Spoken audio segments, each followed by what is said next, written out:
Keto comes off and finds the kill. Welcome to Super Week, everyone. 3 straight days of mayhem and the final hurdle to get to playoffs. And after last week, M80 is basically already there. They won the Battle of the Unbeaten against Shopify Rebellion, and it was a crazy comeback. And 3 weeks in, they're the only undefeated team left in NA. That was hilarious. That game of all time for us. On the flip side, SR finally lost their first best of 1. Actually, they lost 2. But one bad week in no way means they're out of the bracket just yet. Oxygen had their second unbeaten week in a row. So if you weren't on that bandwagon, now's the time to jump on it. And Envy, I don't know if it's possible to root against them at this point. They beat Wildcard and now are only 1 game outside the top 2. Right now, Cloud9's in 5th. Farming free points off Standby and SpaceStation suddenly has them back in playoff contention. Let him play, let him cook. Type it to me and scream! And SpaceStation, yet again, sits just outside the top 6 with a chance to get knocked out. Maybe taking C9 to Skyscraper was a bad idea. DarkZero's holding on to 6th place for dear life currently. I'm not going to complain. A win's a win. We needed that. They've gone 1-1 for 3 weeks in a row. And last week, it was beating Envy, but losing to Oxygen. They're really not looking like themselves, and they're only 1 point above Wildcard. They're still on the close game struggle bus, but they did get 3 points in their second match. They're not out, but they need a really strong showing in Super Week if they want to make playoffs. And once this week's over, we won't be seeing any more of Cruelty or Standby. Both teams are already knocked out after losing 6 games in a row last week. That means there's only 2 more teams to send home. And with playoffs right around the corner, you'd better make sure it's not you.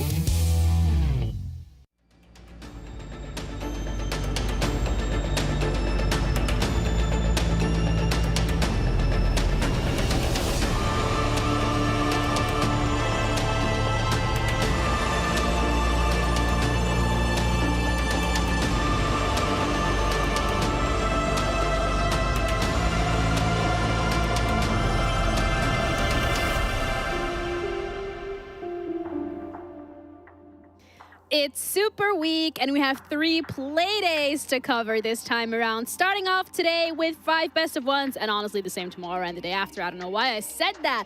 Welcome back, everybody, to the NAL, our 4th week of the regular season, also our last one. I'm your host, Jeannie, and I'm joined with Foxay and Gabe, and we're going to do our best. Why did I say your actual name? We're friends. Gabe. Like that. Stick to Lax. Stick to Lax. Yeah, stick to Lax. I don't know why I said that. That was weird. Either way, welcome, both of you. Yeah, I'm happy to be here. I mean, I can't believe we're already in Super Week. It's so gone by fast. so fast, but I think I'm looking forward to playoffs more than anything. Yeah, playoffs is obviously where the whole stage leads up to that point, every team being able to make it, and obviously we still got a bunch of teams battling for that top 6. So. Yeah, it starts today, but before we actually head into the teams that are battling for the top 6, our analysts are battling for the number 1 as well. Let's go standings first. Absolutely, yes. M80 on the top.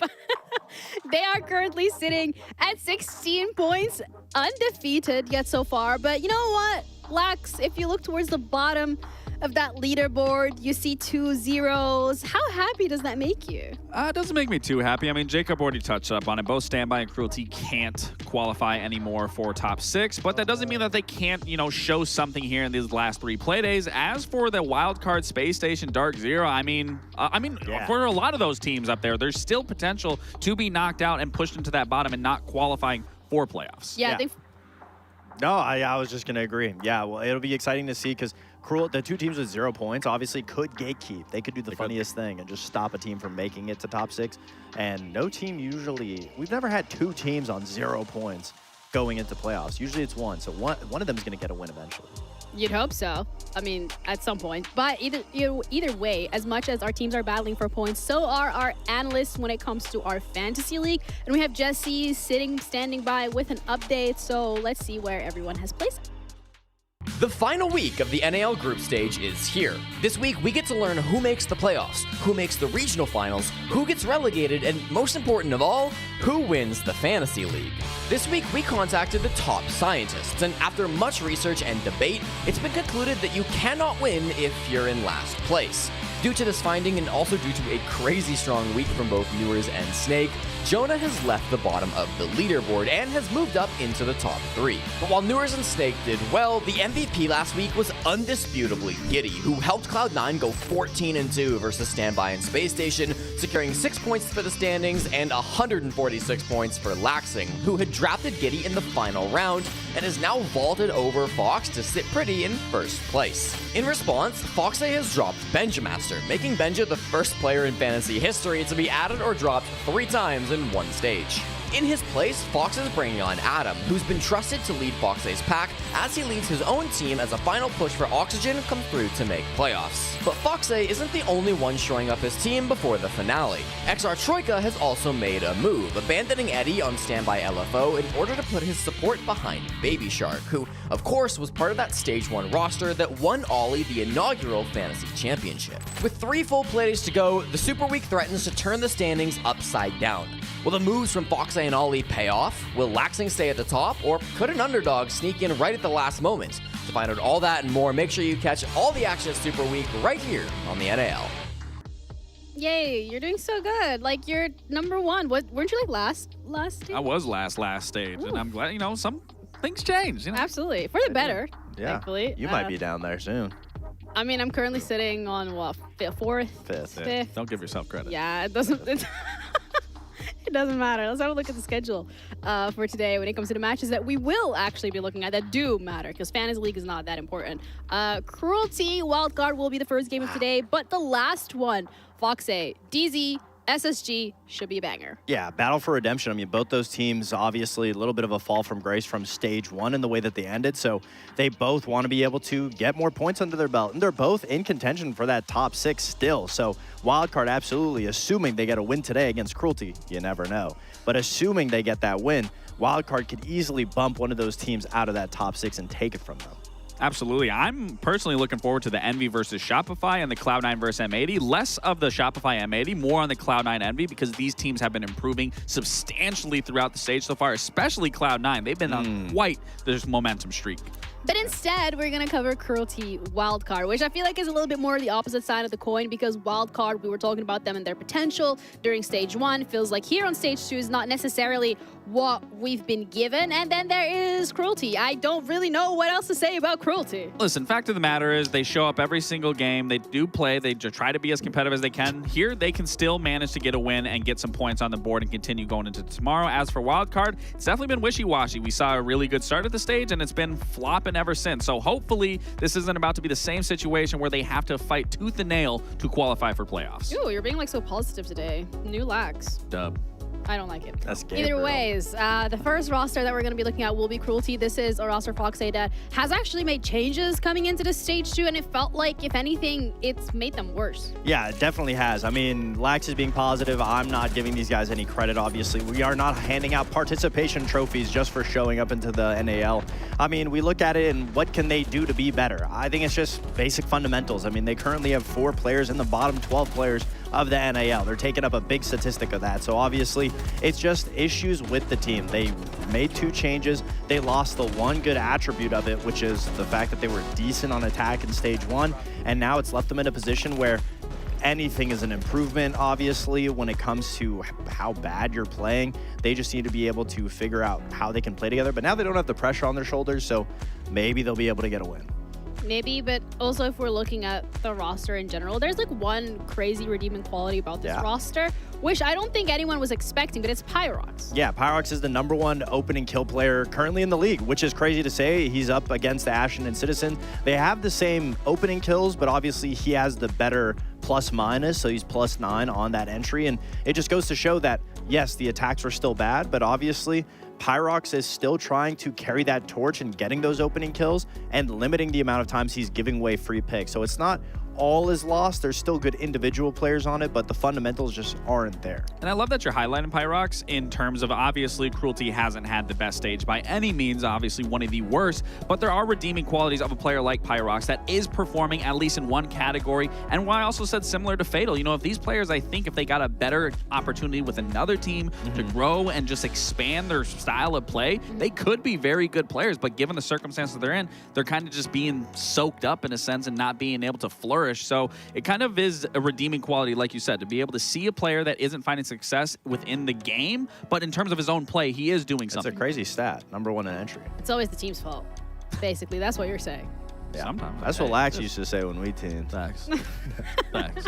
But Wildcard is the roster that they're going up against. And, you know, Lax, we already touched upon it a little bit when it comes to this roster. We sung their praises in stage 1. We're like, okay, you know, they just got tweak a little bit here, change a little bit there, and there's the potential. But where did this potential go? I mean, it is a great question, Jenny. Where is the potential? Because what we saw in the beginning of the stage, once again, that game against Shopify to even kick it off, they could have won that series. Ambi just had a great performance, and then that's kind of been the saying. You know, they could have had it, they just lose it outright. It certainly has not been the same wild card as the season has progressed, and now we're in a stage where it's similar to stage 1. They are fighting to stay alive, to make playoffs and continue their run, but it really starts today here against Cruelty, where realistically they should be getting these points, but given the last time they played Cruelty, that was a very close game to say the least. Yeah, I do feel like, however, if we're looking at the Cruelty from last time, we're looking at the Cruelty for this time, it could be a little bit of a different story considering how that's going, but that remains to be seen as we're going to be heading into game later. But first, we also need to look at stage 1 and stage 2 specifically when it comes to Wildcard. Yeah, I mean, obviously in stage 1, they had harder opponents, you could say, but I mean, Oxygen has been improving, Envy has been improving. They lost those games. They did need that big bounce back game against Standby, getting a 7-0, and you can't take anything away from a 7-0, regardless if it was Standby.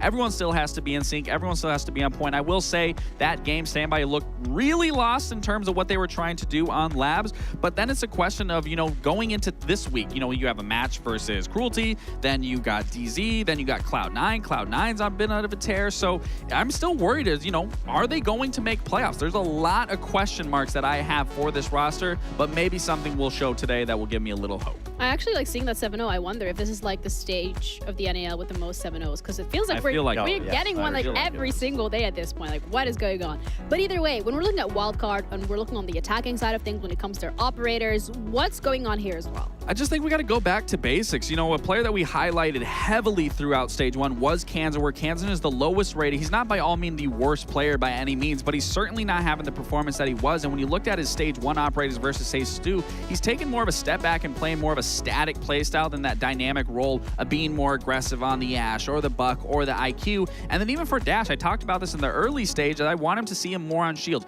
Right now, Monty is his favorite, but I'd rather see him on those aggressive Blitz or Blackbeards, especially in the early game if those aren't being banned. As for Spiker and Bay, I like to keep them on those hard supportive role, being able to swap between flank watch, being able to swap between those hard breaches. And then for Baby Shark, I would much rather see him more on the Deimos, maybe similar to Buck, bring the Dokkaebi, but just to be able to change some of these operators around for them on their attacks, I feel they would have far more success.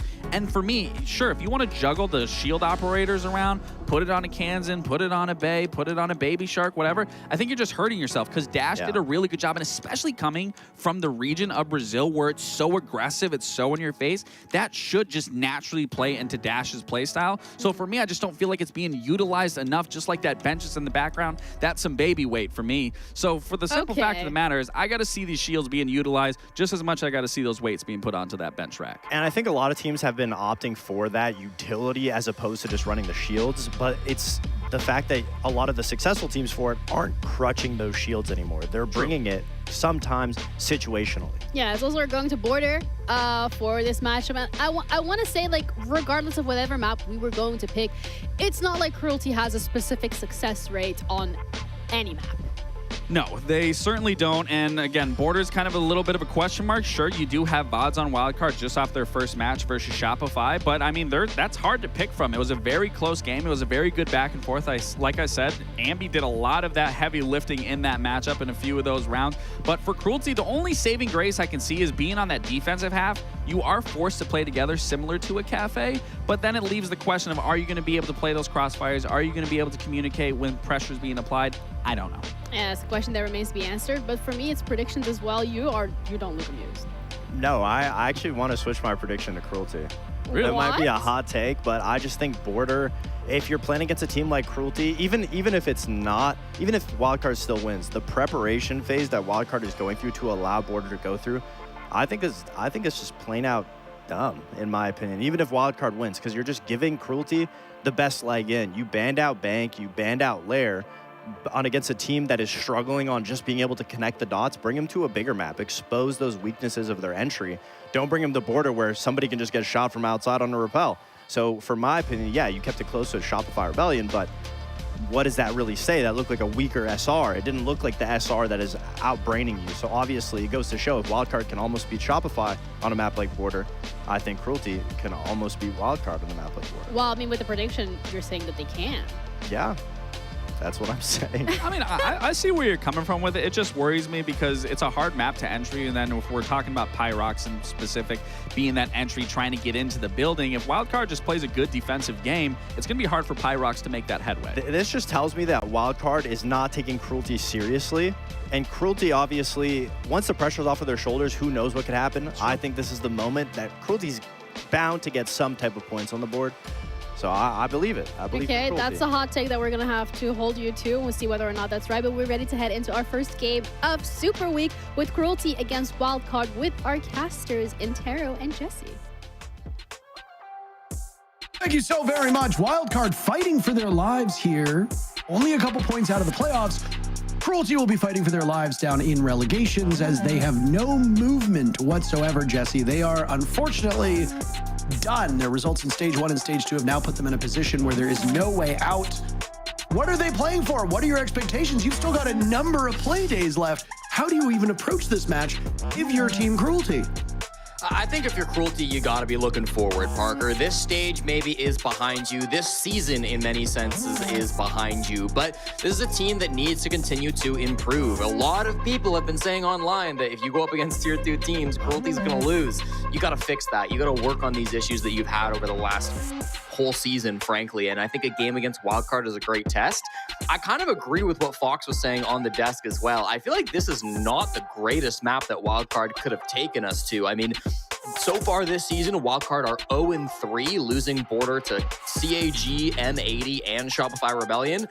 Cruelty got 7-0'd the one and only time they played it, so it's not a great map for them, but it's a map where gunfights really do thrive, and that's kind of been the strong point of Team Cruelty all season long. So I don't know if it'll be enough to cause an upset. I do still think Wildcard should walk away with the victory here. Cruelty won't have the most motivation maybe in a game like this, but you never know. If they're just having fun with it, if they've thrown all care out the window and they're just running around having a good time, sometimes on a map like Border, that can be enough. I mean, there's a lot to be said for teams that stop trying and just play for fun. And next thing you know, they have far more success than they ever possibly imagined. I will say, I don't think Team Cruelty are just one fun game away from breaking out here, Jesse. So I get what you're saying, and I get that this is a hectic map, and this is a very claustrophobic map that really does lean into frag potential, but the frags have been a big issue for Cruelty. You can go to a very frag-heavy map, and, well, it's really not going to pay off all that well if you're really struggling, especially when you lost 2 of your best fraggers from Stage 1 before Stage 2 even began. It'll be fascinating to see how Wildcard approaches this because they are on the outside looking in. They sit at 8 points. They are in 8th place. DarkZero is in 6th with 9 points. If Wildcard is able to win in regulation, they will jump all the way up to 4th in the standings, which is middle of the pack when it comes to playoffs. But there are other games to go today. Those teams surrounding them will all be in action, and almost none of them are playing each other, which does not bode well because it means that all of those teams can once again regain their place in the standings should Wildcard pull through. It was a couple weeks ago when we said it gets to a point where your destiny is not in your hands, and I fear for Wildcard that's kind of where they're at, Jesse. Wildcard can win out for the remainder of this stage, but if the rest of the teams are winning too, Wildcard will not gain any ground and will still remain on the outside trying to get one of those remaining playoff spots. Yeah, you're absolutely right, but at the same time, it's close enough that I think the odds are pretty good. If Wildcard do win out the rest of the stage, I think there's a good chance somebody somewhere stumbles. There's still technically 6 spots up for grabs. Nobody is locked in for playoffs at the moment, even if some teams are looking at over 99% odds at the moment. So we'll just have to wait and see how Jesse, things go. What did you start saying? What did you start this whole sentence with saying? You said, you're right? Is that what you said? I just said you're right. Is that what you said? I remember production. Yeah. Can we play that back? No, Okay, we don't have the listen. technology? Okay. It's gonna be a tight end of season for Wildcard, Parker. There's no denying that. Even if you said it first, you were right about that. Thank you. I appreciate that immensely. 1 minute in now, and Jesse, if you have anything to add, feel free. No, Parker. I think this game is excited to get underway. Listen, Team Cruelty starting on the attack is not necessarily going to be favorable for them. Only a 14% attacking win rate so far at the North America League. Their defense win rate is not a whole lot better, but it does tick up a little bit to about 25. I actually like the Uto clear so far. It's taken a lot of time, but it does feel like they're correctly dealing with these mirror windows. We've got good control over towards East Stairs after banning out that smoke a zombie combo that so commonly plays in this position. And if they can get these Grimbees to work and find a pick, that could be huge. Cruelty's made their way inside the building now. First focus will be over towards security as almost another minute has been burned off of the clock, just past the halfway point. Spiker itching for a pick, and Pyrox's silhouette is not far removed. He finds two for his trouble, looking for a third. It eludes him for now, but he's been pushed out of his position, and what a start for Wildcard, catching Fatal and Pyrox off guard. Nice little start point here for Wildcard. Cruelty desperate now to make something happen. Still a player in security. Rovies needs to be able to get these players out, and they do find one, but it trades out. Caden Matumbo, everything to do now for Cruelty. He's picked by Caden to keep these numbers close, and a third will be had. Spiker and Kansan with all of the kills for Wildcard are the last two remaining. That will bode well for these defenders. Matumbo gunning down Spiker, and despite the excellent start, it all comes down to a 1v1 on the side of Wildcard. Wow, they had everything going for them. Caden with 3 kills, Kansan with 2. A collision course likely to unfold by the A-bomb site as Caden goes fishing against the wall. Vector tearing tips through him, and Kansan gets the job done. Cruelty almost knocking Wildcard off their stride in round 1, but ultimately coming up short at the last second. Wildcard, 1-0. No doubt about it, the best round Caden has played since he joined the North America League. He is currently the lowest rated player in the entire NAL. He got 3 kills in that round. If he'd completed the ace to get all 5, it would have comprised a quarter of his total frags through the stage as he came into this game 15 and 40 on the stat line, which is tough to see. Still, it is the veteran to stand up stronger. Kansan, really big round to come out from him as well. Get some energy into the Wildcard camp. Would have been very concerning if you lose your opening round in such a critical start to this week here in Super Week. Kansan in particular has not had the greatest of stage 2s. Despite being top 5 in the North America League back in stage 1, he is now sitting as the worst rated player on Wildcard. He really has not been showing up to the same effect that we saw back in that first stage. So yes, maybe it's a 3K against Team Cruelty, but I think a necessary 3K at that to get the momentum under the wings for Wildcard early. The real Cruelty was almost making a comeback happen and then falling short at the last second. That's the real Cruelty, Jesse. That's a great pun, Parker. It was really you're on a roll today. I'm really not. Did you see the revolver clutch that Ask pulled off in the SA League a couple days ago? Yeah, I was there. The only reason why I'm I was thinking on the about it is because broadcast. it's Kaid. Sorry? I was there. I was on the broadcast. Right, you were analyzing. I was analyzing it. Back on familiar ground. Very cool. I was just watching it like a fan. Yeah. There's this one analyst they had that was really cute. I was making doe eyes at him the whole time. Aw. It was not you. It was the other one. Okay. I don't even remember who the other analyst was. Great job. Great job. Thanks, man. I really stuck the landing on that one. Yeah, no kidding. It's Fox, by the way. It was Fox? I was making doe eyes at Fox. You're right. Go. Thanks for reminding me. He was really beautiful that day. Yeah, you're welcome. I just can tell you pay a lot of attention to our segments. Do you ever meet someone so beautiful that you just, the rest of your world stops? That was me watching Fox on, when was the broadcast? Sunday? I think it was Sunday. Let's go with that. It was when I watched Fox on Sunday.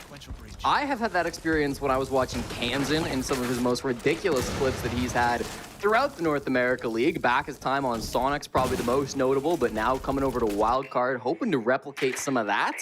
Playing on the Scopos this time around, maybe a bit of confidence from that first round, but at the moment, Parker, I fear we won't get any more action anytime soon because Wildcard just completely conceded this top floor to Cruelty. I think their thought process in this is that Cruelty are a slow team. They're going to waste their own time. So if you just don't give them any chance to get picks, you're going to win the 5v5 engagement when it comes with like 20 seconds. They also could get a cheeky C4 here. It's a nice angle as they... Oh. Nope. Fatal will survive maybe a little longer than we had expected, as that Ash charge will go off, and there goes one of the Scopo's robots. Oh, poor Kansan with only his 3 kills and only one of 2 operators remaining. What a shame. Nice bathroom control at this point. They've got a lot of the map, honestly, as far as Cruelty are concerned. I mean, everybody on Wildcard's kind of grouped up in the site, and Dash will get removed from the site. Tries to make a play up metal stairs and gets hard punished. So Caden on a roll now, 4-1, in good position for Cruelty. Caden might find a 5th, too, from this same spot. He dusted him off on the stairs and then let him scoot away. Doing even more damage now. Caden's having a great start to this matchup. Baby Shark, limited HP, but he's still fragging. Down goes Rovi. Caden will be on the hunt, as will Fatal, and a nice drop down as Baby Shark gets slaughtered. Kansan with 2, continuing his hot streak. 5 kills, looking for a 6th. He grabs it onto Fatal, and now it's the Monty and Mutombo deep in the bomb site, dying at the hands of Kansan. My goodness. Kansan putting together an incredible body of work, and it's a terrific round from Wildcard. Beautifully done. 7-0 now from Kansan. Both rounds, I think, getting a little scary for Wildcard. They were hoping to come in, get a clean 7-0. Frankly, we've seen other teams do it so far in this league. They wanted to build on that. 2 rounds now have gotten close, but Kansan's been there for the bailout. Again, really bouncing back after a rough stage so far. He might not be getting the most amount of kills, but he's always been a talented player. Leads the NAL in headshot percentage with 74% at the moment, and that's only going to go up after the crazy frags, the crazy shots he's been hitting so far here against Cruelty. So, nice start from him, but I do want to see some of these other players on Wildcard maybe rein it in a little bit, right? Play a little bit more together. Some of those early deaths have been a little concerning, but again, they should have the gun skill to back themselves up and bail them out. 2-0 start here for Wildcard on an unpredictable and brutal map to play on. Orders had 32 rounds played in the North America League this stage, and it is immensely attacker-sided. 60% of those rounds have been won by the attackers. It is, unsurprisingly, the most attacker-sided map in the map pool, with only one exception, and that's Clubhouse, which was only played for 9 rounds, so I do not count that. A single game, yeah, I'm not putting that one in the stats. That's an outlier for now. Supporters had a couple matches under its belt, and yeah, the attackers have everything going for them in all of those matches. Cruelty, sadly, is behind those numbers right now. They have greater work to be done to get in the building. They had a great opportunity in round number 1, but round number 2 kind of fell apart. Despite that early aggression upstairs, you complimented the bathroom control. They also did a good job isolating security and maneuvering over towards main stairs. But the gunplay, outside of Caden getting all those frags in round number 1, the gunplay has not been there for Cruelty, and this goes back to an issue that I just simply do not think can be solved before stage 2 ends. Goal is to open up from Passport now, although despite clearing out some of the Electro Claws, it doesn't look like they were able to open it. Nitro goes over from Spiker, does not land. The first Exothermic will be coming out onto Jail, and there shouldn't be anything to trick this. There is one impact still from Baby Shark, but he's playing towards Passport, so the wall opens up and Fatal jumps in. There go the smokes. He's found some safe pasture for him to get that diffuser down. 2 separate players from Cruelty now watching in this direction. Caden will start off the killing, eliminating Kansan. That's Kansan's first death. Baby Shark is on the board. He got 1 kill in the previous round. He's matched that total here. The Monty of Fatal, though, is still up and will prove to be quite the obstacle to get to this bomb site, as there's a single doorway keeping these defenders on Wildcard at bay. Caden's second kill as they will continue to trade away. Dash with 1 kill, Mutombo with another. Numbers not benefiting Wildcard at the moment, but Baby Shark is here to the rescue, and he's actually found an opening. Now it's up to Pyrox to save the day, and he does just that by killing everybody, including his own teammate. The diffuser is down, and he stays alive, so Cruelty gets the round. There we go, Pyrox. Took him a couple of rounds, but he gets on the board with a big game-winning play there. And I mean, he's the guy the Desk chose to highlight before this game. Pyrox has been the one silver lining on Cruelty, I would say, over the last couple of weeks, where he's looked quite good. the devs highlighted how good he's been on entries, and that wasn't really looking to be the case. Of course, opening death back in round number 1, but now here in round 3, we're seeing how good he can be in the late game, getting 3 massive kills at the end there. It's totally fine to sacrifice your Monty if it means winning the game. We will be A-okay with that. Despite that, Team Cruelty will opt to take a tactical timeout, which is kind of interesting to me because I don't think they've been getting dominated on these rounds by any mean. It doesn't feel like a dire situation, especially, no offense, by Team Cruelty standards from what we've seen from them so far this stage. So a little surprised to see that one come through. I don't expect we'll see Wildcard return to the custom supply bomb site. That can be a really tricky site to hold. I'm kind of shocked they went for it, Parker. Very basic take by Cruelty where they had no map control, simply took jail. I assume had somebody up top watching security. Initially, Bay was playing in security, but he actually left to go down the metal stairs once that plant started. So I guess didn't feel like he had a good opportunity to get impact up on the top floor there. Just a basic smoke plant coming through with Monty. I mean, if it's not broke, why fix it? Might be a simple push, but on a bomb site like that, you can get away without doing anything too crazy. Just like the pacing that Cruelty set and then the lockout they had at that point. I mean, the Castle Barricade really working against Wildcard and allowing Pyrox this powerful position. It almost came undone. So I don't want to be a negative Nancy. I don't want to be negative at all. If I played comp, I would probably be negative in terms of my abilities in game. Fair. And I try to maintain my lack of negativity in my regular life, but I'm going to be negative for a second here and say I don't feel particularly confident in Team Cruelty after that win. You touched on it perfectly. You know, they won the round. They still called their timeout. Obviously, there's some troubling signs here. They know that. And we've seen teams win rounds and call timeouts before, Jesse. And I'm going to say, you know what? I'm going to repay the favor, Jesse. You were absolutely right. But I will also say that one timeout is not going to change Cruelty's fortunes here. And, you know, you got a good round from Caden. You got good strategy here. It's still really not doing the job against a team on a map where you should be running up the score. Caden almost dies really early in round number 4, so troubling signs immediately. I see this Cruelty team and I have a lot of questions, and there's also a lot of sympathy that I have for them. Well, 3 more rounds to get some points on the attack here for Cruelty. If they can get a 3-3, I honestly think they're in a fine spot. Even a 4-2, you know, they could pull that one back, but definitely wanted to win more rounds here on Border. Thought to be one of the most attacker-sided maps that we have in Siege, so absolutely critical that they do get these rounds on the board early. These Valkyrie cameras have kind of been brutal for Cruelty. I gotta say, consistently through this game, we have seen some really good cams from Wildcard that just are not being spotted out. IQ is available, she's not being brought. We've seen some good Twitch play so far, but not being brought out today. So, yeah, a little surprising that we don't see any of that coming through, but it is a very aggressive peek from Baby Shark. The Caden long range absolutely shuts down. Another entry frag for Cruelty. And Caden in particular has been the real standout performer at this current point in time. He's got 7 kills. The rest of his team has a combined 5.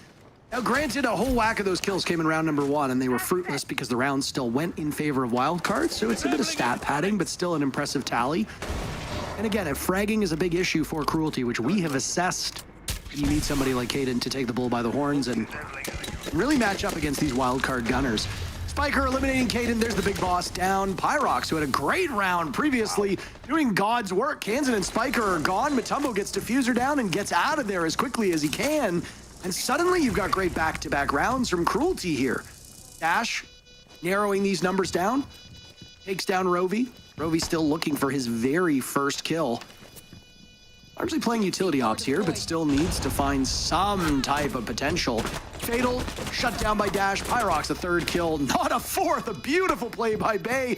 Will now go for an upside-down repel bait. He'll long-arm it. That forces Matumbo to get closer into the action. Bay is going to stick it. Bay is going to stick it. Matumbo, you don't get there in time! My goodness! Bay wins the round and saves the day for Wildcard.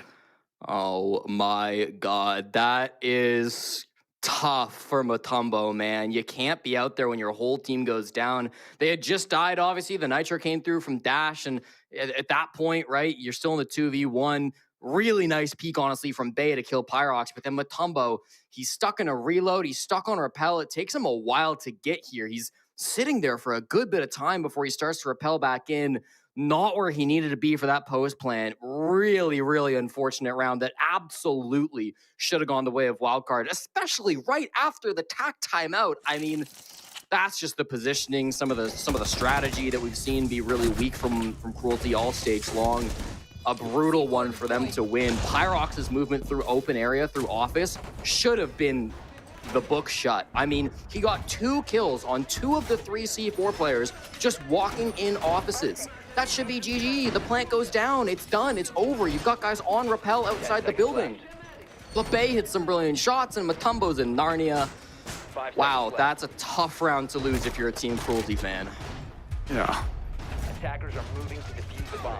In a season that has been defined by a lot of not good for Team Cruelty, that round is really quite just an amalgamation of all of the issues that Cruelty has had to deal with. Yeah. Granted, they're not some innocent team that we talk about like, oh, this poor squad. They're a bunch of adults that are playing in the highest level possible, but there has been quite an adjustment period, and they have obviously struggled to adjust. For those that use social media, I guess you'd know what I'm about to say, but let me dish some hot goss for you right now. In the offseason between Stage 1 and Stage 2, there was quite a bit of drama involving 2 former players on the side of Cruelty, and their coach did lead to 2 roster moves. But at the same time, you can't just blame all the issues on that. Other teams have had issues with their team rosters as well, and they have not suffered this way. So with Cruelty being officially relegated, Jesse, our hope is that they're able to learn down in the Challenger Series, down in T2, and if they do make a comeback, they're a better team for it. Before we get there, though, Cruelty's got a couple more matches to go before this season ends, and their goal will be to pick up at least 1 point, as so far, all 6 of their losses have been done in regulation, and they've been averaging fewer than 2 rounds in each of their matches. These are really quite tough numbers. Well, the entry will begin up on the top floor. Good smoke, obviously bomb sites below, so it won't be for a plant or anything, but gets them some space. Another opening pick for Cruelty. Pyrox starts to add up on that tally. Now they will trade back. Fatal dies to Dash, so it's a 4v4. It doesn't look like Wildcard are so eager to leave this top floor. Dash and Bay both playing very aggressive, and Kansas getting kills elsewhere as well. Right now, Matumbo's just watching all those bullets reflect off of his shield. I don't know where his bullets went there, but Bay is happy to capitalize off of that. Now it's Pyrox, who's stealthily amassed 6 kills after a really good round 3. Cruelty's only successful round so far. Rovi fighting his own demons right now with a bulletproof camera and having some serious issues. He's got some outlines below him, but he's unsuccessful. Jesse, he didn't even get the bulletproof camera, by the way. It's still up. Oh my, 40 seconds remain in the round, and Wildcard outnumbering Cruelty 2-1. Bay is taking quite a beating, but he's still got a gun in his hand. You saw what he did in the previous round. He's capable of making this Mexican team of Cruelty pay. I don't know what Rovi does to get himself out of this position. Pyrox will join him now above. Dash reads into Pyrox, down he goes, and Rovi looking for kill number 1. Finding it against Dash, maybe? An epic battle as now the sidearm comes out for Rovi.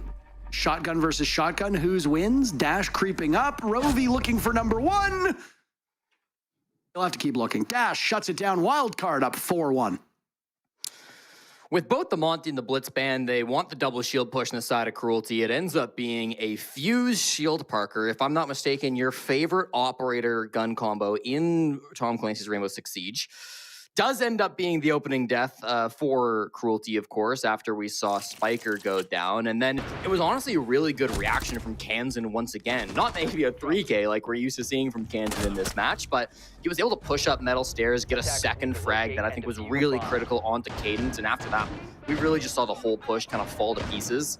A little surprised Matumbo was so solo on the Blackbeard. He got a little unfortunate, dealing what looked like 99 damage to Bay and not getting the kill. But again, if there's anybody there for the trade, then is absolutely a free trade if he was able to get that, but it didn't seem like he really had teammates around him. So I would say probably the worst round we've seen from Cruelty so far. Before that, every round had been pretty competitive, and even in that round, I mean, their opening pick game has been very, very strong. They've won 4 out of the last 4 rounds when it comes to that entry duel. Getting the conversions has been a little bit trickier, but even still, I mean, Cruelty are finding ways into the map, but it just feels like in the mid round and especially in the late round, coordination isn't there, and if you've got to rely on some of these flex support players, you're really struggling to get much value out of them.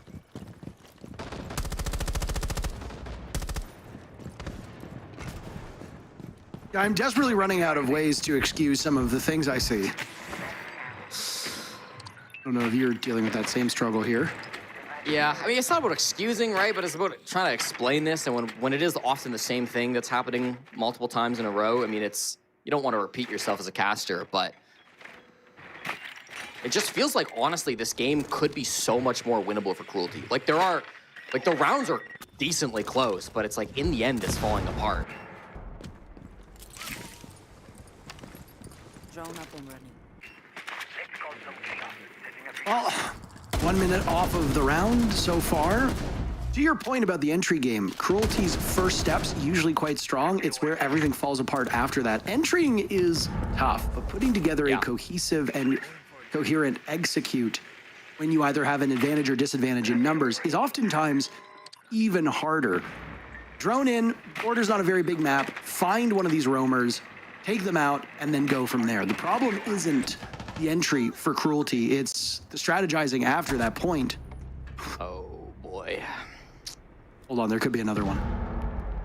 Dude, he Wait knows. Wait for it. Don't say a word. Okay, never mind. Kaden takes down Dash. There was a missed opportunity. I don't know what Rovi was doing, but he was holding a phantom angle, and now he will tussle with Bay. Both of them taking some damage, but nowhere near as much damage as I would have expected. Rovi doesn't want an engagement whatsoever, so away he goes. Now Pyrox finished off by Baby Shark. Dash, the only casualty on the side of Wildcard, as the advantage is for the right side of your screen. Matumbo on the board. Down goes Spiker. Kansan, after his hot start, has been very quiet. The rest of the team has been picking up the pieces, and that's okay. You don't need Kansan to steal the show every single round. He was 7-0 at one point. He's gone 1-2 since then. That's Baby Shark waiting now to jump in, and oh my goodness. Annihilates Kaden. There's a vault in as well. Missed opportunity for Baby Shark. He saw him. He read him like a book. Rovi is finally on the board. It will be a short-lived celebration, though. Bay up on rafters. Gets the kill. Taken down by Matumbo. Still bleeding out. Desperately trying to bait out Kansan. We'll look for kill number 9. Once again, a 1v1. A coin flip between Cruelty and Wildcard. Matumbo marching into the site. Retrieving the diffuser, but slowly running out of time. And oh my goodness, Kansan, what are you doing? He decides to peek when he hadn't heard the vault on in, and Matumbo squares away and shoots up through the hatch. A nice read by Cruelty as they pick up round number 2, but really an engagement Kansan shouldn't have taken, especially with where the clock was. 8 seconds left. You know he's outside the building. He has to plant the diffuser. Just wait. Yeah. But I will say, Jesse, as I'm sure you've probably observed, Wildcard are certainly taking some liberties with this matchup that they probably wouldn't against other teams. Dash is so upset about that lost clutch by Kansan. He has left the game. He has decided he'd rage quit this match. I'm sure he'll be joining us very shortly. But yeah, I mean, really tough for Kansan to lose that 1v1. Matumbo will get his second clutch of the stage. So congratulations to Matumbo on that. Honestly, the trades in that 3v3 were quite good from Cruelty. They were not necessarily close to each other. They had one outside the bathroom, one coming through workshop, and then one, of course, over towards East Stairs. But they were all able to trade each other and get to that 1v1 point, honestly, really nicely. And then Matumbo in a great spot to go get that defuse kit, come on back. So Wildcard, I mean, they're in control of that first half, Parker, but I mean, Cruelty are looking like they've had a good chance in some of these rounds. Yeah, they've had some good looks, but again, I don't know how much Wildcard is really sweating this one out, and this is no disrespect to Cruelty, so don't take it that way, but when teams are playing opponents that they feel are not up to the usual caliber of the people and teams they play against, you're a bit inclined to try a little less. why use strats that you want to save against a team that you know you can defeat quite handily? So if that's the case, I mean, we'll only really know in a winners or losers interview as to whether or not this Cruelty squad is up to snuff for Wildcard. Maybe Wildcard is trying to save something, who knows? But we're going to save a little bit of time and our voices by throwing to a break. We'll be back when we're ready for the second half of Cruelty versus Wildcard.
Welcome back. We have gotten everything worked out for Cruelty versus Wildcard, and we are ready to begin the second half. The rage quit from Bay after a failed 1v1 clutch from Kansan has been resolved. We've got him back in the server, and so we appreciate you all sticking around while we get that sorted.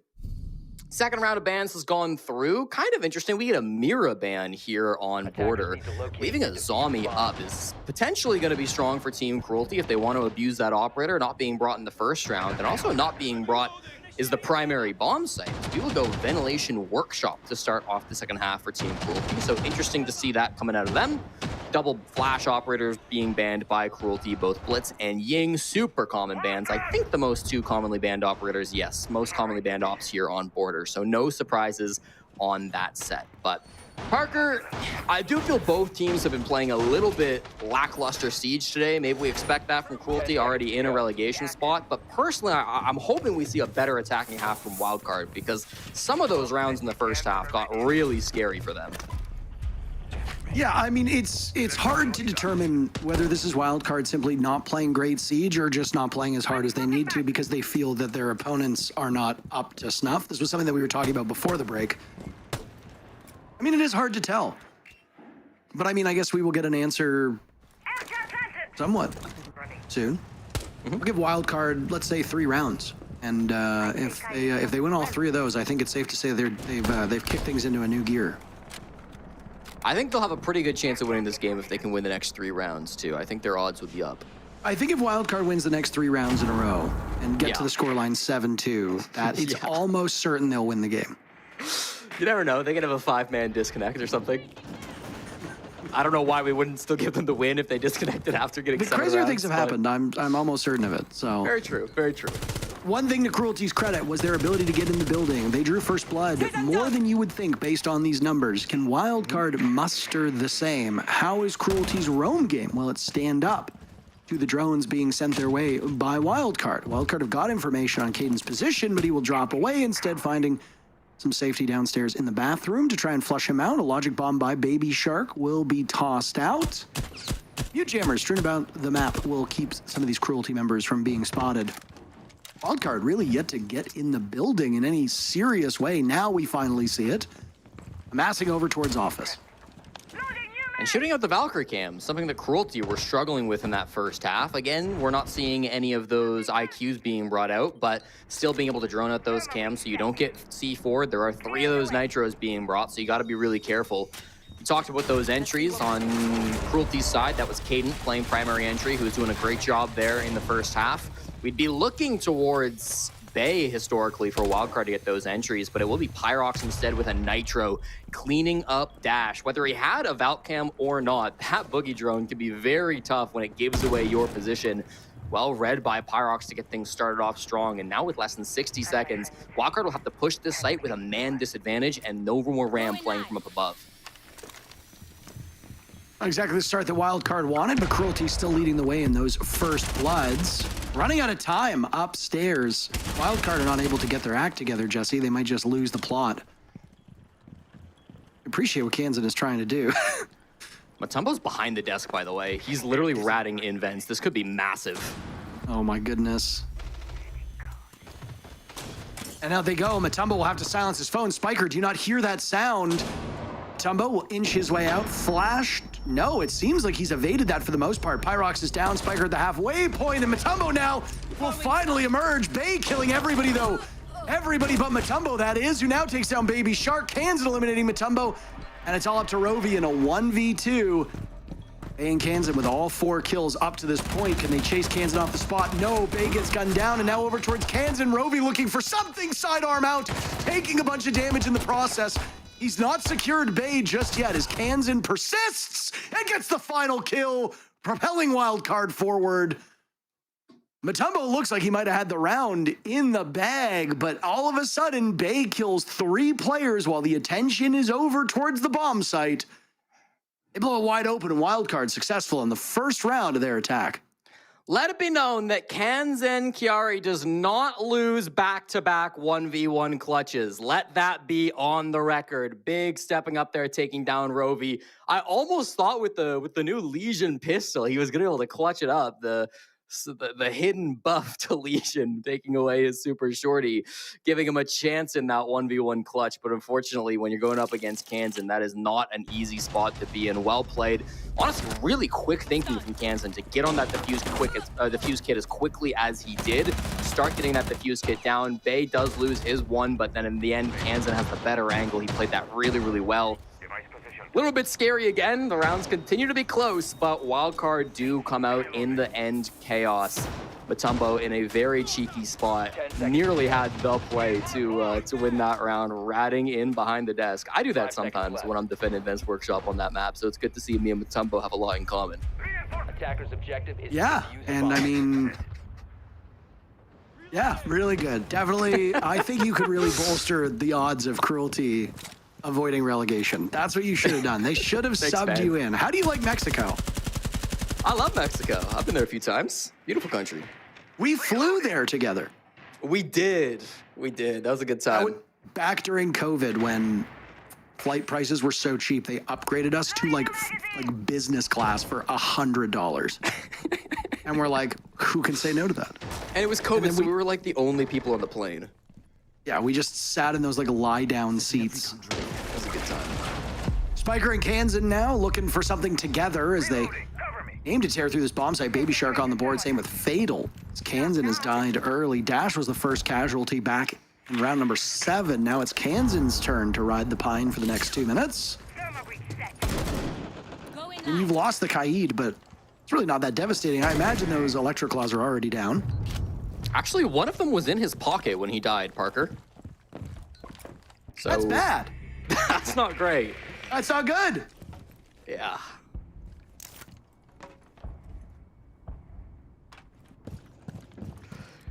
Good quick trade back. We do see a man advantage swing towards Team Cruelty, though. So even with only one Electric Claw, they're still in a pretty good spot in this round.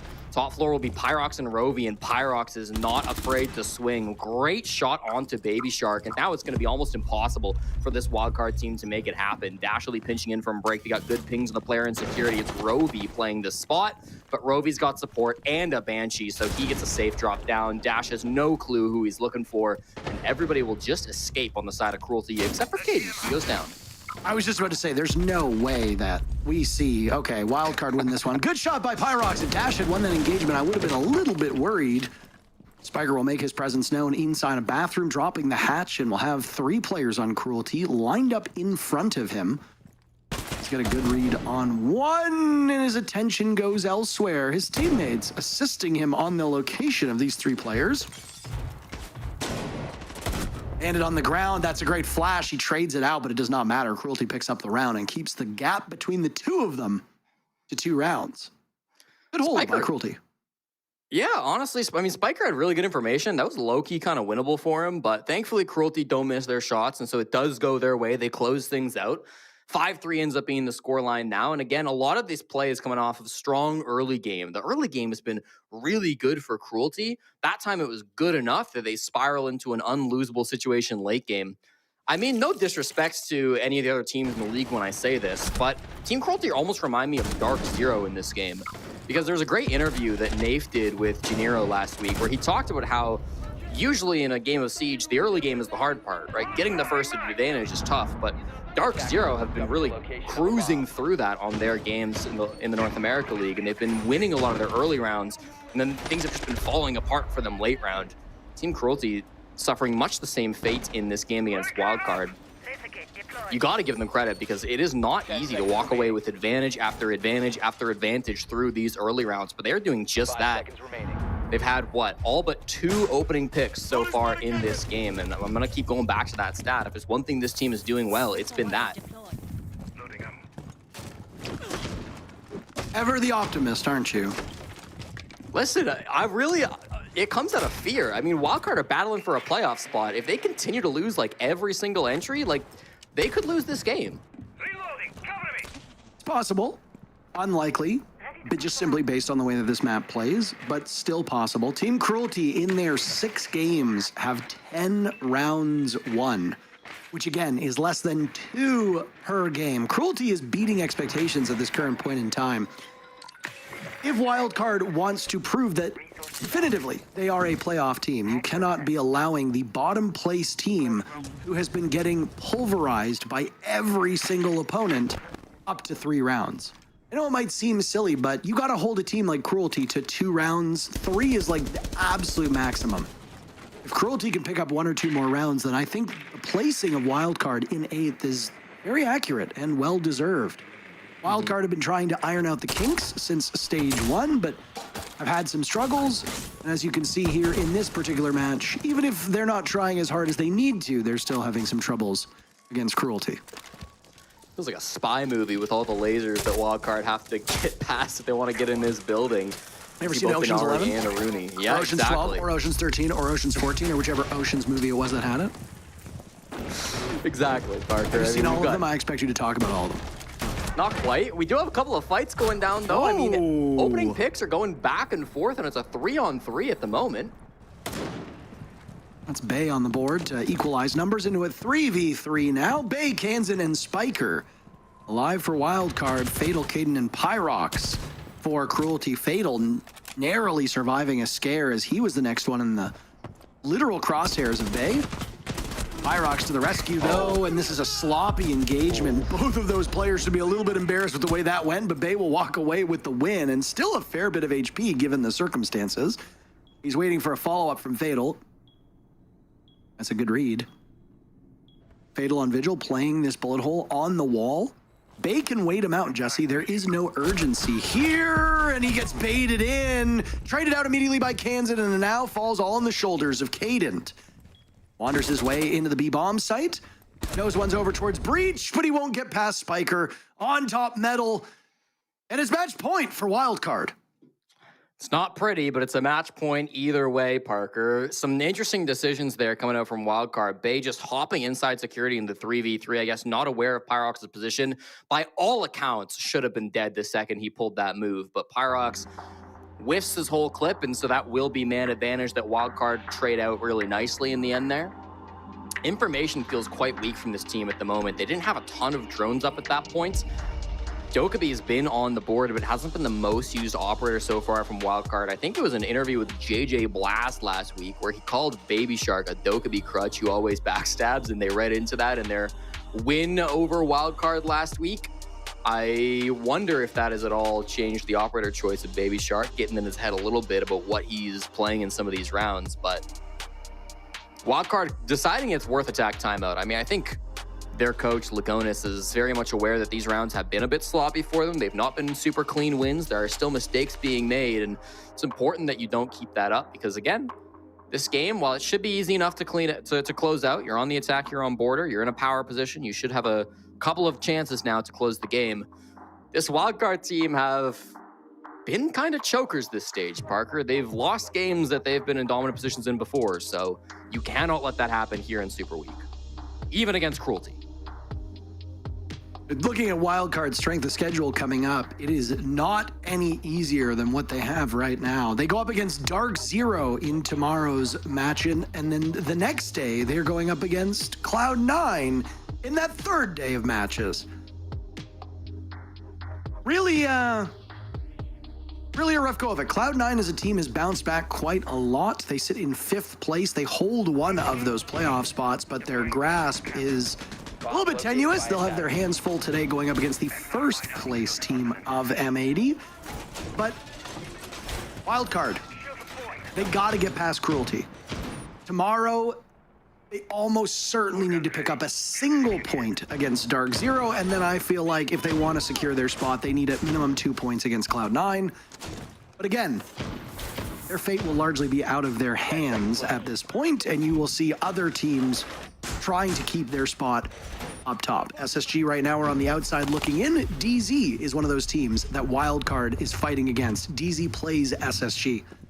M80 plays Cloud9. OXG in 2nd place, playing LFO.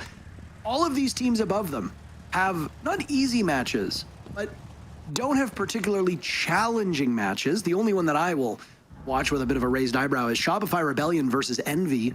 A lot of people have felt that Envy have been overperforming. Well, Shopify Rebellion just had a really grim week last week. How do they stack up against Envy? Are Envy the real deal? our Shopify Rebellion on the downward swing. That'll be a fascinating one. That'll be our fourth match of today. Up next, we have LFO, also with 0 points and 0 wins, tied with Cruelty in last place, going up against OXG, who are looking to vault over M80 as OXG is 1 point back of first place. Very exciting here in Super Week. So much to play for. Playoffs, the top 2 for a buy-in playoffs. You've got relegations, of course, for some of these teams, and the NA League finals that are coming up too. All of this will be determined over the next 3 days. Here comes the XU Parker. They've started throwing some smokes and clear out the laser gates, and there's a pick from Bay on the other side of the map. Not swinging in just yet with the defuse kit, but you've got to imagine it's coming soon. And they'll just continue to trade a fadeaway, but Cruelty's chances are going up in smoke. Mutombo completely blinded from that interaction. He's on the run. Not only do they have to deal with the diffuser, but they have to deal with twice the amount of adversaries. Rovi in a rough spot, vaulting over. He's punished, doesn't hit anything from it. It's Mutombo. Last man standing, 3 rounds for Cruelty's all they'll get. Wildcard picking up a big win in regulation. They have 4, maybe a limited time. Got themselves a playoff spot, vaulting up into 4th place, tied with Shopify Rebellion. Wildcard desperately need every point they can get. There were a bit of scary rounds there, Jesse, but ultimately, Wildcard were the better team. Yeah, and I think it's really promising that your final round, right after your attack timeout, looks the most confident. A really strong push into Archives Tellers, dealt with the laser gates really well, had a great pinch coming out from the behind as well. Good from Wildcard, necessary 3 points on the board. We've got 4 more games today, so we won't waste your time any longer. We'll head over to a break and then to the desk for an interview with our winners.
A 7-3 win for the side of Wildcard against Cruelty. We did think, however, actually no. Wait, let's start with you because you put a prediction for Cruelty. So I would like to start I don't there. think it was a bad prediction, I'm gonna be honest. Cruelty had some really good early games of getting those opening kills or just trying to get position, but then it, same issues stayed. They just couldn't do anything with those opening kills. Yeah, let's bring in Baby Shark. They Babe. Okay.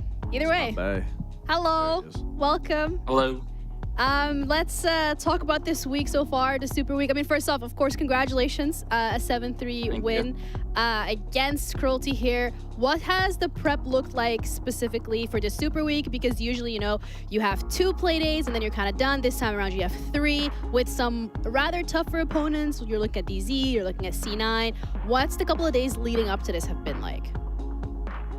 It's really just like any other week. We just want to we have our prep that we do, obviously, to go into these matchups. We know what we want to do, but at the end of the day, we're just trying to play our game. Yeah, of course. I mean, you guys definitely just played your game today. I mean, against a team like Cruelty, it's assumed you guys are going to win. Obviously, you have the harder matchups coming up. So how is it looking forward to being consistent? Because we also know last stage, once you guys got the playoffs, you look like a completely different team from stage 1. So are you hoping to replicate that? Are you hoping to start with the consistency a little bit sooner in the Super Week? Well, we really have no choice. If we don't be consistent this week, I mean, there's a chance we don't make it, of course. Hopefully it doesn't happen. But as long as we can play our game, I'm very confident we can win against all these teams we're playing this week. Well, Bay, congratulations on a very much needed win. I kind of have 2 questions. One question is, are you guys happy with your performance against Cruelty today, given a lot of those rounds did go down to the wire, were really close? And then another follow-up question, kind of the map choice. Why allowing Border to go through when Cruelty is struggling even on big maps? So, you guys banned Bank, you banned Lair. Why not leave those up and possibly, continue to exploit Cruelty in their lack of communication? I mean, we were just very ready for Border. We thought their Border was very weak to play against. And either way, we kind of expected them to get a couple rounds because, I mean, they're a Pro League team. It's not like they're terrible. But I think Border is a lot easier to control the map than a lot of these other big maps. And we know they like to run around and stuff. So whatever map we can control it easily is what we wanted to play. And then the follow-up, just like with the performance aspect, do you feel that you guys need to tighten up even more just based off this matchup against Cruelty and what it was? Yeah, probably in some certain areas, but I mean, overall, it wasn't bad as a good performance out of us. I think for sure, if we get even better, it's gonna just be even easier for these other games. Definitely. Speaking of the other games as well, I mean, you kind of touched upon the fact that because, just the prep, like every other, regardless of the fact that it's Super Week, regardless of the fact that you do have 3 game days back to back to back. But looking forward to tomorrow after the game that you just had against Cruelty, I do feel like DZ is like the complete opposite side of the coin because this is a roster that historically has done really, really well. Are there any worries heading into tomorrow's game? Is there anything at all that you're doing differently? Not at all. We're gonna just show up, play the same game. Probably make less mistakes. There was a lot today.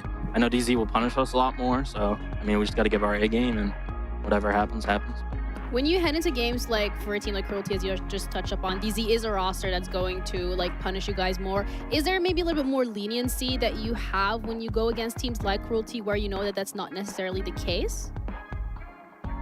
Yeah, we can get away with a lot of mistakes, but the way DZ plays, they also make different mistakes than Cruelty does that we can capitalize off differently. So it's the 2 matchups are different, but there's new strengths and weaknesses for each one. All right, well, thank you so much for the insight and congrats again on 3 points under your belt. Very much needed to head into the playoffs. We'll see you around for the rest of the week. Take care. Thank you, you too. Bye.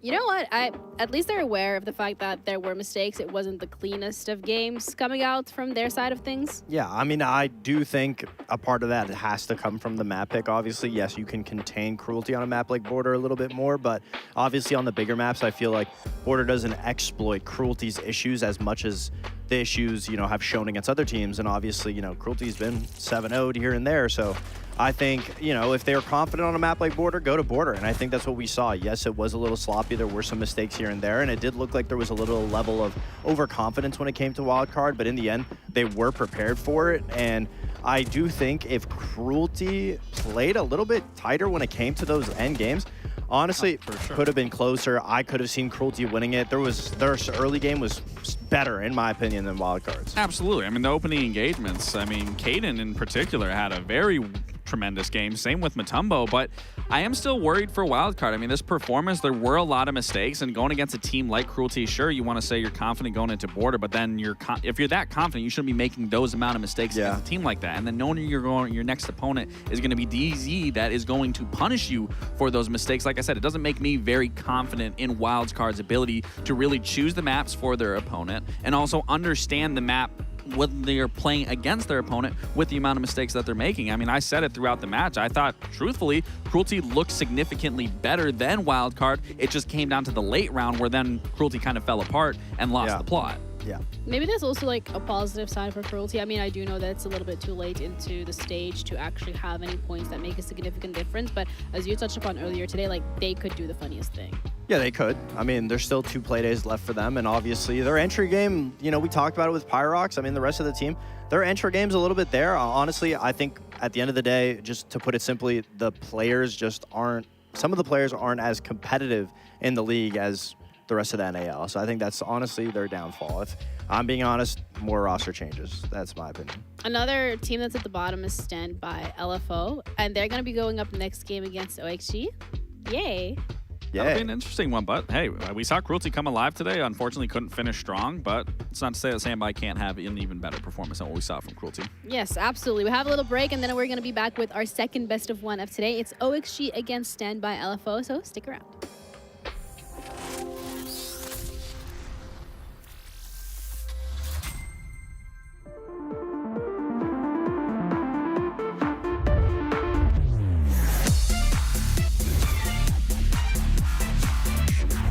And dash together. Unbelievable. Can he get there in time? Cameraman's going to complete. Big ET finds a huge 4K and Gimbo. There's only 4 seconds left. There's no way. Whilst not easy, is potentially winnable. No. Give him a 1v1. And they've given him both down. They find the down as well. Yesterday they took the crown from LA. Today, they take their kingdom from Blackout!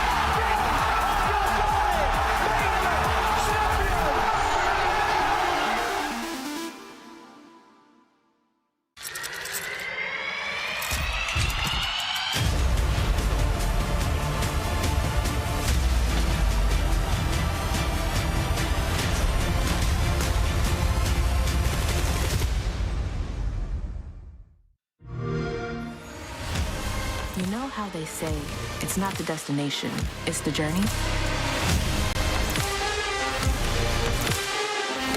And the journey of 1,000 miles begins with a single step. And you know what? They're right.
Available now.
Welcome back to the NAL for our second best of one of today, OXG against Standby LFO. And after that, actually, the two teams that are at the bottom of the standings will be done and dusted for today, which hopefully does queue us up for a little bit more competitive games. But either way, this is also one that we have to cover. Welcome, guys. I'm Jeannie, joined with Foxay and Lax, and we're going to discuss the OXG Standby LFO dynamic here, because OXG, Lax, when we're looking at this roster, they have genuinely been on the up and up. They got the wind in their sails, and then you're looking at Standby LFO, and it just kind of, no.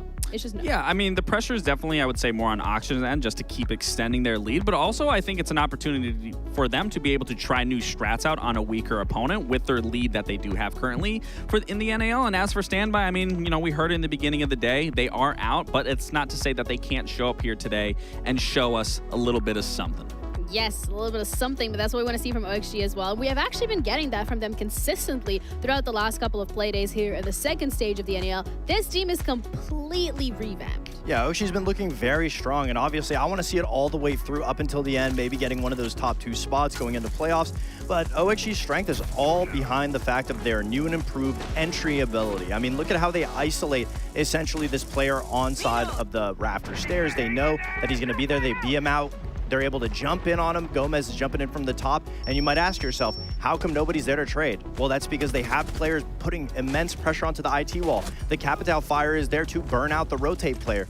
Every step of the way, it's so smart and so calculated on how they're going to attack something. And the biggest difference is since moving Forrest to more of a utility-based role, he's able to now command the team with all of that utility as opposed to being stuck on that shield. If there was a shield in that situation, you'd have to push in a disadvantageable spot. You're losing a character that could have bring fire, maybe a character that's bringing the bees. So obviously, it's a great transition from that to have Forrest on a more utility-based operator, able to call, able to coordinate that push, and in turn, it makes Gomez and Adam in the entry game so devastating to go up against. And OXG has just been firing on all cylinders when it comes to that entry game. Yeah, specifically Adam is one to really be scared of when it comes to how he's been performing on the entry for the side of OXG. Oh yeah, I mean, he goes without saying, he's currently the best player in the NAL, obviously, statistically, and when it comes to how he's been playing, I mean, we've always known Adam has had potential since his previous rosters onto this OXG team, but he's always been on that secondary support role. He's been on the Habana. You never really saw him on that primary entry role, and now that he's been on it, now that they've been able to adapt and build the team essentially around Adam and him being this entry, it's been so significant into why OXG has been able to find this success, because now they finally have players to drone up, to get behind, and it helps Gomez be put in a position where he's not the main entry, he's the second entry, so he doesn't have that pressure of having to do it all on his own. He can be there to just fill in the slots, and if he goes down, you know Adam's going to be there to pick it up. And that's why you put him on your fantasy league team. Yeah. As well for this week. Hope. Please, Adam. Please. Put me in first. Yeah, we'll see whether or not that's going to happen. Because standing in their way for the first game this week is Standby LFO. And Lax, this roster, we've seen glimpses of what they can do at the start of the stage, but they've never necessarily been able to translate that into closing games out, which seems to be their biggest hurdle. It's definitely been their biggest hurdle. And, you know, it's easy to look at this roster and point out everything that they're doing wrong and say that they're having a tough stage. We all can see that. We've obviously all seen the matches, even us here on the desk. I mean, fact of the matter is, I mean, we did see in the beginning of the stage, there was some glimpses of life from this roster from the previous stage and how they started versus this one was. And it was kind of perplexing to kind of see the drop-off now. Obviously, not having org representation, you know, not being able to have any of those backings behind you does create some sort of chaos, I'm sure. I don't doubt that. But it's not an area where I feel that this roster still can't show some life, some improvement. And like I said, you know, we really have to look back at what they were doing week one. Yeah, that's actually a really good point because, as you know, we already touched upon a bit here, is the fact that when we're looking at Standby LFO, like, they have glimmers of success, glimmers of hope, what they are able to do, but it's a matter of consistently and continuously bringing that kind of play style to the board. Yeah, and again, you got to look back at week one, you know, versus an SSG, hard-hitting opponent. You know, we were talking about SSG was the stage 1 winners. They were the best looking internationally, but they play that 2v2 perfectly. They don't overextend. They play off of each other. They bait one another.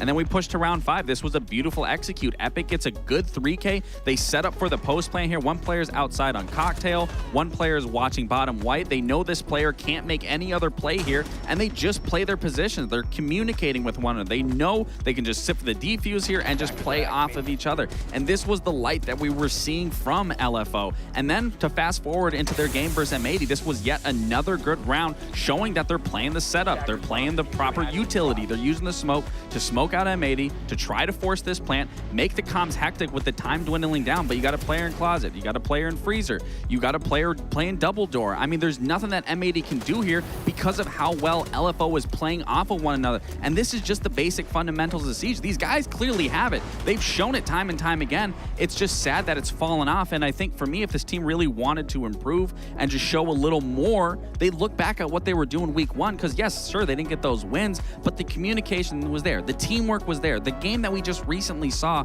versus Wildcard, we thought they had a game plan because Wildcard recently played Nighthaven Labs, but given how they were setting up on those attacks, they looked completely confused. So many players were off on their own island trying to take these engagements, not working out, but just go back to the basic fundamentals. Play with your teammates. Siege is a team-based game, and if you're playing it individually, you're already losing the plot at that point. So I'm not going to sit here and rag on these guys. These guys have all the experience they need to play together. It's just coming down in those moments of actually recognizing the win condition and using their communication to play with each other. So in that case, the win condition for them for the side of the map feeder would also be just going to maps that reward the fundamentals. To some degree, I guess you could say. And Bank, I wouldn't say is the best. They're 0-4 on it. And just recently, they lost to Cloud9 and a swift 7-0. They lost to Envy. It was a close game, but still lost nonetheless 7-5.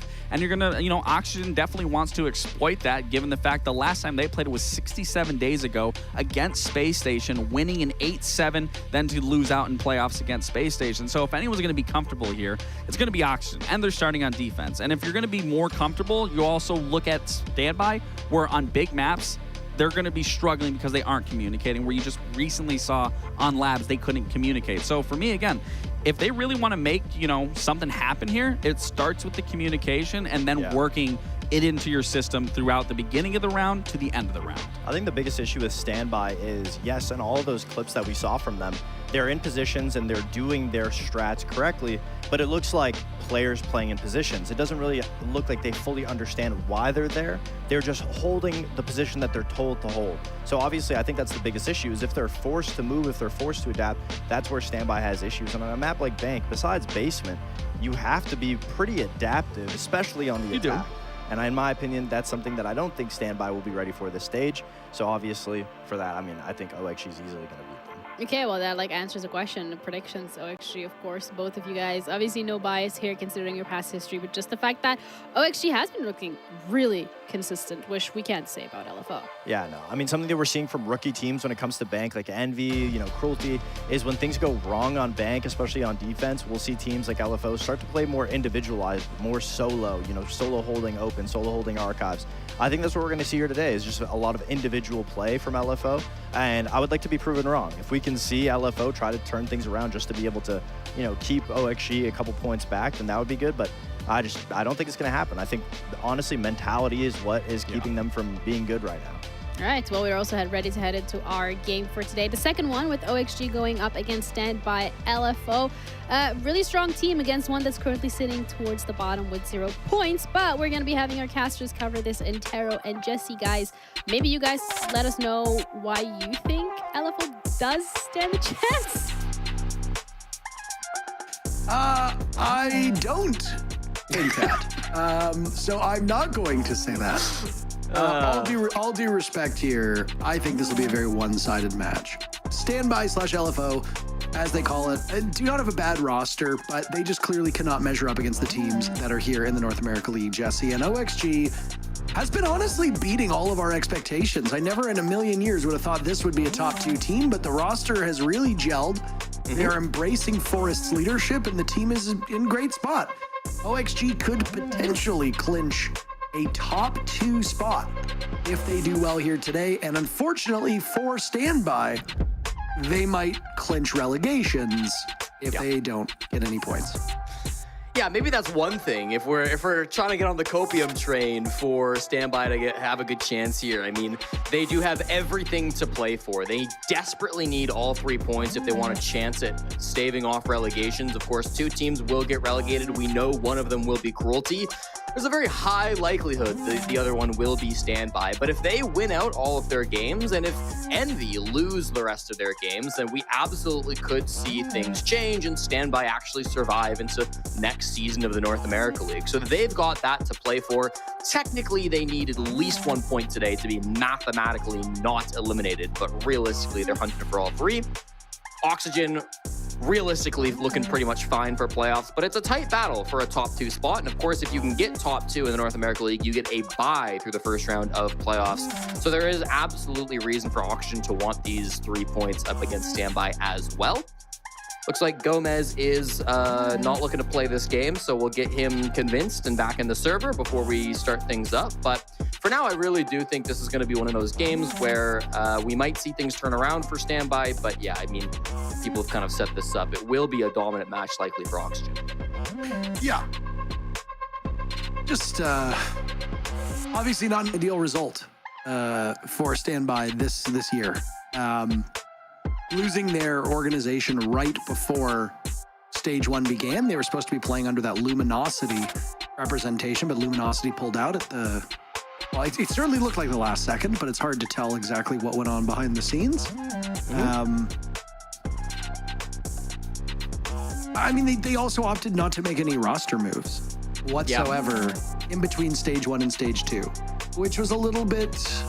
It was a decision, right? I mean, I think there's a lot that can be said about sticking with your core 5 if you've started to put together a pretty good result, but this team was far from world beaters in Stage 1. And in Stage 2, they've ended up about the same spot, right? They're a little bit worse. Unfortunately for them, Envy has managed to put the pieces together, which has shoved everybody down. If you move Envy out of that 10th and last place spot that they inhabited in Stage 1, LFO and Team Cruelty are the next 2 teams that were ahead of them in that exact order.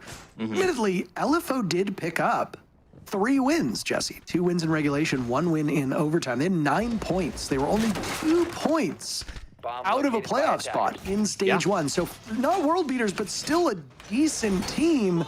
And then the wheels have just come off. And now, unfortunately for them, they inhabit the exact same spot that Cruelty's in. 16 rounds won over 6 play days means less than 3 rounds on average per match, which is not ideal, and they sit with 0 points. 5 seconds remaining. Yeah, I mean, I honestly thought Standby towards the end of stage one was looking like a pretty solid team. Like, it felt like we really saw some improvements through the first stage, but in the second stage, obviously everybody else got a lot better. It feels like Standby maybe got a little worse or are staying at about the same level, and so it really struggled to get much done.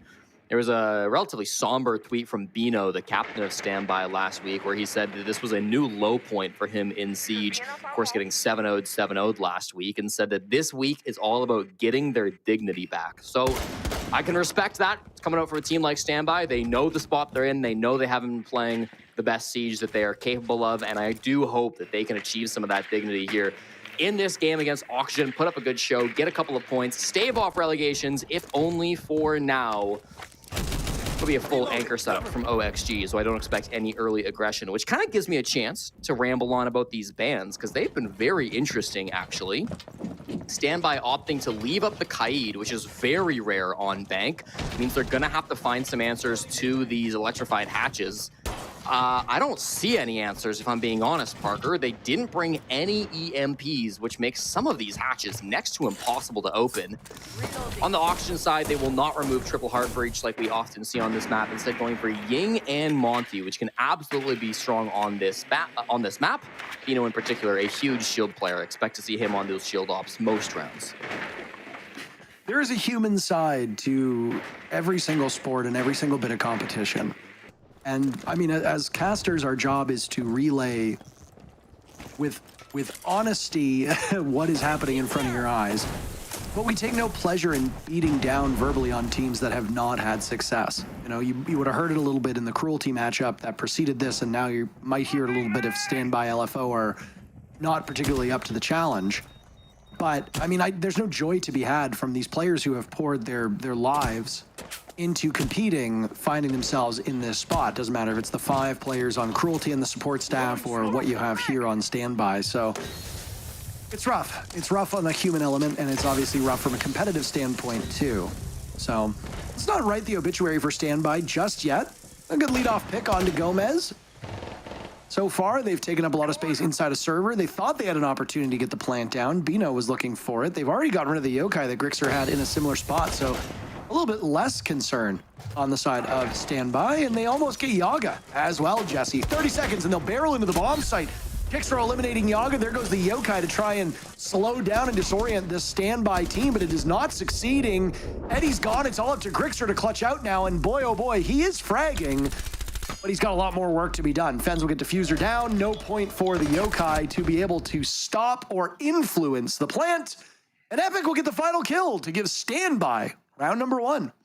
Honestly, good push in. I was a little surprised that it was as successful as it was. They really struggled with those electric claws on the site hatch in particular. It took them a long time to be able to get that one open. We've eventually were able to make some ground, but even still, the site hatch, I believe, was closed for that entire round, as the 2 can openers used were on the bottom square hatch and then just on the wall into sight. Thankfully, the gunfight was really strong. We saw some great shots being hit. Kickstro on that, on the glass, getting some really good value. Fens getting that opening pick. Both just playing inside a server, nothing fancy. Epic was then the guy to come down main stairs, have that second dimension into the push, got the last 2 picks in that round to really secure things for Standby. I liked Eddie's position in Garage, even though it didn't result in any kills coming through from him. So, life gave them lemons, they made lemonade. Standby really took a bad early round where the util game I don't think was up to snuff. They didn't get the hatch that they needed to, and they didn't really bait out any C4s. But with good glass play and just good shots coming out from their front of that push, they really were able to turn things around. OXG maybe not showing enough respect to the Standby team in first round. Attacker's objective is to locate a bomb and defuse it. That was a story that we heard back during that Cruelty match as well. I do think that there's something to be said about Wildcard not playing up to expectations because of the fact that they thought it would be a relatively easy game. I mean, if you're Oxygen, you've got some real serious stakes here. I mean, Wildcard did too. I mean, Wildcard was fighting for their lives to try and get a playoff spot. They've managed to nestle their way in, but the other teams that had the spot before them are going to be in action today, as we said. OXG cannot take this for granted. They have to be a competitive team right on the onset. They're, even with OXG in second place, even with 5 regulation wins and 1 regulation loss, Jesse, there are still people who are like, well, I don't know if OXG is the real deal. So you need to prove the doubters. You need to prove them wrong. I think a strong start from OXG sends a message here on a map like Bank that's definitely doable when you're defending. But yeah, Standby played that first round very effectively. If OXG did give them any doubt or give them a bit of a lighter workload, you got to be a little bit better than that. And that's exactly what's happening right now. By the way, where did all the kills go? Hitting the, oh my goodness, the kill feed and Standby both disappeared at the exact same time. And OXG sweeps through Standby in very quick order. So it was a pretty fast push from Standby. They thought that they had a gap as Epic got that first kill on the main stairs. By the way, Epic, all 3 kills now have come on that main stairs, either going down to the basement or up to the top floor, so credit for him. Gets that opening pick onto Yaga, nearly got a second frag too. If you go back and watch it in slow-mo, his crosshair was on the head of Gomez, but he just didn't click in time, ended up losing that gunfight, gets traded. Regardless, at that point, the push is already underway with everybody jumping in stock, jumping in through the hallway. That double shield play coming through from Bino and Ben, trying to make a pinch happen kind of in towards stock. And it was a good idea that was actually pretty well coordinated from Standby, but Gomez hit some beauty shots. Adam did as well, just playing inside a long desk. And as soon as that kind of second dimension was taken care of, right, once they cleared out Epic, they knew where that push was coming from on Standby. And I thought OXG did a really good job responding to it, not being fearful of that fast shield push that was coming in from both Bino and Fens playing the double shield ops. Attackers are moving to the bomb. Been loving this Glaz so far. He's an operator that you don't see all that often, but if you're going for any kind of smoke executes, he's great for it. It usually necessitates a warden on the other side. You don't get to pick your defenders during the prep phase. So Standby presumably knows that there's a warden on the board. They certainly know there's a Tuberow on the board as Forrest gets real aggressive over by Electrical and immediately thinks, well, maybe this might not be the best idea when there's 3 separate players on the side of Standby in that position. Get all them on drones. Oh my. Just imagine the run out. Imagine it. They did bring 4 Claymores. 2 of them have been set down, so you have to imagine that that's been thought of. I'll give Standby benefit of the doubt on that one. Looks like it's going to be a very standard square execute, Parker. They don't need to take much map control at the moment. They've gotten all of basement being cleared up. Eddie's there playing inside of server stairs, so he's been the one to take that control. Bino's goal is going to use these smokes to get deep into cafeteria so that he can get a plant down. Gomez playing the warden inside of archives won't really be able to do much. If they do smoke just in through the hallway, he'll have to get aggressive on some kind of a flank, but will absolutely be known if he goes for a play like that. First logic bomb might force a bit of movement, and smokes are coming out too. And there goes those pocket EMPs as Eddie will hit the panels. Forrest using a nitro cell to get rid of Epic. The Glaz will be no more. You do not need to fear the smoke anywhere near as much as you did before. Kickstro also dropped. Bino is dead inside the site. Gomez is gone. Forrest with every kill so far. Oh, he wants a 4th too. He'll fish for it. Adam will deny him an ace as Fens drops, and now it's Eddie all by his lonesome. He gets Forrest, but that's all he'll get as Yaga immediately tears through him, denying any more losses on the side of OXG. More and more, we're starting to look like that first round was a bit of a blip, Jesse. Yeah, I mean, really nice response from Oxygen. I think in both rounds 2 and 3, they've been respecting the push a bit more from Standby. They've been very keen to realize where the push is coming from, right? I feel like in both those second and third round, it's very obvious where the push was going to come from. And so everybody on OXG was looking that direction. Similar, I guess, in round 1, but it's a lot harder to stop that push when you do lose a lot of those early gunfights. The Glaz does get taken out. I was curious if we would see the Glaz get removed because it was probably the best op in round number 1, or if they would go for the Blitz, which has been run every single round so far from Bino. So interesting they do remove the Glaz. Warden as a response. I like the attempt in round 3 as well with the Glaz. You know, you're trying to get in, you're trying to get through that smoke. You know that the Warden's not in sight, so it's, in theory, a really safe play to smoke and walk into sight. But a Nitro Cell doesn't really care too much about the smoke. They're going to be able to predict where you're in there and gets really good damage on Bino as he kills Epic as well. So nice little play. Vintage Forest coming out for a big 3K in that round. And Oxygen, I think, looking quite strong here in the first quarter. I get used to a lot of things, but hearing you refer to them as quarters just never, I'm sorry. I know there's the break now with the ban phase, but it fits. I know. I could say the first sixth when referring to the first 2 rounds, if you'd like. We're about to finish our second sixth of the game here. Right on, man. Moving to defuse a bomb. Back where it all began. Back where Standby stunned us in this first round. Deftly moving in. Taking care of the yokai. Wrestling through servers. Putting the OXG players over in lockers in a really tough spot. Having a late flank that would go through garage. Once they had the numbers advantage, Standby could cut through what remained quite easily. Does OXG allow Standby to set up in the same way? Does OXG commit the same mistakes by just sitting inside the site and not taking aggression to Standby? That's the question. They're in the building quickly on the side of Standby, though. Mostly upstairs. Clear from the top down, and then do what's next. This is a good pace for Standby, as they've got quite a bit of work to do before they can turn their efforts towards that basement bomb site. And it's basically the same op lineup coming through from OXG, so I would anticipate that they're not looking to get aggressive in this early game. Adam is on the open hatch, but he should drop very quickly. We've got, of course, Gomez on the elevator hatch, looking to likely drop after shooting some drones.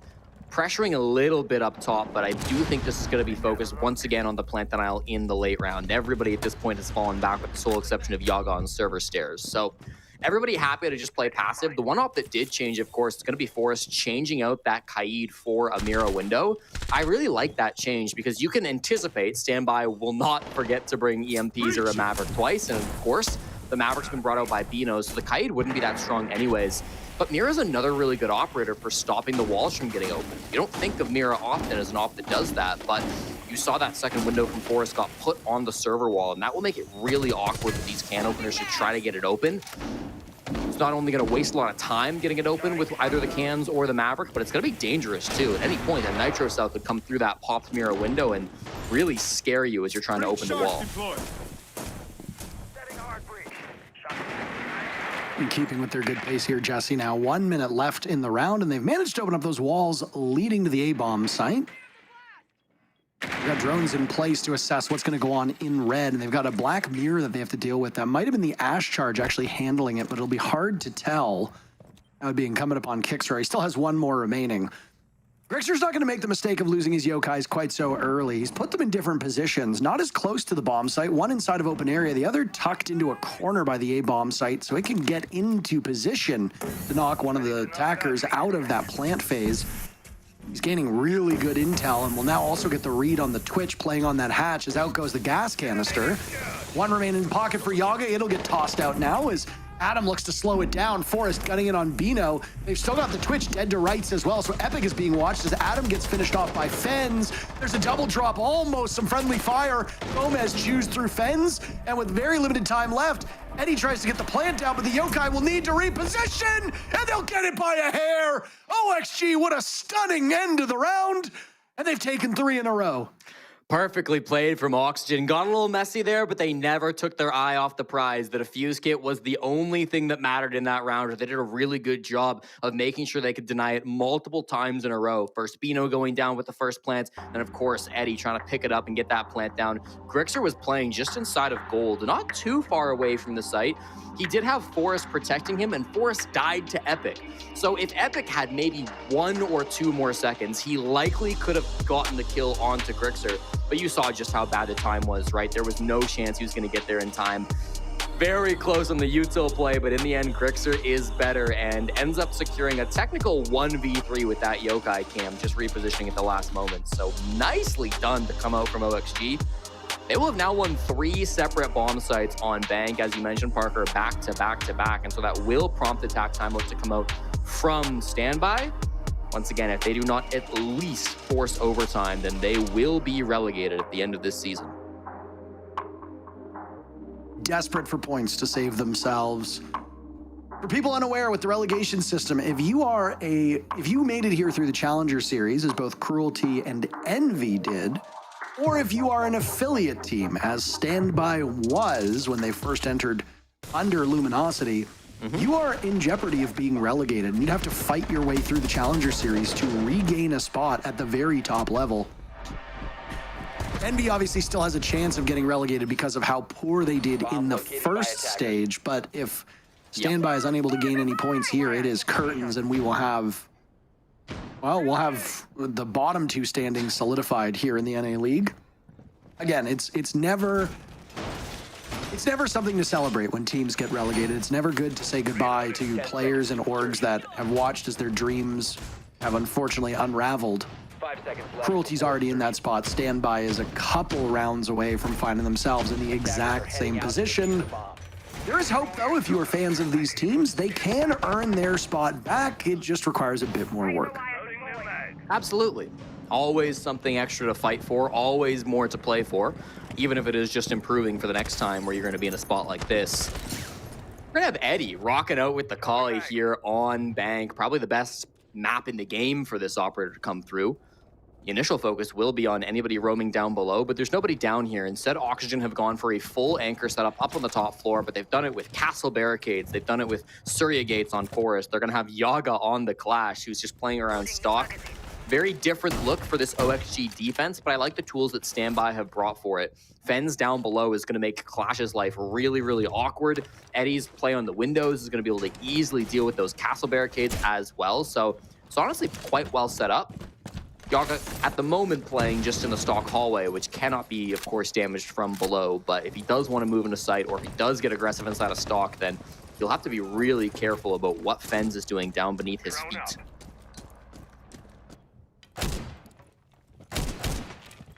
Changing mags. It'll be the first time that we saw somebody today have issues with dealing with a bulletproof camera. I think Fens actually got this one, though. I don't know if you saw. Yep, he did get it. Top left. Excellent. Marked as Cause destroyed. for celebration. Might make things a little bit easier. Of course, those can see through smokes, and there's a lot of smokes on the side of Standby. They brought 4. They've already used 1 from Eddie, so that might slow them a little bit. But now Bino feels safe enough to get into top square. Open up the wall here. There's nothing to deny it, really. Gomez does have Zoto canisters. I'll look to see if they come through. Doesn't seem like it. So this will be the plant strategy. You're going to smoke in from top square. You're going to hopefully cover with this Collie. And you're going to hope to hold F long enough that this plant goes down and you can play the really strong post plant from out here on the windows.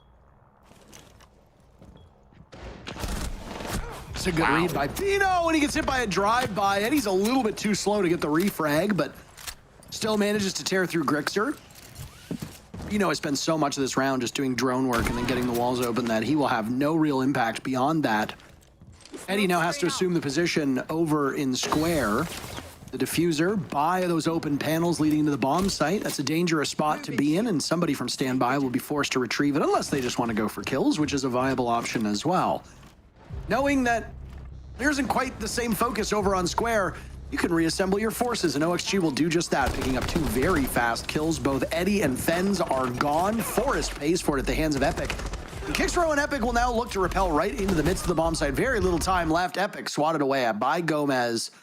Goodbye so long, as OXG picks up yet another round, and they are storming their way towards victory. Dude, Grixer is one hell of a player. Can I just say, all stage long, he's really been in a very passive role for OXG. He's playing that second support role right alongside Forest, right? Very experienced player. We've seen him pop off, get aggressive on other teams, but this time he's kind of taken a bit of a step back so that Adam and Gomez can kind of shine in that role. Ends up with him having the highest survival rating in the entire North America League, living through 44% of rounds through the first 3 weeks. So he's done a great job being so passive. But then here in round 5 against Standby, says, screw it, what if I, on the smoke, go for a wild swing? He does this because he knows how important of a pick it is.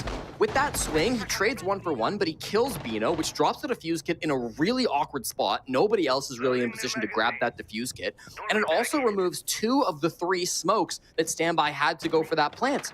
And then because there was still so much pressure and so much threat coming in from the stock hallway, the last smoke that was being used by the Collie ended up just being used to try to recover that defuse kit, which also didn't go so well. So even though it was just a 1 for 1 trade and kind of a random swing to come out from Grixer, the value he got from it was absolutely massive. And I think once Bino died, the push from Standby had no direction at all. They did not know how to recover that round. I wouldn't have known how to recover that round from their position either. I mean, it just looked really difficult in the spot that they were in. So credit to Grixer in that one. I mean, usually a passive player, but a crazy swing pays off for him here.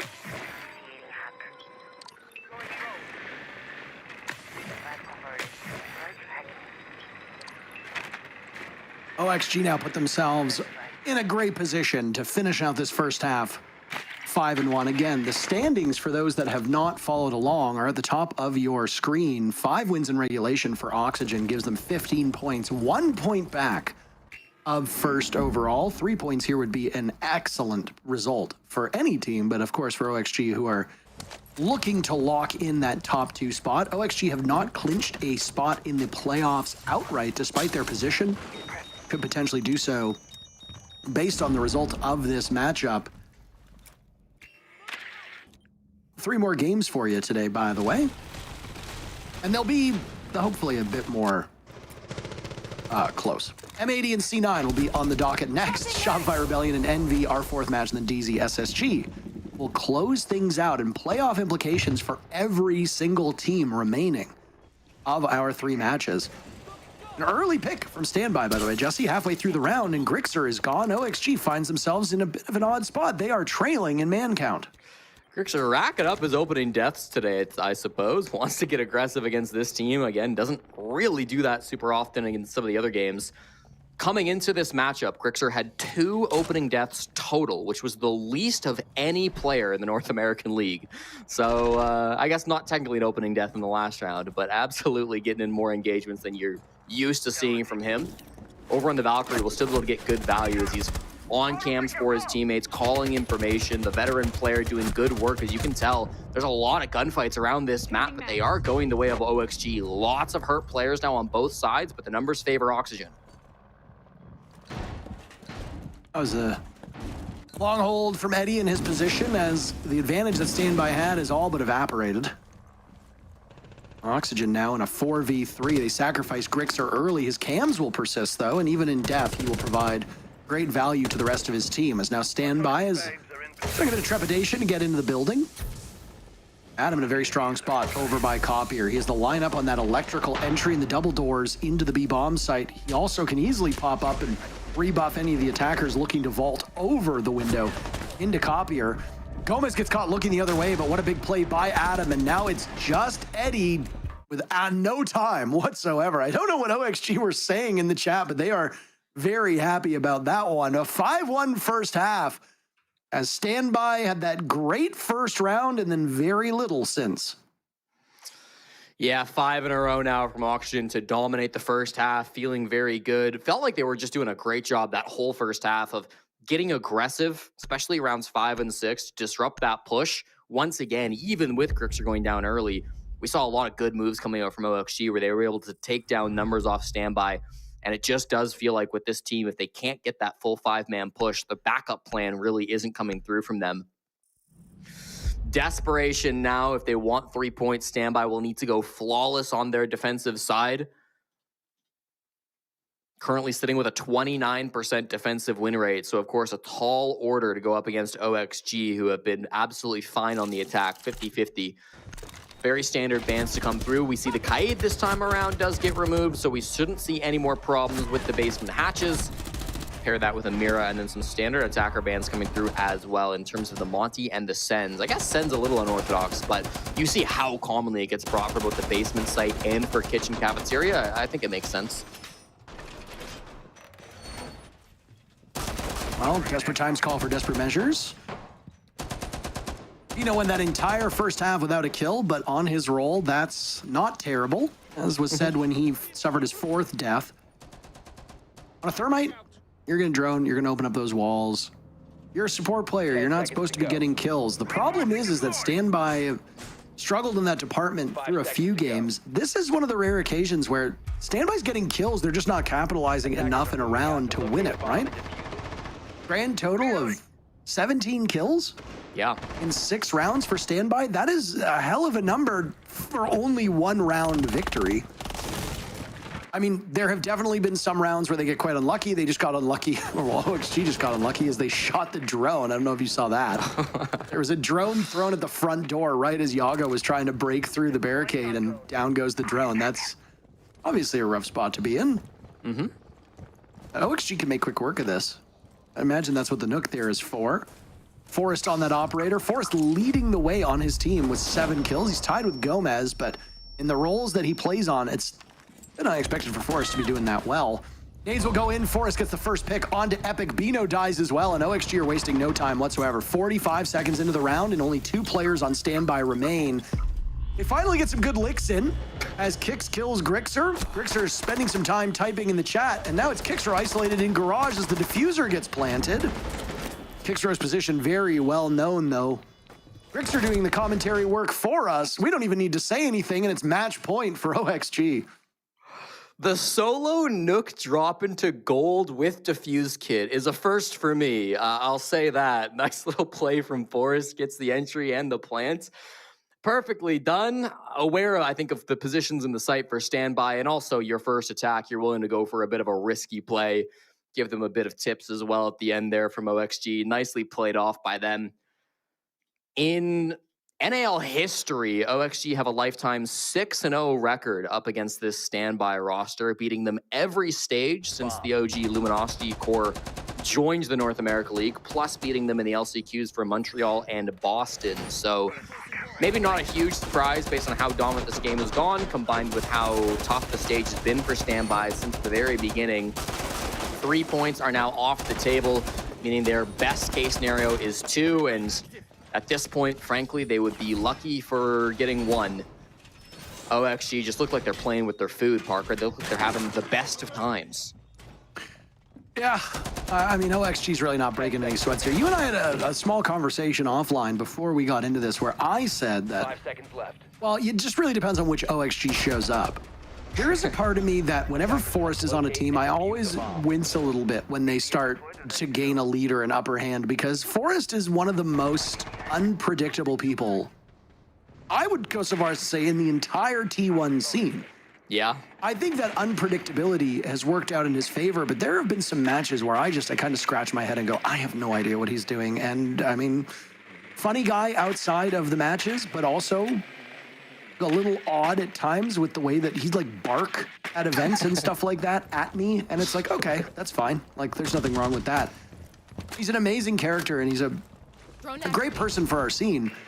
But I do, like I said, I do have some of those still thoughts rattling around in my brain that maybe at this point I need to let go of, because OXG sure seem like the real deal based on their results. They're about to be 6-1 unless we see one of the greatest comebacks in the history of the NA League performed by Standby. Given Standby's numbers, I don't know if that's going to happen, but I'm prepared to be amazed. Good drones to come through from auction to start this off. And I think, I don't know, I would have appreciated maybe some aggression from Standby, right? You're on death's door at this point. Make a play, take a risk, but it's a very default hold coming out from them here for round number 8. You're absolutely right that sometimes this team on OXG can be a little goofy, but you've got to respect how solid they've been over the last 3 weeks. I think the improvement from stage 1 to stage 2 has been insane from this team, and they look like a brand new animal, frankly. Just one of the many teams that they have dominated in this group stage, and I don't think Standby will be the last. Push onto server stairs. Now they've retreated from the staircase. Can they get anybody in lockers? Looks like Eddie will be the first. The first of how many, though? 4 more players remain for Standby, as OXG have already turned their attention to their matchup against Cloud9 tomorrow. OXG will round out this stage by going up against Envy, and what might actually be a very important match for Envy, depending on how the next 2 days go. OXG Envy will be our second last group stage match before we go to the playoffs. That'll be played on September 26th, which is Friday. Bino hoping to not go out of this without a kill. At least Standby have picked up 1 round, as you said last week. They were unsuccessful in even doing that. So they are somewhat ahead of their previous results. Forrest will now go for the plant, as you can hear smokes going off, but there's no real denial on the side of Standby. Forrest hasn't been touched a single point of HP. Now Bino's in a very bad spot. Hunted down by the utility, thrust out by Grixer, shot deep into the bomb site. It's Fenz's turn to get spotted as well. Standby are living up to their namesake. A great shot by Epic, as down goes Yaga. But you have to worry about the clock. Oxygen just needs to play out the remaining 25 seconds, and this match and 3 points are theirs.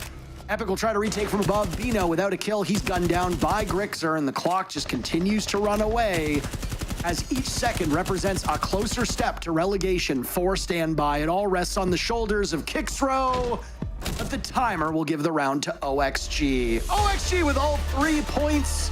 They take first from M80 for the time being, but they might just be keeping the seat warm, as M80 will be up next against Cloud9 and could easily retake that spot. As for Standby, their fate is sealed, Jesse. They will be relegated, joining Team Cruelty at the bottom of the NA League standings, irrespective of what they do over the next 2 playdays. Means that we're going to get JJ Blast in the league for 2026. Oh, the horrors. Well, I guess we'll just have to get used to them. Nicely played by Oxygen in a fantastic spot for top 2 at this point. Not confirmed, but looking oh so good. As you mentioned, M80 versus Cloud9 is up next, and a quick chat with Oxygen coming up right after this short break.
Let's go square, right? Am I think so. I think so. Gotta flank kitchen or something. Kitchen. Nice! Fucking free ass one. You guys are so bad, bro. Good shot. Guys, let's fucking go, guys! Oh my god, how we won! Oh my god! Bro, go Discord. Let's go, boys! Let's go! Team. Fucking free.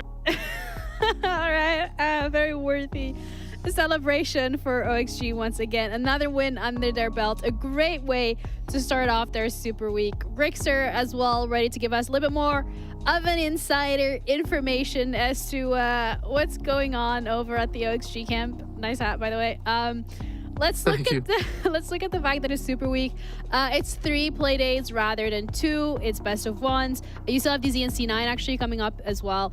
Has the prep been any different for this week than it has been for the others?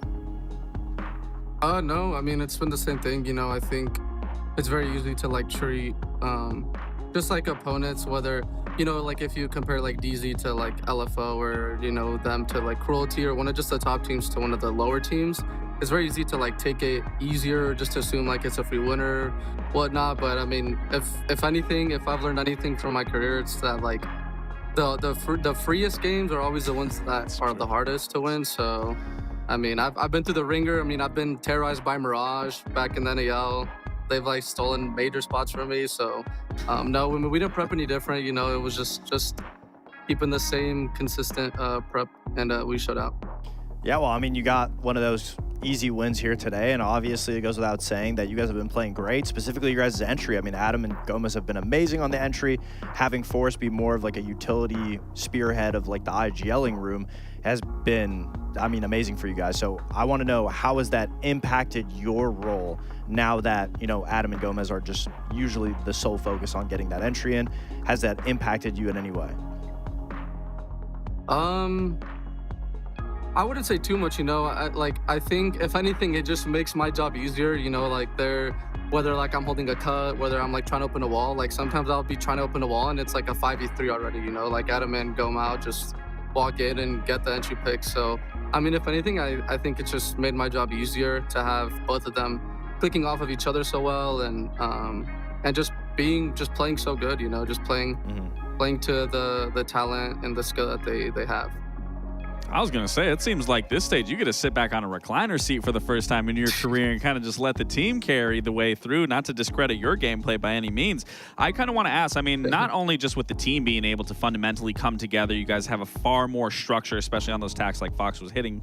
The coaching staff, obviously that's been something that's been talked about, whether it's been on the desk, whether it's just even been on Twitter. I mean, I kind of want your opinion now with the change with the coaching staff, adding Kizzy and then your new analyst you guys just got. I mean, how much really has that been contributing to your guys' success as well?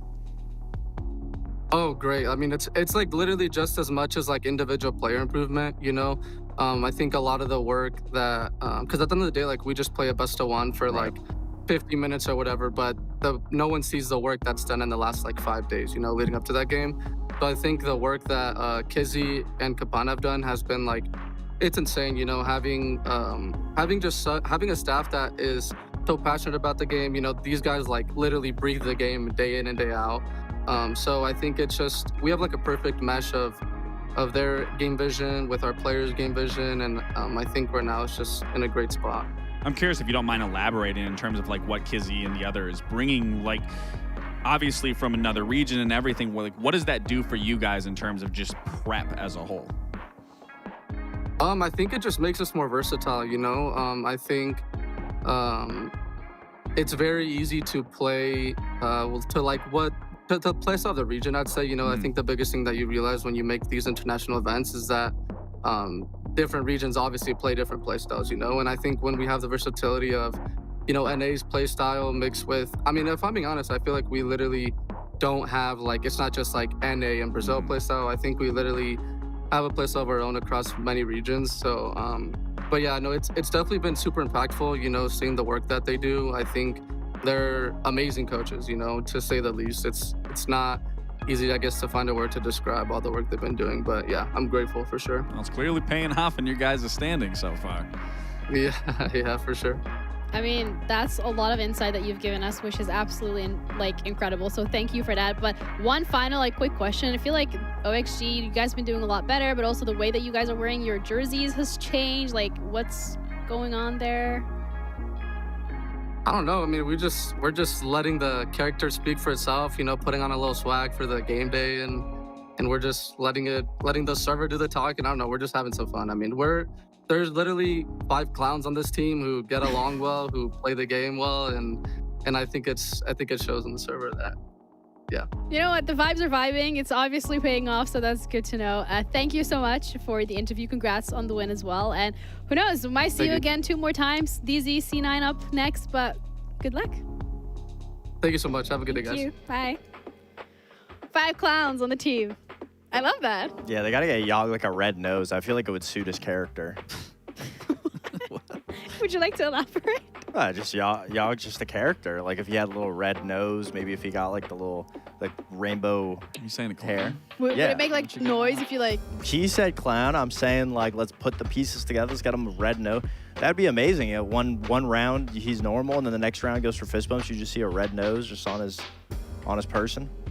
You know what? I'm going to have to agree. But let's talk about that game. Yes, I mean, let's from Oxygen, that was a beautiful performance. I mean, it seems to be the case with every single one of these matchups. They just seem to get better and better. And as Fox so candidly was talking about, their entries, that's really what's been paying dividends for this roster that we talked about in the early stage was what's their attacks going to look like? They're struggling. Force makes that change. They're putting Adam and Gomez to be the front lines. They're getting it done. It's making the job easier for Grixer that we talked about. And Grixer historically has always been a player that's gone above and beyond in his career. So the fact he can now sit back and relax and let everyone else on his squad lead the charge and just fill in those areas, I mean, I'm sure it's got to feel good in terms of taking off all that pressure. Yeah, absolutely. I mean, I think even a big change from when we were on the team is listening to the communication, like even in the last round, that the comms essentially, especially from Yogg. I know OXG's always been a very momentum, energy-based team, and if things go wrong, they get quiet. If things go right, great, best team in the server. And obviously, if you can continuously have everyone in good vibes, good mentality, I always said, like, bringing on Force to have that energy on the team.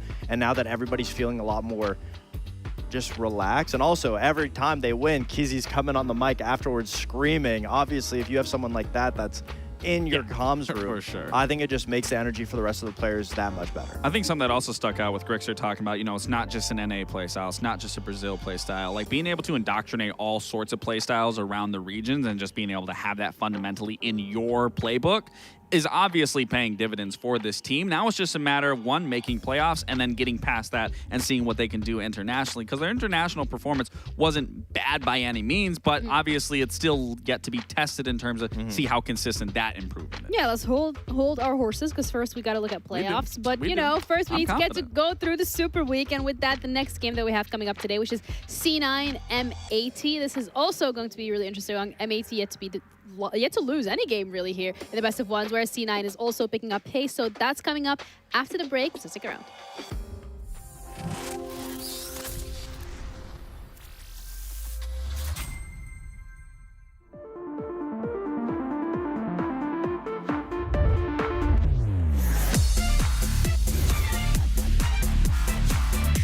Dodas and Dash together. Unbelievable. Can he get there in time? Cameraman's going to complete. Big ET finds a huge 4K and gift road. Their first back. There's only 4 seconds left. There's no way. Whilst not easy, is potentially winnable. No. They give him a 1v1. And they've given him both. They find the down as well. Yesterday they took the crown from NA. Today they take their kingdom from Blackout.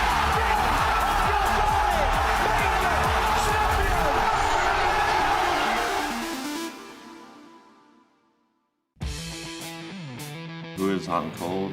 A normal dude that grew up playing video games and somehow fell into playing professional Siege.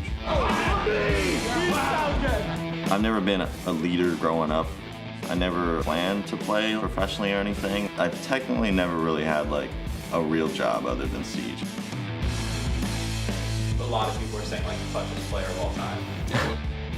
I mean, looking back, I would want my legacy in Siege to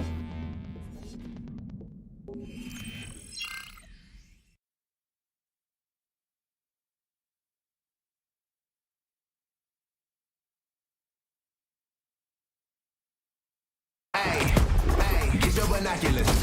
I see you looking. Who they wanna be? You can see it in their eyes. When you turn it to the king, then it comes with a prize. We did it again, we did it again, we did it again and again and again. We did it again, we did it again, we did it again and again and again.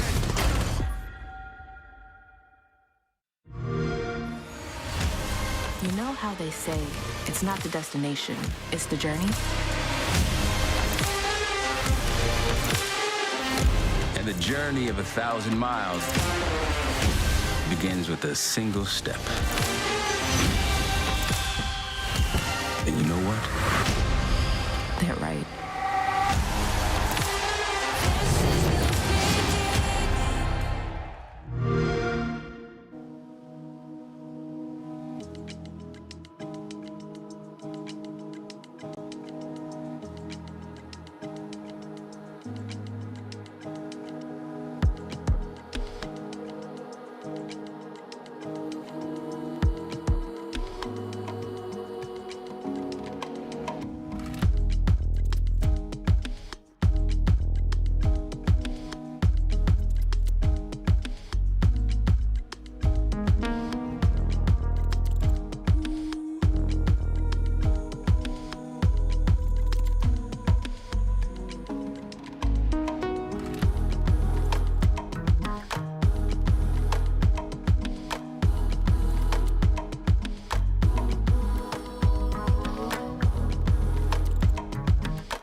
Welcome back to the NAL with our third game of today, which hopefully should be a little bit more spicy than the first two that we have seen. M80 against C9, with M80 being the undefeated roster so far here in NAL Stage 2 regular season. Can they continue this as C9 is picking up pace? I mean, you sure hope so. I mean, both teams have actually been looking pretty lethal when it comes to Stage 2. M80's currently undefeated. When it comes to Cloud9, wow, the momentum, 7-0, 7-0, 7-2. And now they have another chance against another top team to be able to take them out. So obviously, both teams looking pretty good. Gonna have to see who's the one that's gonna be able to be more consistent. Yeah, consistency, however, has genuinely been the name of the game when we are looking at M80 specifically, because that's, of course, how you're going to be going undefeated. This roster, although no changes in terms of the players that they've swapped out, there has been a bit more change in the philosophy behind how every single piece is moving on the board. Yeah, I mean, Fox has touched up on it, talking about, they're more utility-based. They're switching some players off of flex role, more specifically talking about Kino. And even for Hot and Cold, I mean, he's been leading a lot of the charge on that IGL role. But just as a whole, this M80 roster has really been doing a significant job of improving from one game to the absolute next. Even that first game versus Shopify, I mean, both teams, we talked about this, struggled very heavy on attack, but those defenses is where they really shined and came through. And we also heard that a lot of them were under the weather there, hanging out a little too much after scrims and then after the end of the day. But again, M80, I mean, this Cruelty match, it was a quick one to say the least. Huge clutches coming out of Kino. And we've talked about Kino. The one player that did switch off of a role and playing more stationary, supportive role has been Kino. And again, Kino has been keeping this team alive and also keeping that streak alive, to say the least. Yeah, it was specifically with that one clutch against Wildcard, and ever since then, like, I don't know what happened since then, but it's just been upwards trajectory. But when we're looking at M80 as well, when it comes to their schedule and how the games that they still have to play and the games that they have played, like, they are looking so solid. Yes, I mean, this has to be acknowledged. No game has really been easy by any means outside of that Cruelty matchup, which you could argue that could have been the hardest one. I mean, we heard Grixer say the easier games typically tend to be the hardest. They did make that right in terms of getting it 7-1 and not losing to Cruelty. But again, this M80 roster, this is the first time in M80's history of being in the scene as an organization of having a streak this good in terms of a regular season. And it then begs the question, is this going to be the M80 that is going to bring home a trophy for this team? We've talked about it time and time again throughout every iteration of M80. Is this going to be the roster? Is this going to be the roster? And I would like to say they're making a damn good run for it.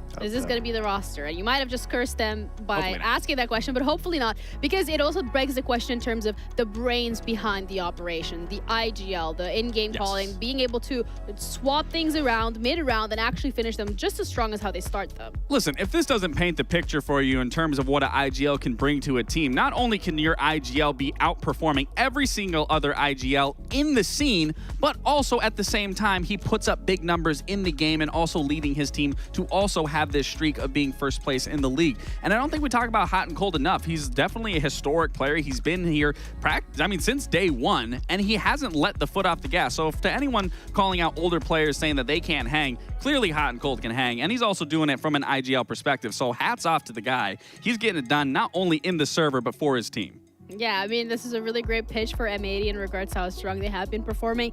They're going to be up against C9. And this roster started off pretty slow, I would say, this stage, Foxay. But in the last couple of games, they have seemed to have found their footing. Yeah, I mean, even with the pickup of Hat, obviously, there was a lot of questions on the board. They didn't really start off hot when it came to week 1, week 2. But then it slowly started shifting. And I think that's been obviously what's given C9 that momentum that's been able to carry them through a little bit farther.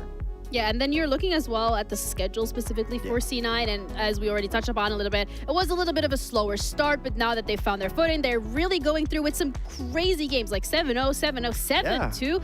That is not easy to do. I mean, even in their first games, obviously against DZ Envy, it still was relatively close. Then a big shutdown game against SR, but immediately after that, they just needed to get that win under their belt, and the rest of the team, strategically, they've been firing on all cylinders, and that's something that we've talked about since last stage, since now, is when it comes to their strategy and their preparation, they're there. Their early game, it's there. It's just about closing the rounds out. And that being said, with all of this success and the momentum, it's also giving Hat a lot of time to be able to thrive and learn and flourish on this team. We haven't really seen that happen yet, but hopefully with a little bit more time, we'll be able to get there. But aside from that, the preparation from Cloud9, we're actively seeing it get to that mid game and to that late game. Yeah, you're talking about the preparation specifically, and that's very evident in how they play some of these rounds when it comes to retakes as well.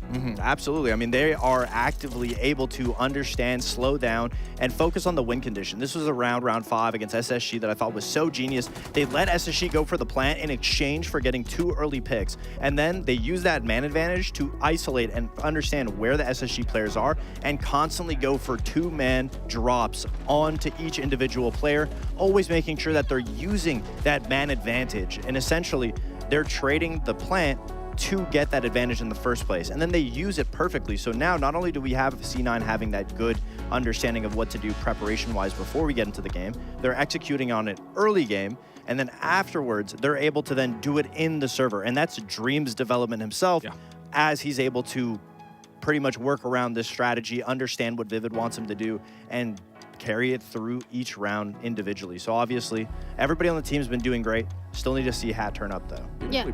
And as opposed to like the strategy part of things, because what we've seen in game 1 and game 2 so far today is that when we're looking at the map video, when we're looking at the thought process behind it, hasn't necessarily been in favor for the teams that are towards the bottom side of the leaderboard, but this one lacks Clubhouse. I'm going to be honest. I actually don't mind this. I mean, both these teams haven't showed this. I believe the last time M80 showed this was like 180 plus days when they lost to, I believe it was Secret. So long time ago, and was played internationally. But I actually don't mind this pickup coming out of M80. Just for the simple fact is, yes, you're seeing Cloud9 thrive on these success on their attacks in particular, where we know Clubhouse comes down to your attacks. You need to win on your attacks then to have a solid defense. So the fact that Cloud9 can start on defense, there is comfort there. But the caveat of this map is it's really about the fundamental errors that you're going to make. And I think M80 kind of wants to play a mental game here of we're going to bring you to a very simple map. We're sure you've been able to adapt on these bigger maps. You've been having a problem solve. Now it's those small, minute, micro details that you're really going to have to pay attention to on Clubhouse. That a team like Cloud9, they've been doing the bigger picture, but these small things really can eat you alive if you can't collapse on them early, where I think, again, M80 is trying to exploit that. And with the improvement that we've seen from C9 over the course of the last couple of play days, will that be enough to sway your prediction in favor of C9? It might. I think I'm going to stick with M80. I do like Clubhouse, though, and it does get me excited for Cloud9 on Clubhouse, because what do we say? When there's a team that you're arguably better than, you don't take them to Clubhouse. I do think this is a very fair map when it comes to these two teams, but I will say M80 definitely threw Cloud9 a bone by banning out Lair to let it go to a map like Clubhouse. So obviously, it's really going to come down to those attacks. It's going to come down to who's able to focus on the executes better. We know M80 has been able to succeed when it comes to utility, but Cloud9 has been very good. We just saw it in the SSG matchup when it comes to everything execute, diffusing, and getting that diffuser down. So I'm excited. I don't know. I'm going to stay with M80. I think Cloud9 might win that. You're gonna stick with M80, but you think Cloud9 is gonna. That's not how. M80's look Okay, so that's good, not how though. a prediction works. But either way, we're ready to head into our third match of today of C9 against M80 with our casters Jesse and Intero. So guys, take it away.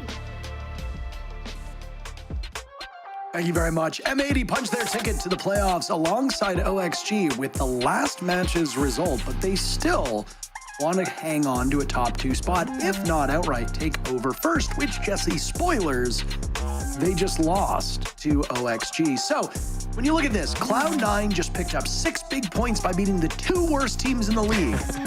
Do you think they're the real deal, and do you think C9 has what it takes to match up against M80 today? All right, that sounded maybe a little short. They also beat SpaceStation. They didn't just beat the 2 worst teams. Sorry, in the 3 league. worst teams in the league. Okay. No, I do think Cloud9 are the real deal, though, Parker. I mean, I thought our desk broke it down really nicely. Foxy had a great little replay where, honestly, Cloud9 have been really improving. Their last 3 games have been not just victories, but dominations. Sometimes over bad teams. We're all willing to see that with our eyes. But even still, I do think the way this Cloud9 have been putting together their attacks in particular has been absolutely phenomenal. So I'm excited to see what they've got. They're going against M80, the last undefeated team in North America. It's going to be a tough battle, and I agree with our analyst predictions that Cloud9 are going to be the underdogs in this game, but they could win. They've got a chance here, and especially going to a map like Clubhouse, it really is anybody's game to see who does come down to the victory. Laxing touched on it a bit. This is not a very common map for either of these squads. The last time Cloud9 played Clubhouse was in the Korean Open 2021, which I hope I don't need to say was a different roster entirely from the one that's going to be playing now. So as far as this team actually is concerned, this will be their first time ever playing Clubhouse in an official match. It'll be fun to watch, hey? Clubhouse, one of the most played maps across all regions, yet has only been played for 9 rounds here in the North America League. And it was attacker favored. What do those stats mean? Absolutely nothing. We know that Clubhouse is a defender-sided map, so we will get more data. It lags behind some of the titans of the region, Nighthaven, Cafe, and Bank. are actually the 3 most played maps. Not in any order, by the way. Those are just the top 3. Bank is the most played map, and we obviously just got to see it, but it's a bit surprising how little Clubhouse we've seen. Here's another little fun fact as we get ready to load in here. Chalet has yet to be played in North America, so I guess they don't want to go to the snowy beaches of France to do battle. We'll go to Clubhouse. Sorry? Beaches? Yeah, there's lots of beaches next to the mountains. Haven't you seen the map? I guess I should explore. It's like you don't even spend $10 a month on GeoGuessr. Fair enough, Parker. I actually have the yearly subscription, so I don't pay monthly at all for GeoGuessr. I should have you know. Thank you for correcting me in live action. It's very important. We need live fact checking is what we need here. Cloud9 exploring a bit of the world on their own. Again, the first time that they've played this Clubhouse. Now, M80 did play this map back in stage 1, but it was in that 6th, 5th place decider game up against Wildcard, which was not streamed. So there's not actually VOD footage of this team for quite a long time since they last played it. So it's really a question mark map for both of these teams. I think for M80, it's kind of a good opportunity to maybe add another map to your pool. You can imagine that when they get into the map vetoes for playoffs, things are going to get a little bit more scary. And if you've got a map that you can maybe force your opponents to ban out, then that can give you the edge in some of those map vetoes. So I do feel like that's a part of the reason why M80 wanted to try a new map here against Cloud9. For C9, maybe the curveball will give them the edge they need to take down Stage 2's best team so far. We'll have to wait and see, Parker. It's a pretty heavy roam. Both Kobe and Hat up here on the top floor. Early engagements could be lurking. It's a bit goofy as Kino seemed to moonwalk his way out of that. I don't know if you saw how funny that was, but it's a small issue with the breach on in. I wonder if we're going to see all 4 bomb sites here on Clubhouse. That bar stage bomb site on the main floor does show up from time to time, but I think how little Clubhouse that we have seen played and the unfamiliarity with these teams on it might not have it show up. I think we're just going to stick with old reliable at this point, which is the bottom floor, which is site number 1 that we see, and then the top 2. One of which is in this location where Kino is, but he's clearing from the top. As you can see on your screen, many silhouettes of these Cloud9 defenders scattered about, and Kobe Lax will gun down Gavin for the first kill of the match. Yeah, and still real no gains for M80. They don't even have space. This could be the first frag. There it is for Kino. Gets the trade back on a Kobe, and Hat cleaned up too. So that's 2 roamers cleared out from the top floor, which is very nice, but they had to lose a body, and they've spent a lot of time up here. The real challenge is going to come in the late round now. Silent, Giddy, and Dream all hunkering up inside the basement. They've got a Nitro Cell, they've got a Kiba, and they've got 3 Toxic Babes. Sometimes on this map, you full commit to the roam. Sometimes you full commit to the sites. Cloud9 have really gone kind of 50-50. So while they did somewhat lose the early game, they've still got a lot of utility down here for the late round push. So this is by no means going to be a free execute for M80. Battling this clock will be absolutely critical. Get the soft breaching done as quickly as you can. Get these hatches open with the can openers that you've brought on both hot and cold and diffuser, and pick your poison as to where you want to go. It seems like Parker Blue will be the primary focus of this push, likely with some moto pressure late in the round as well. And just as you say that, the Blackbeard Aquino is taking up residence in that area and then decides not to do it. Okay, never mind. So maybe Blue isn't quite the focus for now. Oh, no, hold on a second. Hot and Cold's going to swap on out. Maybe he's going to go towards Blue. He's going to go on drone. Oh, my goodness. They're all over the place, man. Yeah. Baited a little bit. The Toxic Babe's going to make it kind of awkward here, but Blue is eventually the focus. Parker, Capital Bolter there. Finally comes back as a Nitro Cell is hawked on up. Silent dies in the hands of Gunner. M80 have everything going for them at this point in time. 1 drops, and they see Hot and Cold get shut down by Dream as Kino should successfully pull the plant on. Dream is making life a nightmare for this M80 team, as now it's up to Giddy, who had unloaded his shotgun into Kino's shield, but as you know, those bullets bounce right off. M80 lose the first pick, but do mighty fine. From that point onward, Diffuser gets planted, and they win the round.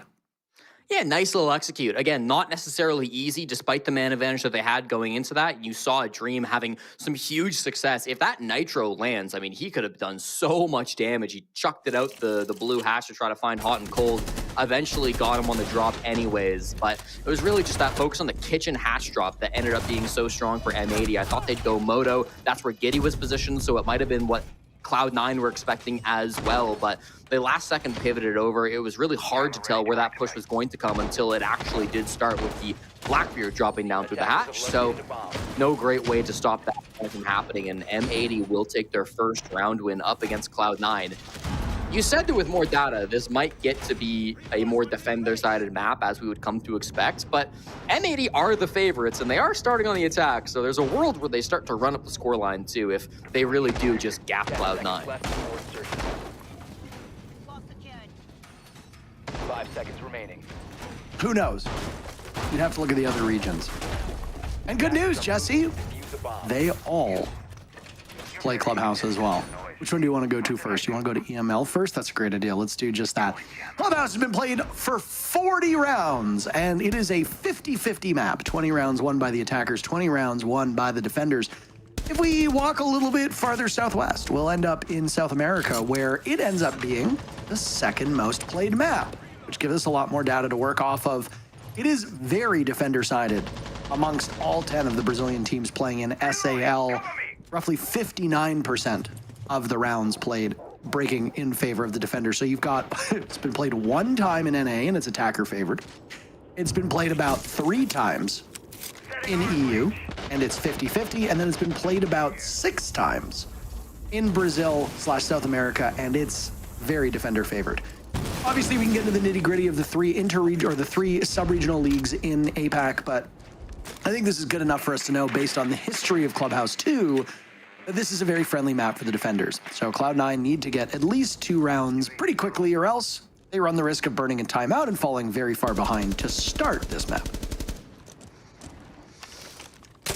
Well, it's a great lesson on sample sizes, and it'll be a lesson on executes, too, for M80 with limited map control, because they have not gone for a cache clear, which is a little surprising on this bomb site. They've left it for the defenders. Not that anybody's really playing in there. Kobe's burning alive and does go down inside a gym. Just a little bit of util work from Hot and Cold will get them the man advantage. The fact that they didn't clear cache means that his life could be in jeopardy, but Hat is not committing to the window swing inside of CC.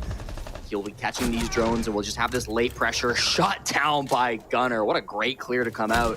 Have a late round push onto Cash. One more player in here that they might have to worry about, but he retreats back into construction. Everybody falling on the side of Cloud9. These early aggressive moves not paying off, Parker. There's just 2 remaining on C9, and it looked like one of them took some damage from the fire arrow shot out by Hot and Cold. That was indeed Giddy, who's surviving through the flames for the time being, but is in between a really, really hard spot. He gets dusted off. M80, oh my goodness, tripping over our words as they just bulldoze their way through that defense and win a flawless second round to extend their lead. Beautifully played so far from M80, looking really confident in this game up against Cloud9.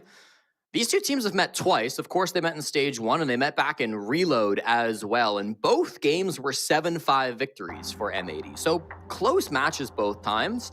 I think M80, we're expecting this one to at least follow a similar trend where it does get close, but it's not what we've seen so far. Cloud9 a little bit worried by going down 0-2 on the defense. Will start with their attack timeout, get a chance to talk to their coach, and hopefully get things back on track. Vivid, of course, the head coach for Cloud9, or he's trying to bring things back together for this team. Do you think on that previous round, it was just so many different angles of attack that Cloud9 weren't so ready for?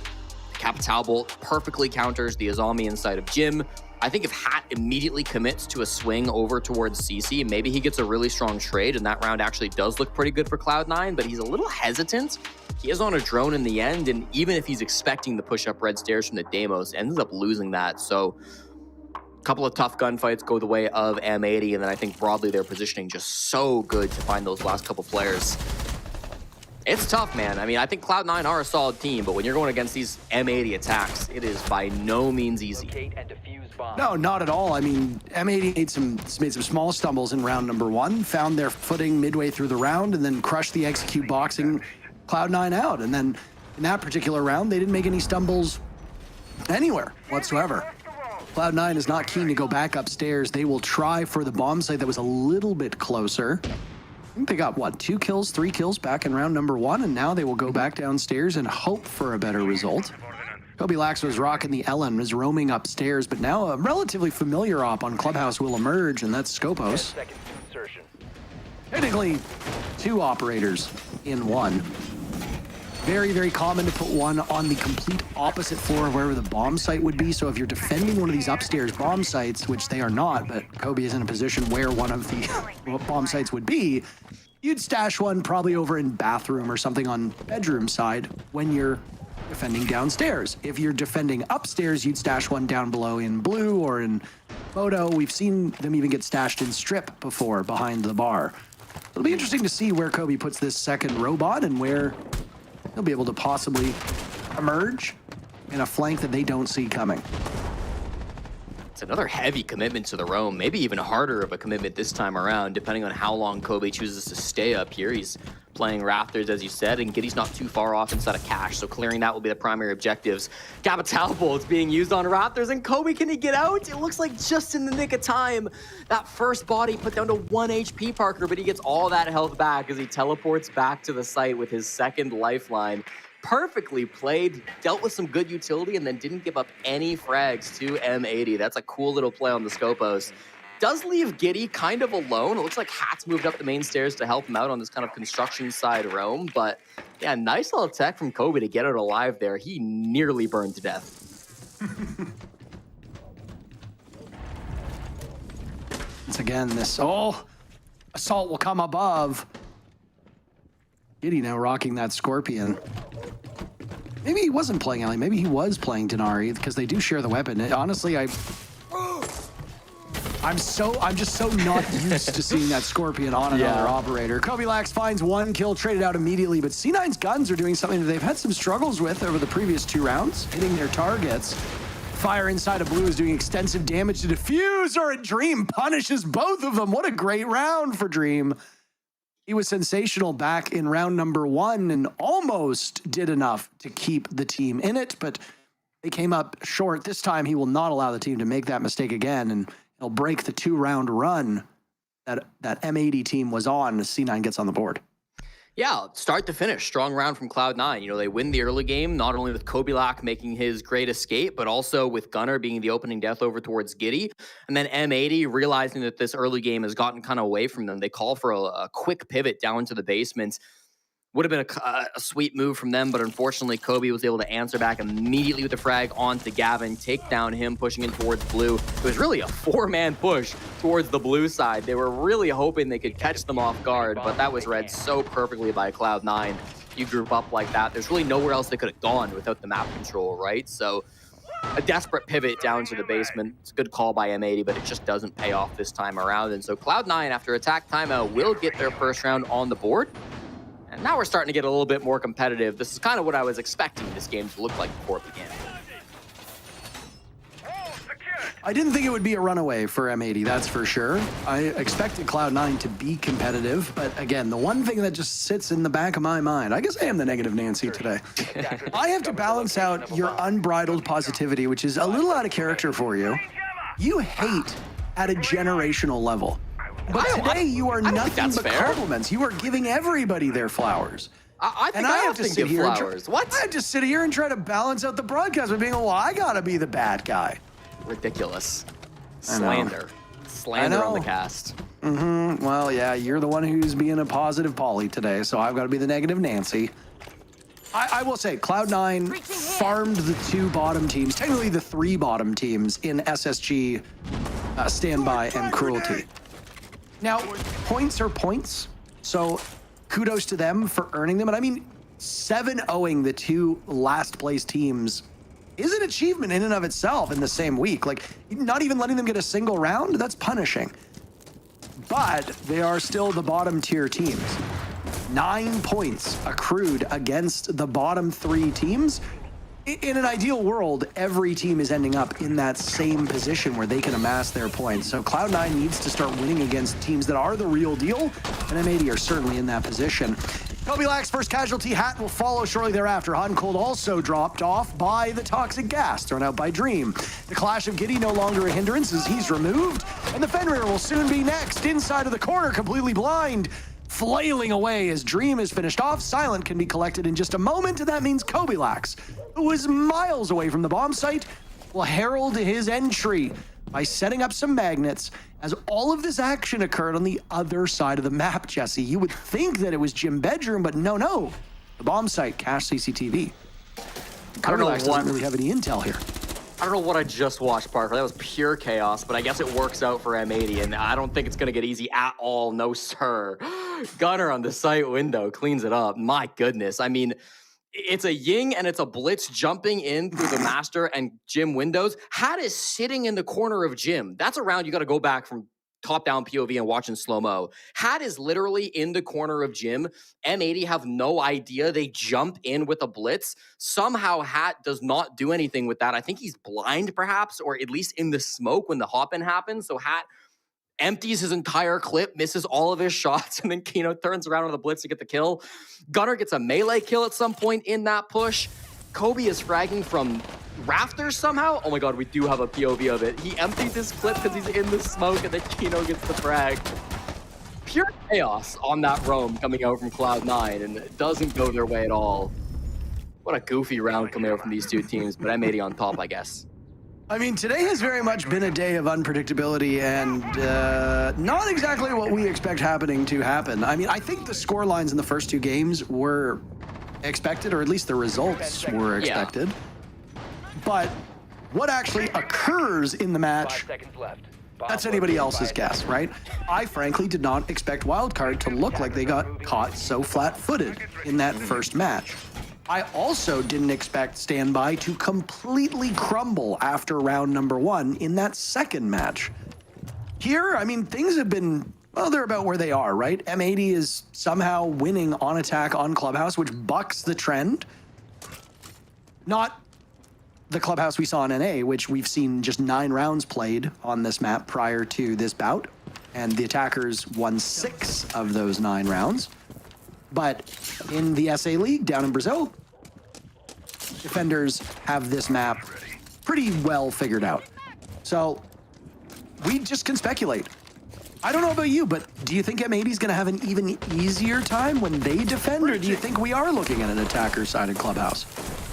It's honestly hard to tell. I was really looking forward to that second half. I guess I still am looking forward to the second half because Cloud9 are the best attacking team in the league statistically, and M80 are the best defending team. So whatever the result ends up being, I'm expecting a very competitive matchup.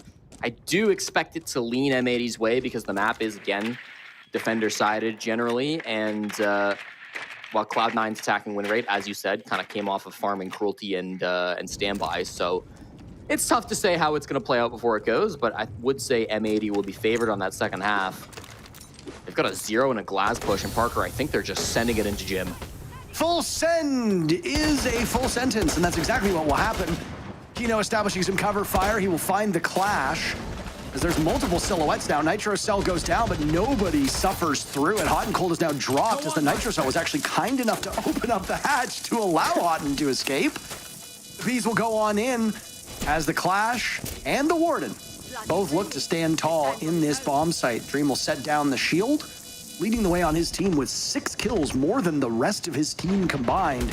You will need a big round from him. He hops on the defuse kit. He will be dispatched by Gunner. Kobilax also down. Hat gone, Silent gone. Could it be another flawless round for M80? They already got one just a few ago, and they will do so yet again. The G-Wagon, as we call it. Gavin and Gunner putting in so much work, clearing out the bomb site, and M80 pick up yet another round on attack. And honestly, such a cool round again. M80, you'd think that they were been playing Clubhouse every day for the last year because they honestly look so good. They've got so many different strats for this bomb site. That one, of course, a rush in through the Jim window. It's actually Kino on the glass who shoots open the hatch so that Hot and Cold can play from down below inside the post plants. He saved all 5 of those Grim Beehives for the post plants. So they absolutely knew they could get away with the plant without having to worry about too much. It's a really awkward diffuser spot too. After you open up the hatch, it's really tough to get an angle on the disable. Sometimes you'll be able to get a disable on that bomb site just by playing behind for workout stuff that's inside a gym. But it was a really smart plant spot. It was really good util to come through. They had Gunner taking control of that mid floor with the 0. Kino on the glass played absolutely fantastic. You mentioned the G squad, Gunner and Gavin really stepping up for the kills. There's honestly really cool stuff coming up from M80 today. It's been a joy to watch some of these attacks. Gaveni in particular is starting to frag out now for this team. I guess only 2 so far through the game, but that last round getting some big ones. Gavin's got a bit of history with this Cloud9 team. Won Challenger League back in 2022 on reality TV alongside Giddy. So a bit of history if you go back into the books far enough. That reality TV team, of course, had Mr. B on it, Packer, and Tristan too. So all well-known names in the Tier 1/Tier 2 scene today. I remember that team. I remember them very well. There's been a couple Tier 2 teams that still pop up into my brain from time to time. The other big one, 92 Dream Team, that eventually housed a ton of pros. Ape, as well, was very much in that list. Oh my goodness, Diffuser gets baited into the Goyo on that stock door and then finished off by a rat play from Giddy, who could have had a second pick. He almost gets away with it. Kino is off to the races, though. Down goes Dream, and the Blitz has found a pick. Kino and Gunnar competing for top on this team. Gunnar just inching out Kino at this point in time, and guess what? They've got full site control. All while this is happening, unbeknownst to this Cloud9 roster, M80 has taken the bomb site for the likes of their team. Down goes Gunnar. Giddy bleeding out. Kobilax will need to save the round unless he can get to Giddy, but he is at the mercy of time. I'll pick him back up. C9 will likely divide their forces, but Kino is in hot pursuit, running down. He gets the remainder of Giddy, and now seeks out Kobilax as he drops him. Gavin credited with the final kill in a 5-1 first half. Every single one of these games have been so lopsided in the first 6 rounds. This is no exception. M80 2 rounds away from a big 3 points that would put them back in first.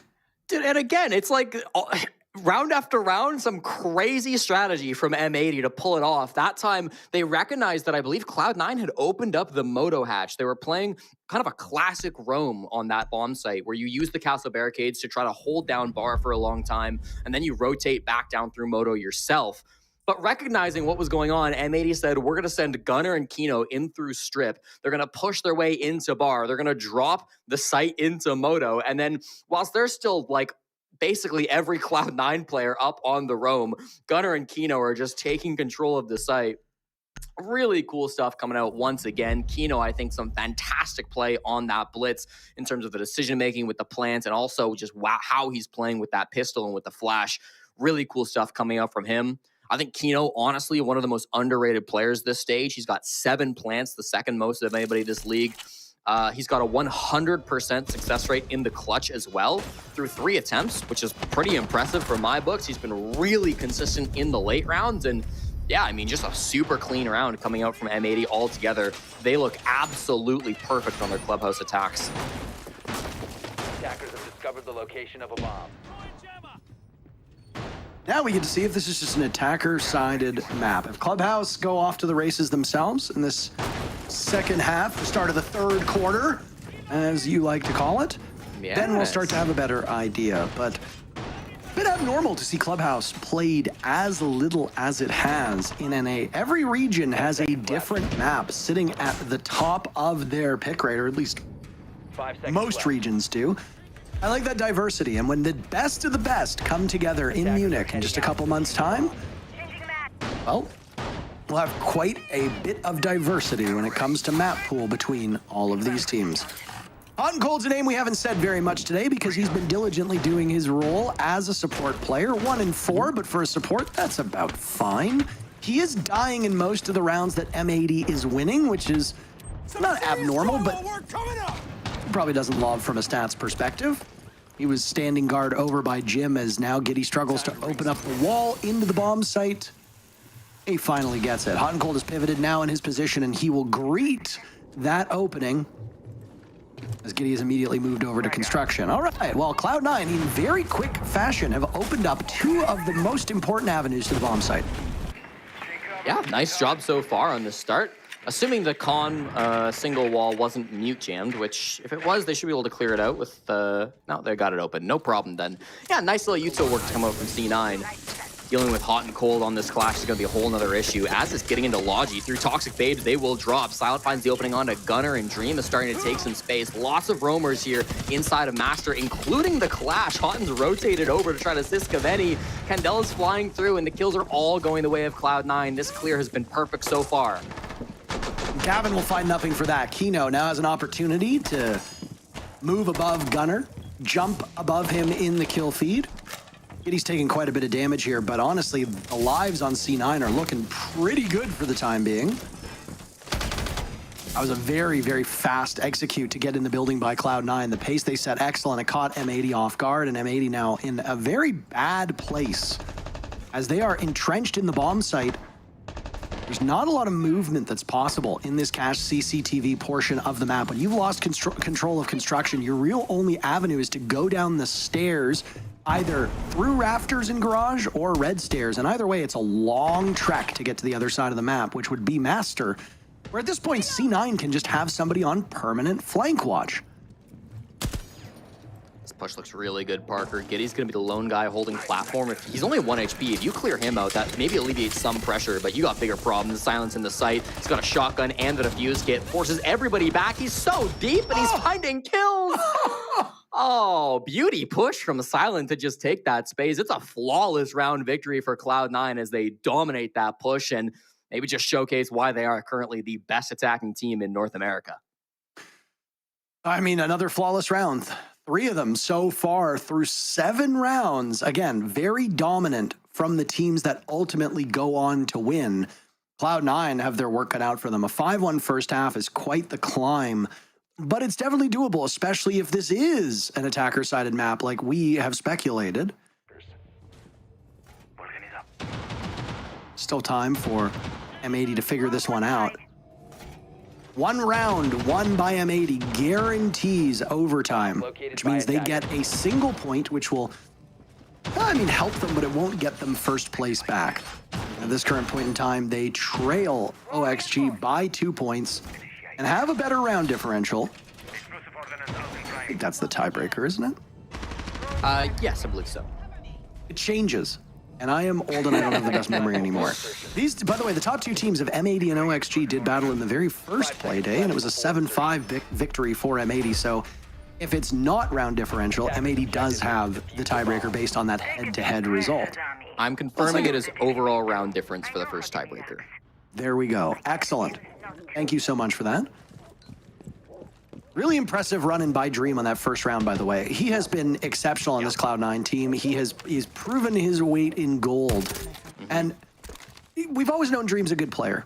All the way back on OXG, on just about every single iteration of any roster he's had. He's an overall nice guy, but what he's able to get out of his team is really quite extraordinary. C9 needs a big performance from its fraggers, though, because as you can see on the left side of your screen, most of those numbers are still underwater. Hat has been uncharacteristically quiet. He's going to be playing some util ops, but he's also got some fragging potential in the operators he will play on attack. They're going to need a big performance from him in 1 or 2 rounds at minimum. If he continues to be as quiet as Silent is, the 2 of them not really putting up good numbers, very easy to see Cloud9 just simply losing the fist fight that they'll have with M80 based on M80's gunners today. Hot and Cold not wanting to take that gunfight, drops down through the Moto hatch. Diffuser was making a bit of a move, but it's Gunner on the main stairs who steps up first for the frag, taking Silent down to 2 and 6. You wanted to see more of Hat? Well, there he goes, taking down Gavin, the Azami player from inside of Bar, and that will force all of the other roamers back down towards the site. Diffuser happy to play down there. I believe he's still got a second body that he could rotate back up into Strip for a late round flank. We'll see if he goes for that or if it is still up on the board. But in any case, this push will start to get underway, opening up the floorboards, opening up the hatches as they do. I think trading an Ash for an Azami is honestly a pretty good trade if you're Cloud9. Maybe you lose some of those Ash charges, but there's not really util you're that scared about inside the site. And given the fact that M80 kind of brought operators that are more focused towards the roam game than the site execute, I would favor Cloud9 in this situation. There's not really a lot of stall or plant denial at this point, mostly just the Goyos, which frankly should have all been cleared out at this point, if not the majority of them definitely have. Worrisome to lose those Kiva barriers as early as M80 has. It will offer them fewer protections now as C9 drops Moto, but Hot and Cold has that long-range angle by the jukebox, and he's playing the hits. Dream goes down alongside Giddy, shotgun out, trained to that church wall, the Demo sprinting in. Kobilax gets the angle, though. Gunner misplaying that position, and it's given Kobilax impunity on the back of Church.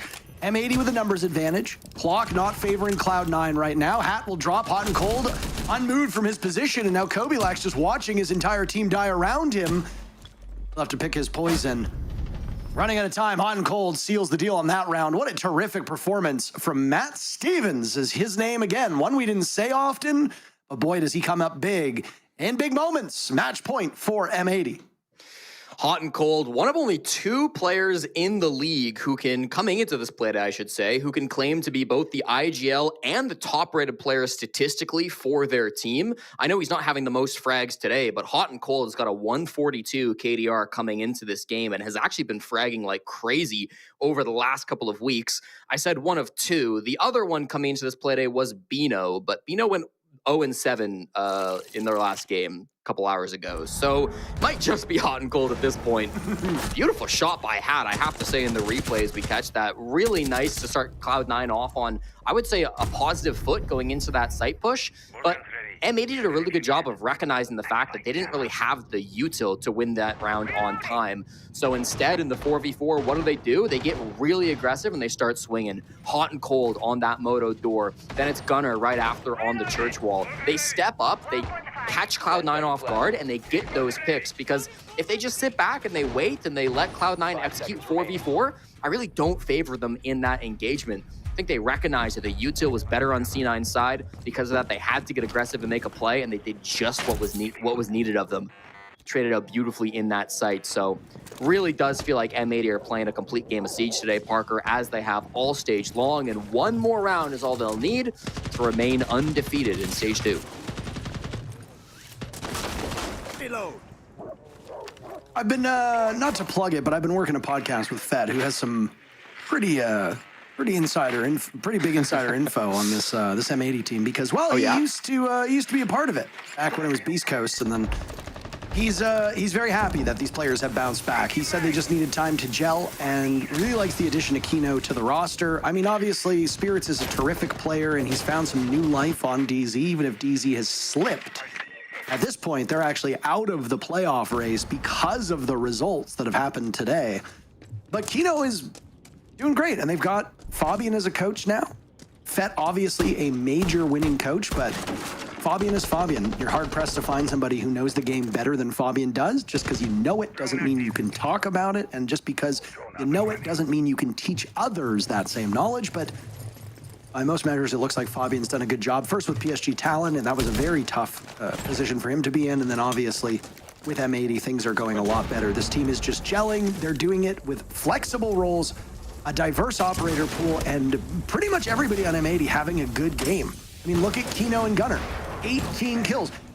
You'd have Gavin and Diffuser top fragging on another game. They can pass that torch around because of the depth that this team has, and there's a reason why, for most of this stage, they've been in the top 2 of the region.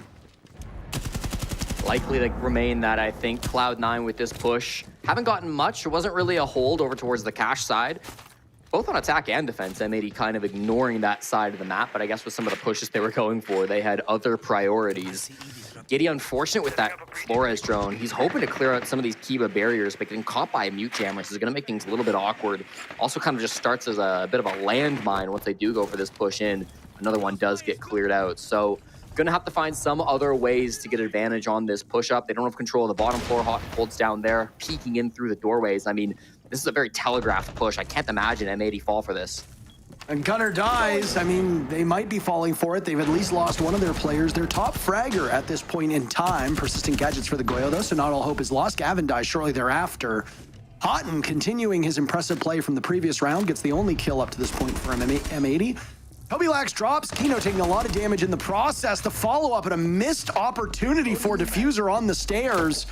It allows Cloud9 to maintain their numbers advantage as Diffuser keeps them boxed out. Silent, a nice pick. It's all up to Hot and Cold to clutch. Where is the coverage? Hot and Cold didn't know the plant was going down, and he gets bamboozled by Giddy. Cloud9 stay alive. They cling to this map for dear life.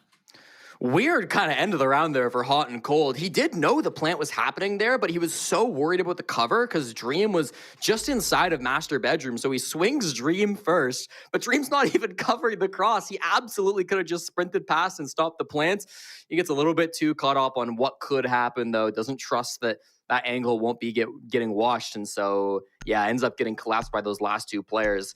Good attempt. I said I didn't think it would work for Cloud9 before that push, but it's honestly just really strong gunfights coming alive for Cloud9 in that one. Silent in particular, I believe, putting up a 3K to more than double his kills in this game. So that's a massive bounce back from Silent. They're going to need Silent to be performing if they want to pull this game back into overtime. Silent was instrumental in that 3-game streak that they went on prior to this. I know Giddy got a lot of the praise, and rightfully so. Giddy played fantastic over the last couple of days, but Silent was quietly also putting up really big numbers, being the star fragger of this team. Today it's been more Kobilax who's been taking those entries and finding success. Silent has been weirdly quiet today, but honestly, I've been really impressed with him over the season as a whole. And this is kind of more the Silent I'm used to looking at. We'll have to see how he does for the rest of this second half, but him coming alive might make a difference for Cloud9. Either of them, honestly, Hat or Silent, just another offensive threat, as now Dream is cooled off and Giddy is not going to be fragging. That's not his role. So as long as you've got a decent supporting cast around these fraggers, good things will happen. But you need those fraggers to actually frag, believe it or not. Hat is going to be playing a bit of a more backseat role as Giddy picks up more fragging operators on this attack. And I mean, with the way Hat is playing, I don't disagree with this decision. It's also a role that Hat will likely be more familiar with. Dream will walk that diffuser in. Shields will have it, not the hard breacher, so at least it will give Hat on that what is usually the diffuse plant role, which is the hard breacher, an opportunity to get some kills. First blood has been a major focus for both of these teams. More often than not, the team that gets that first blood has gone on to convert the rest of the round into a win. Lately, it's been Cloud9 having better fortunes. They're very quickly opening up this B-bomb wall that leads into server. I'll lose a drone in the process and kind of watch the opening, if I'm being honest, but they've still got some hard breach remaining. Yeah, and it's also not the end of the world if you can't walk through. I mean, they can still vault through it, right? And also the defuse kit's going to come rafters. So you just need to really hold this angle, and they've got some really good angles here. Hat's able to hold on to that, of course, playing on the AK too. By no means a bad gun, so he can frag out if he's needed to in this round. There is a player towards the bottom of Garage. That's Diffuser, who's just kind of ratting close to the secret stairs. I'm not sure if he's been droned out by Cloud9. That might be what this drone's attempting to do. And yeah, he heads that direction, but the drone gets shot out. Still information's there for Cloud9. This Garage take has been the focus all round long, but it's been very slow. Parker, they need control of Garage ASAP if they want to make this push happen. Diffuser's getting real bold, taking the gunfight to those walls and now looking over towards Lounge and the door that leads outside of the building. He's got his hands full and Kobilax comes out ahead in that engagement. M80 suffering first. A spot that they've been in a few times this match. 1 minute remains for these 4 players on M80 to look to secure this match. But the good news is they got their tally up so high that they've got plenty of time to land this plane. Getting another kill for C9 as Hot and Cold is dropped. That's 2 separate players on the side of C9 getting in on the action. Now M80, they have to go for broke. Swing for the fences. They got the Monty of Dreams still lording over them on the stairs. He's waiting for the gas to linger as Kino has 1 gas canister in pocket and will use it with 30 seconds left. That means Dream will have to either take some damage or wait it out. And right now the call seems to be to wait. C9 have such a numbers advantage that they can play this really patient. But at some point, they have to force these remaining defenders from M80 out of their positions. Gunner will gun down Kobilax and now turn towards the doorway as the Monties let the gas pass. Silent dropped as well. Hat is gone. Kino with 2, Gunner with another, and Dream gets killed on Raptors. Suddenly, M80 has won the match despite being down in man count.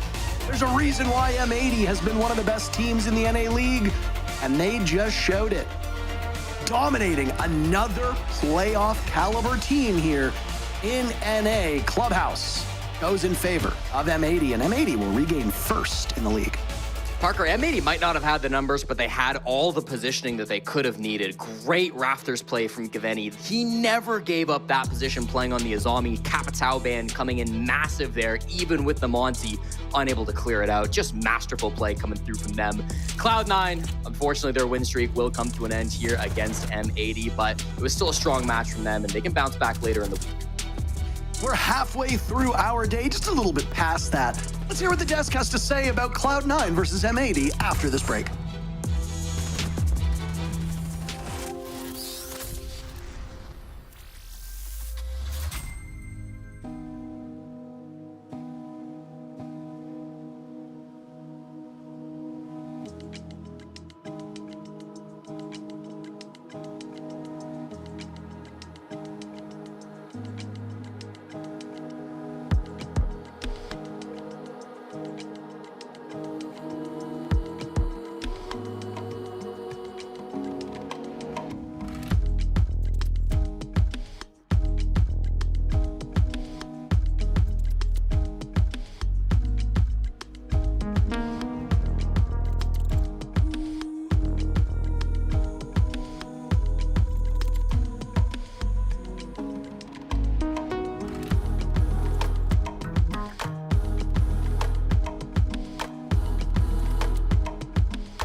think on plat. I don't know. Hold on, though. red. Yeah, one plat. Dead. Yeah, help red. One more dead. Nice. Both dead. Highway. Watch around One my plat, plat. sorry. down, Nice. highway. Nice. Let's not do. Nice. Good fucking game. Good Come job. on, bro. Good job. Welcome back to the NAL, where M80 has just had a dominant win over C9. A great start for them here on the Super Week, and in general, a great way to, I guess, end more of that regular stage. So let's bring over the Fuser to have a bit of a chat in regards to how this stage has been going. I mean, you guys obviously have already locked playoffs. You've been undefeated the entirety of this stage. Does it feel like you can take your foot off the gas a little bit? I mean, no. Yeah, everyone knows that regular stage is what it is. I mean, I think Shopify was first place, 10-0. Last stage, they finished like third. I mean, we need as many SI points as possible, so playoffs is all that matters. Yeah, of course. And I mean, even though it was a pretty dominating win, you guys were not winning in the opening kills department. That being said, what does it feel like that you guys can lose the opening kill, but then consistently are winning rounds or bringing rounds back at a man disadvantage? What's the energy like for you personally? What does it feel like in those moments? Does it feel like everything's winnable still? It's finally clicking again, and we're winning the 3v5s. I feel like we were losing them for a while, I mean, when we were in the 5v3s, I feel like every other team is now experiencing what we were going through. And we're closing out the 5v3s, which is nice too. I feel like we have a clean game, even if we're losing the entry pick still. Definitely. Well, Diffuser, can't call you a rook anymore at this point. You're the furthest thing from, and you guys are still on a very clean streak. I kind of want to talk about your just personal experience on this roster, and then I did highlight Hot and Cold, being he's, whether you're knowledgeable of this or not, he's the highest rated IGL out of any of the other IGLs current in the series, and then also he is the highest performer on your team. I'm just kind of curious for your insight, having your IGL be the best performer on the team. I'm kind of curious what that does for your just mentality in game, whether you're having a good game, whether you're having a bad game. I'm just curious, what does that do for you knowing that your IGL is putting up numbers and also making these calls? I mean, he's just a beast. I feel like the last 2 games, I really haven't done shit. The whole team is just, they're stepping up big. I feel like in practice, they do it too. They're putting in the work, and it's showing. I wouldn't say Matt obviously is definitely above expectations, and I think it's good because he deserves that. I feel like he's worked really hard to be there. And does that give you just guys the confidence knowing that, again, the IGL is the one that is, leading that charge, being that voice, and not only being that voice, but being that figure even on the stats? Yeah, absolutely. There you got it. All right. There Well, we have it. thank you. Quick interview. I mean, we've literally spoken to every single person on the roster because you guys just keep on winning. We've asked Fabian to do an interview twice. First excuse was that he was in his underwear. I don't know what his excuse was this time around, but maybe we can have a conversation with him at some point. You want? I just wanted to know, like, if we can really, you were very nonchalant, just flexing the word right now. I figured, like, let's get into something juicy. I mean, what, you gotta just play Cloud9. He needs a new piece of gum. I know that gum has been in his mouth since the start of that game, and there ain't nothing left in flavor. Good comms. I mean, speaking on chewing on people, you guys were chewing on Hat. I want to know what your opinion is on the Cloud9 pickup since getting Hat throughout the stage. After you have played against them, how do you feel that's impacted Cloud9? I mean, obviously, they didn't work out with Packer, so they went with Hat. And I think they're a better team based off scrims and stuff. I think they play a lot better of a game. And then, obviously, that match day. I mean, they got closer last stage, so I guess they didn't get better, but they feel better. Right. All right. Thank you. Is that the answer that you were looking for? No, I was hoping for something crazy, but I mean, good enough. Thank you. He's Keeping getting older. He doesn't want to trash talk Yeah, anymore. I was going to say, keeping it correct. Either way, thank you so much for your time. We've taken up quite a bit. Hopefully, we'll see you guys around. I mean, playoffs definitely secured at this point, so congrats for that as well, and good luck in the upcoming 2 games. Thank you. Bye. Now, you were hoping to, like, get them to trash talk just a little bit. Yeah, like, I mean, I love when players come into the interview. They're very calm, very collected, but at the same time, it also definitely helps whenever players have personality and they're able to Oh, you're saying he doesn't have grow their own brand. That's not what I'm saying. I'm saying it definitely helps. I feel like the easiest way to get that personality across is when you can talk freely about a team or a subject or something that's, they can get their energy out a little bit. But Yeah, I let's guess bring he it back. left it all into the match, essentially. Yeah, absolutely. Like, they all took it to the server. It was a very dominant and convincing win from the side of M80. Yeah, I was actually really impressed with the Kino. You know, we talked about him on the Shields, didn't like him seen on the Shields, but whether he was on the Blackbeard, whether he was on the Blitz, he was making that headway. I mean, I think he was the best performer on the team in this matchup. So again, hats off to Kino. You know, people want to talk about his performance, but yet he performs when he needs to. The plays and kills that he makes within rounds are all impactful. You can't take anything away from him. But just for the team as a whole, even in some of those rounds, I mean, I was just really impressed with the communication. We heard from Diffuser talking about, you know, they feel like now they can win these 5v3s. They were losing them early on. They're gelling together now. They're looking far more convincing. And again, with every single game, they're just looking to be better and better. Yeah, I think a lot of that comes off of Kino's clutches, especially so against too. SR and other matches, because you feel like when you see that happen, then rounds where you're at a deficit start to become more, oh, it doesn't matter. We're going to pull something out. We're going to have somebody have a great play. And I think Cloud9 just didn't have a response for the Shields. They didn't have a response for how quick M80 was on those executes. So it was unfortunate for that, but still, you know, shout out to Cloud9. Dream played really well. And there are also two specific rounds that we were looking to highlight when it came to the play from the side of M80, round 5 and round 10. Yeah, round 5 was a beautiful execute onto Jim, where essentially they jump in off the plants of the smokes. They understood that Cloud9 was going to be playing behind that clash as their info gatherer, so they get an amazing plant down right where the bomb is. Glaz opens up the hatch, and then, wow, look at this angle. You can just play it from below.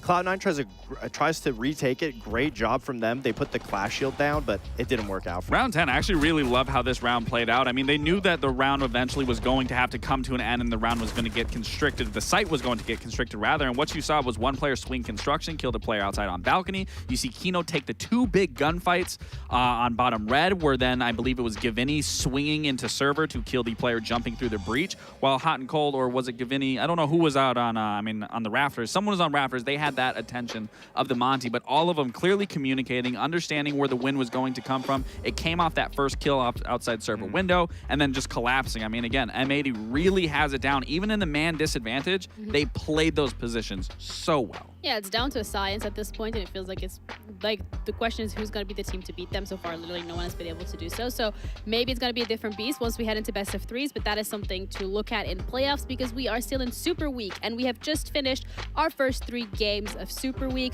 with this match wrapping up, meaning that next one is going to be Envy Shopify, and the banger of tonight, DZ SSG. Yeah, I'm excited to see if Envy can, you know, stand up and play and hold their own against Shopify Rebellion. It was nice what we saw against DarkZero, but again, I want to keep seeing that from them, the improvement. So for me, I'm Envy fanboy, looking forward to it. I'm the same way with you. I think they just need to start out at a little faster pace than what we saw against DarkZero, because that's where we started to see that momentum happen towards the very end. And once we saw DZ win, we saw a sigh of relief come out of Nafe's side. So if Envy can start out gate strong, I mean, they can look good, but that's a matter of will that happen? Yeah, so let's not hold you guys up too long because Envy against Shopify coming up after the break.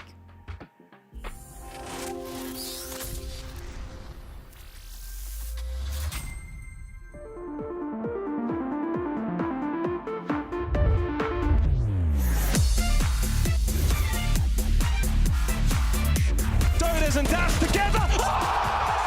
Unbelievable. Can he get there in time? Cameraman's going to complete. Big ET finds a huge 4K and gift roll. Their first back. There's only 4 seconds left. There's no way. Whilst not easy, is potentially winnable. No. Give him a 1v1. They've given him both. They find the down as well. Yesterday they took the crown from LA. Today they take their kingdom from Blacktown.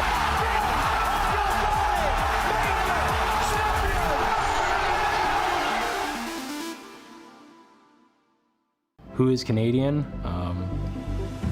Canadian pulls off successful plant. Eliminated early on from Canadian. And another double kill there from Canadian. Canadian aggressively all over the place. Taking out K9 in the back has been taken out by Canadian. And it's going to be a 3rd kill for Canadian. On the other side here, he's going to have Canadian meet him, and Canadian will win. To go, it's Avian alone, and he drops down. Continue are your world champions.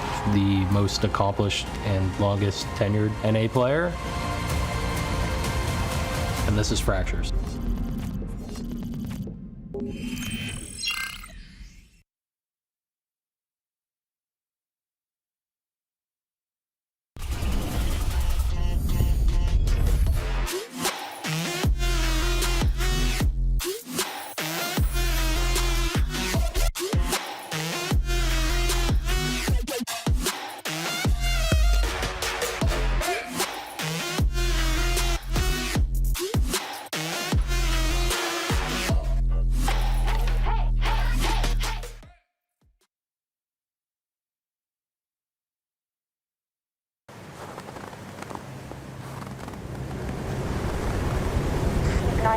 contact.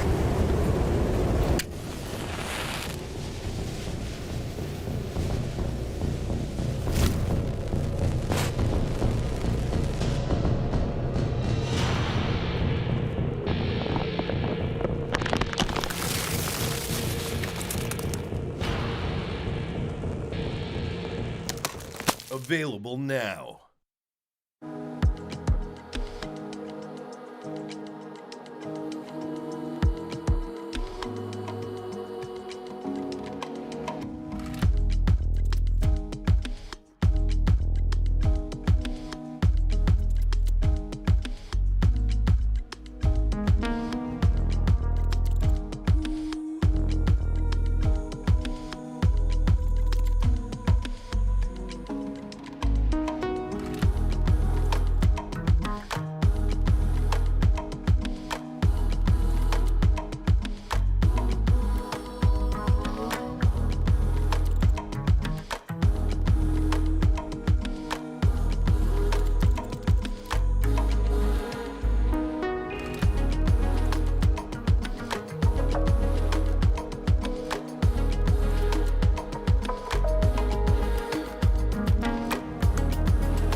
Welcome back to the NAL with our third game. Our fourth game. Oh my gosh, they've been going by so quickly. Shopify Rebellion against Envy.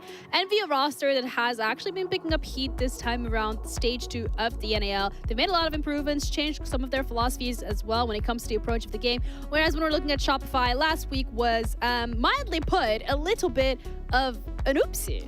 Yeah, Shopify's look like they've had their ups and downs this stage. I mean, yes, they have so much talent on the roster, so obviously it's just a matter about bouncing back. But when it comes to Envy, they have the talent. They're trying to cultivate it in the right direction, and slowly this stage, they're walking their way there, baby steps, little by little. So hopefully, you know, we'll be able to see them tested against Shopify Aurelion like they were against DarkZero, and hopefully they just keep it close. That's all I want to see. Yeah, let's start things off with Shopify specifically, because this is a roster that we have continuously highlighted and praised and just touched upon the fact that every single one of the individual pieces has that star power that's needed to make these rounds just pop. Yeah, I feel like I kind of put a curse on them. You know, leading into their matchup last week, I was hyping them up, talking about why they're the GOATs of the stage, why they're doing so well, why, you know, they could continue their streak. That streak got ruined in that M80 matchup, and then to follow through with an Oxygen matchup where, you know, I thought maybe they would still walk away with that one. They sure as hell didn't. I mean, Oxygen came firing, and then clearly what we've seen so far from Oxygen, they've been playing extremely well. But on the side of Shopify, what's more been a question of me is their attacks really fell off. I mean, that M80 game, they only managed to get one attack, and then even in their Oxygen game, they only got 2 attacks out, and that's pretty uncandid and not really something that you look at in terms of Shopify, how well that roster has been is specifically on their attacking side. Yeah, let's bring up the stats specifically when it comes to these attacking sides, just to kind of like paint a picture as to what we are dealing with here. Yeah, these were the opening engagements for both Envy and Shopify last week.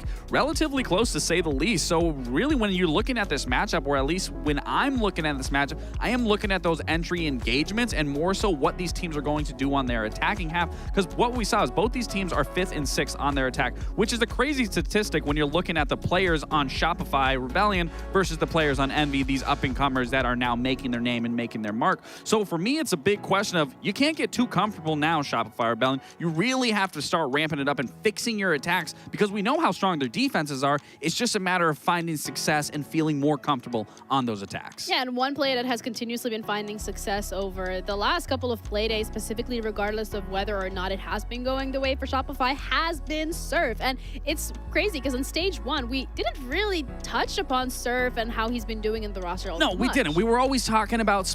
we were always talking about Ambi. We were always talking about Rex. And there was maybe one time where we were able to talk about Surf, but this entire stage, we've been nothing but talking about Surf and giving him praise. And I said he was the backbone of this roster, and he absolutely is. Look at his performances from each and every single game up until this point. And for me, as much as I love being able to give Surf the spotlight, it's great. But at hindsight, it kind of then makes me question, okay, is Surf finding this much success, not only because he's a great player, but everybody else on the team is lacking in that frag department. And he is the highest rated player currently on Shopify, whereas before, I think he was middle of the pack, maybe he was 4th in the pack, but that's because he was just doing his job. He didn't need to have to ramp up this performance. I mean, even in that Oxygen match, I think alone he had 4 clutches, 3 clutches in that match. I mean, he's doing a lot to keep Shopify relevant and alive in a lot of these matches. And for me, when I look at that bigger picture of why you aren't finding success on your attack, it's your front line. It's your players like Rexon. It's your players like Ambi. It's your players like Spoit that are then setting up that mid to late game for Troy,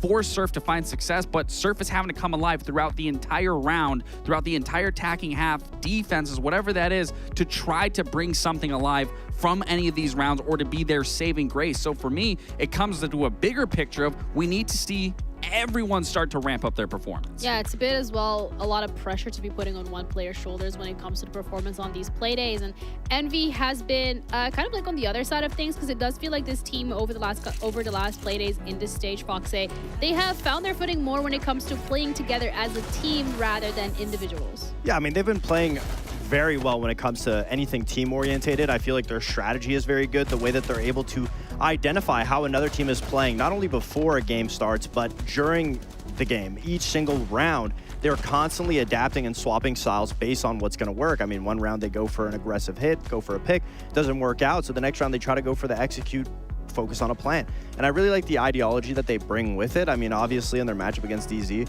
running the BB Glaz on attack to try to get those opening picks, always swap it out. You can actively see them changing things time again, round after round. Yeah, sometimes it didn't work out in that DZ match, but it's not from a lack of trying. It just comes down to a lack of experience. Yeah, we also had the clip for that Glaz execute specifically that you touch upon right now and kind of like wanted to highlight a little bit further. Yeah, I mean, this is round 4 where they go for, round 3 where they go for an aggressive hit on the site. They lose the BB and Glaz in exchange for a pick. They go for the execute, but this is where the experience comes down to it. The time is down. They didn't anticipate the smoke. DZ just needs to smoke it out. They get to clean up the site. But it's a great start. They understand, okay, we ran out on time, so let's make sure that we're paying attention to it and have more site control the next round shortly after. So they have full site control. Again, time is short, but they have the BB this time to avoid potentially getting shot if they plan in a bad position. But they have the Echo Drone, DarkZero again, understanding that's that experience difference where they understand we might not win based on outshooting them, but we have the utility. Envy did everything right, so to say, up until the last couple of seconds where that utility wasn't even a thought in their mind because they haven't been in that situation before where they had to necessarily worry about it time in, time out, playing against a team like DZ. So again, not from a lack of trying. It was great effort from Envy in each of those rounds. So I'd love to continuously see that specifically into today's match against SR, because that just shows the good ground roots of a team that's slowly going through the progressions of becoming a top team. Yeah, when it comes to individual players as well, who's like standing out to you when it comes to great performances and kind of like the backbone outside of Envy? I mean, I think Snake was so huge when it came to last week's matches. Obviously, you know, he's had his experience when he played on TSM. He has the most experience on this roster, but it goes without saying that when you play against top teams and you're still a developing team, it's great to give flowers to a player like Snake who is consistently doing well against these top teams. And that's something that we saw specifically in the matchup against SR that was able to keep it so close. You're pointing at the cat in the background? Yes. Yeah. Maybe the cat is what keeps him so calm and cool in those matchups, but when you're playing against teams that are always going to events, that have that experience, and you have a player on your roster that's shooting back, showing you that everything's tangible, we can win, we can do this, it goes a long way for everyone else on the Envy roster when you have a player like that on the team. So for that, you know, Snake's doing a great job. Yeah, I'm okay for us to keep that camera up with the kitty, but I also know that we have to go into the map veto and dissect that a little bit further. So Lax, when it comes to Envy, like obviously you want to give yourself the highest chance of being able to collect points, whether that is by winning or whether that is by going to OT. Yeah, I mean, Lair, we did see both these teams play it. I mean, Shopify Rebellion dominated Standby, to say the least, 7-2, quick matchup. But then the Envy Cloud9 game, that's where I actually started to see that life come from Cloud9. And you're talking about using the Blackbeard and the Glass. That's what they were doing very well on this map, on their attacking half. But that goes without question. One, that wasn't the exact same Cloud9. Two, you were struggling with a team like DZ that was just good at being able to counter, good at being able to use the utility. Now you're going to need to play that stylistic matchup against Shopify, whereas yes, we did see last stage. It was a very close game. They took it to overtime on that cafe.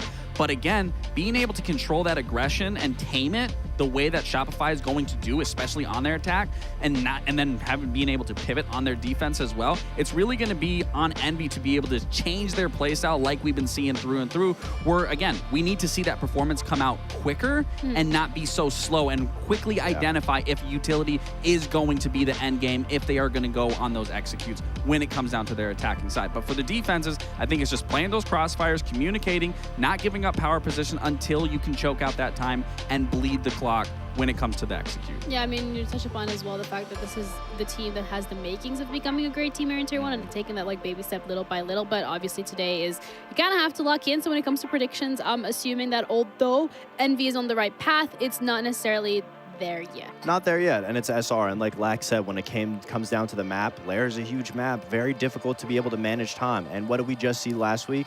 Envy struggling on time against DZ when it came to a map like Bank, which I would say you can let it slip away if you're not on top of it. On a map like Lair, it's even that much harder to obviously keep track of time. So for that, I think it's going to be another experience gap when it comes to a team like SR. So easily SR, I think, will take it. Yeah, and with that, we're also ready to head into our fourth game of today. Everything's going pretty quickly so far, but Envy against Shopify coming up right now with our casters, Intero and Jesse.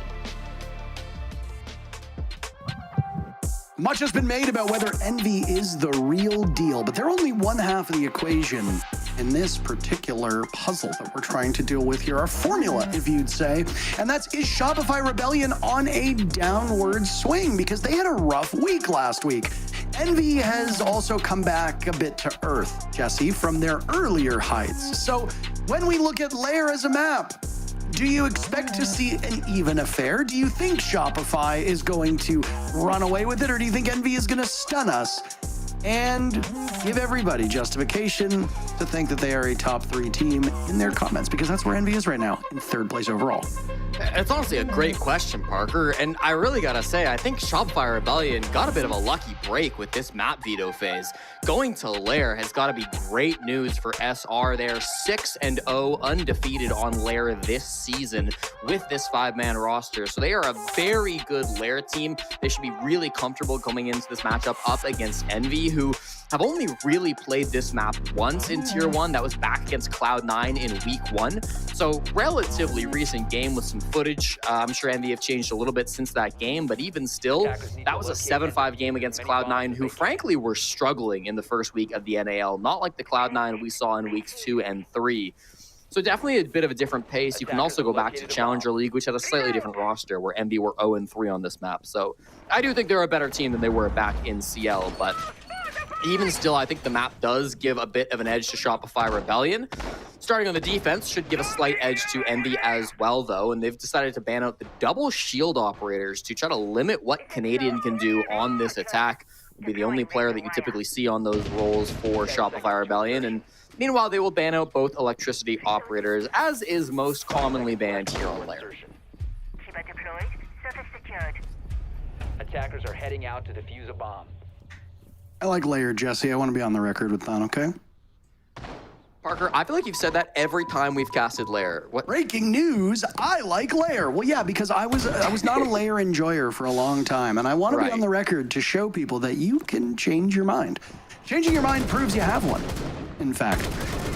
I did not like the way it played out at the beginning, but I have come around. And I gotta say, seeing Shopify play this map so many goddamn times has probably changed my opinion on it, making me like it more because they play this map in a very exciting fashion, as does FaZe Clan, another team that we seem to cast on Lair quite often. So Shopify will bring the heat to Envy. This is quite the pugilistic lineup. You've got an Amaru, you've got Blackbeard, you've got a Sens, a Ying, and a Glaz. This is a lot of hurt that's going to be brought to Envy very quickly. Yeah, this is a strat that Shopify Rebellion brought on June 11th back against DarkZero, and it was such a sick strat. I remember it to this day. Ambi jumps up the R6 room hatch, starts destroying players with the Amaru shotgun. Here it comes. And they're off to the races, but a great pivot by the Clash. Aiden stays alive. Emilio has his teammates back. They've seen that footage before. Another for Emilio as Envy is sweeping through Shopify Rebellion, and it's all up to Spoit, the Swedish superstar. He has his own charm in the game, you know? It's hanging off of his gun right now. What can that charm do against these 5 players of Envy? The Clash will assume the position as Aiden looks to slow him down. Spoit repositions. He gets a kill, so a flawless round is denied on behalf of Envy, but a statement first round to shut down the aggression of the Rebellion.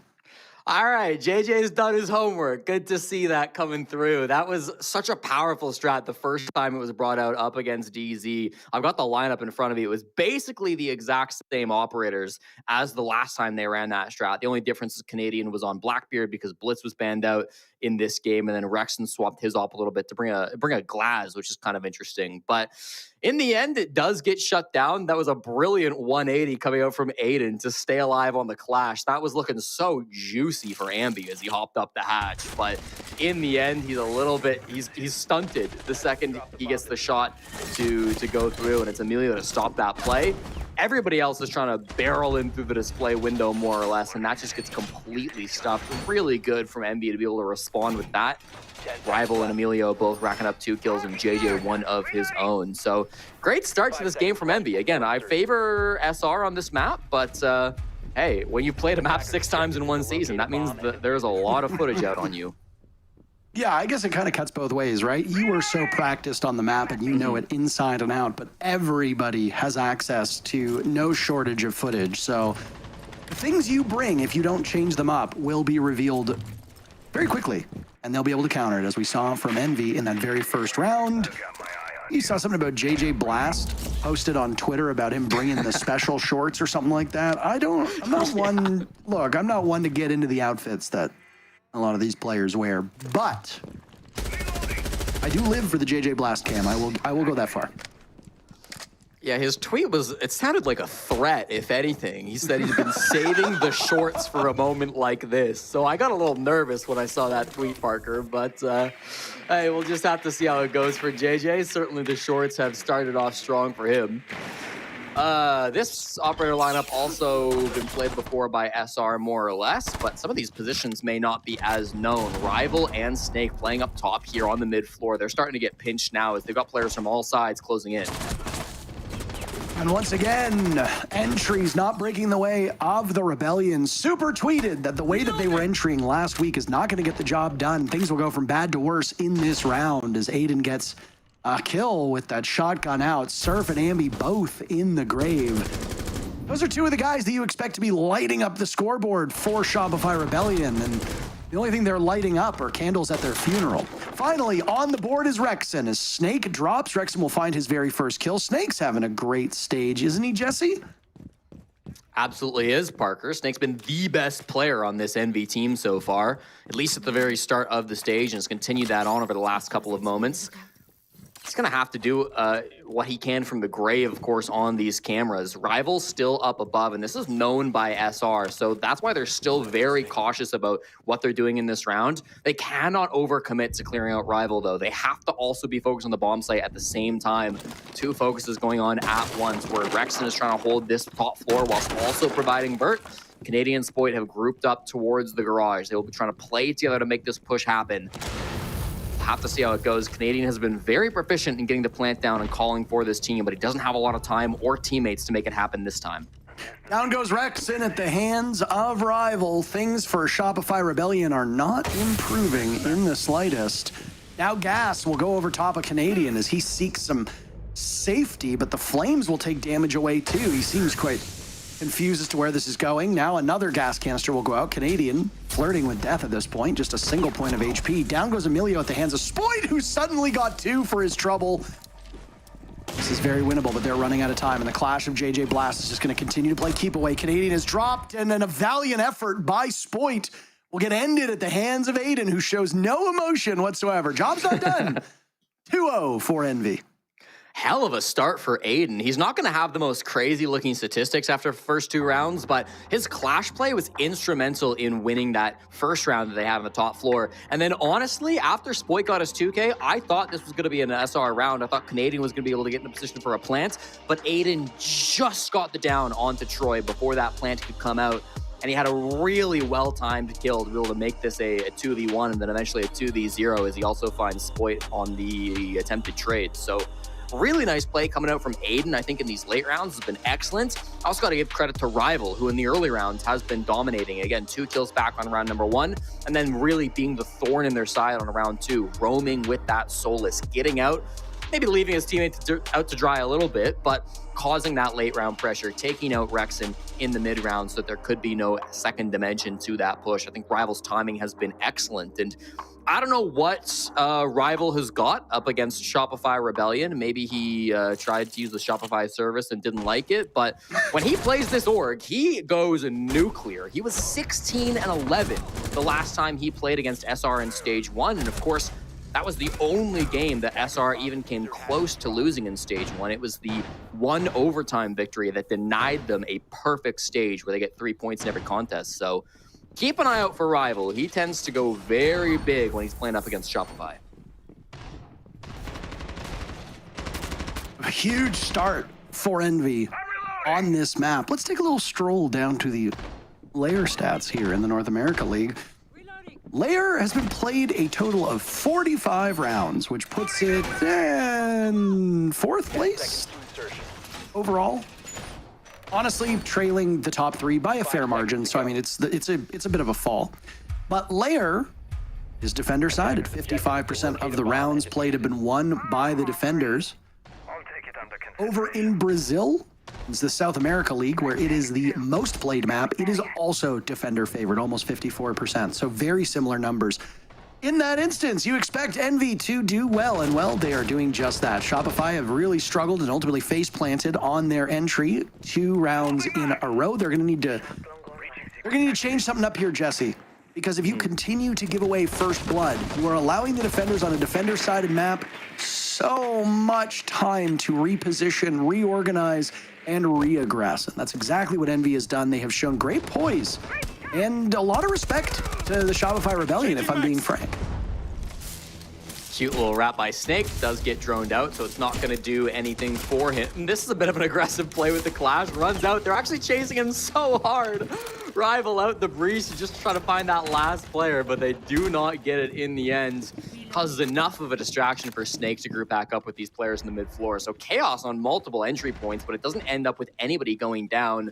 If these swings continue, Ambi could find himself with a free kill, but good patience from Envy. Cautious enough that they're not going to overswing here and give up a free pick. This top floor is exceptionally difficult to take on a bunks and briefing attack, Parker, because there are so many tough ways for the defenders to hide in little corners. With the Clash, it should be even tougher.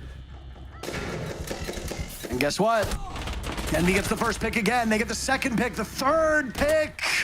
Shopify Rebellion being squashed by Envy. Canadian and Rexon, last two remaining. Canadian being one of the last two standing is unsurprising given his role. What about Rexon, though? Canadian dispatching JJ Blast. These two were in a battle to the death for worst rated player in stage 1. And now here they are doing battle inside of Lair. Canadian has control of the bomb site, but make no mistake about it, Envy is poised for a retake. They've got that top floor hold. They've got the hatches open, and it'll be a battle of the Kickstar charms as Snake sits over the hatch with Canadian down below. Where is Rexon to cover? Diffuse kit going at the halfway point. And Emilio looking for something. He finds it. Canadian manages to get it down. Rexon punishing Snake.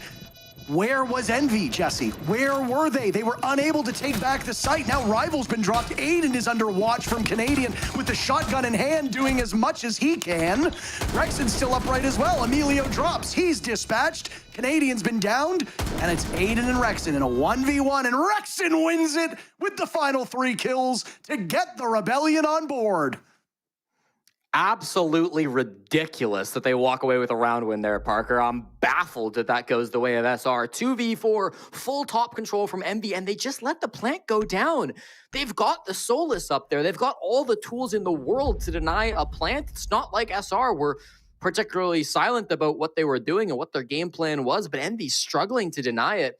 I will say there was a lack of real intel on what was going on in the site. The only camera that they brought on that round was a single bulletproof, and it was cleared out by Shopify Rebellion. So you gotta give credit where it's due. I thought Canadian had an excellent entry, winning his first gunfight, waiting for Rexon to get close enough before he went for that plant. Found it just in the right spot where it wouldn't get denied from up above. There was no vert holes currently made in that position, so he was able to safely get it down before they realized what was going on. And then Rexon perfectly positioned for that post plant.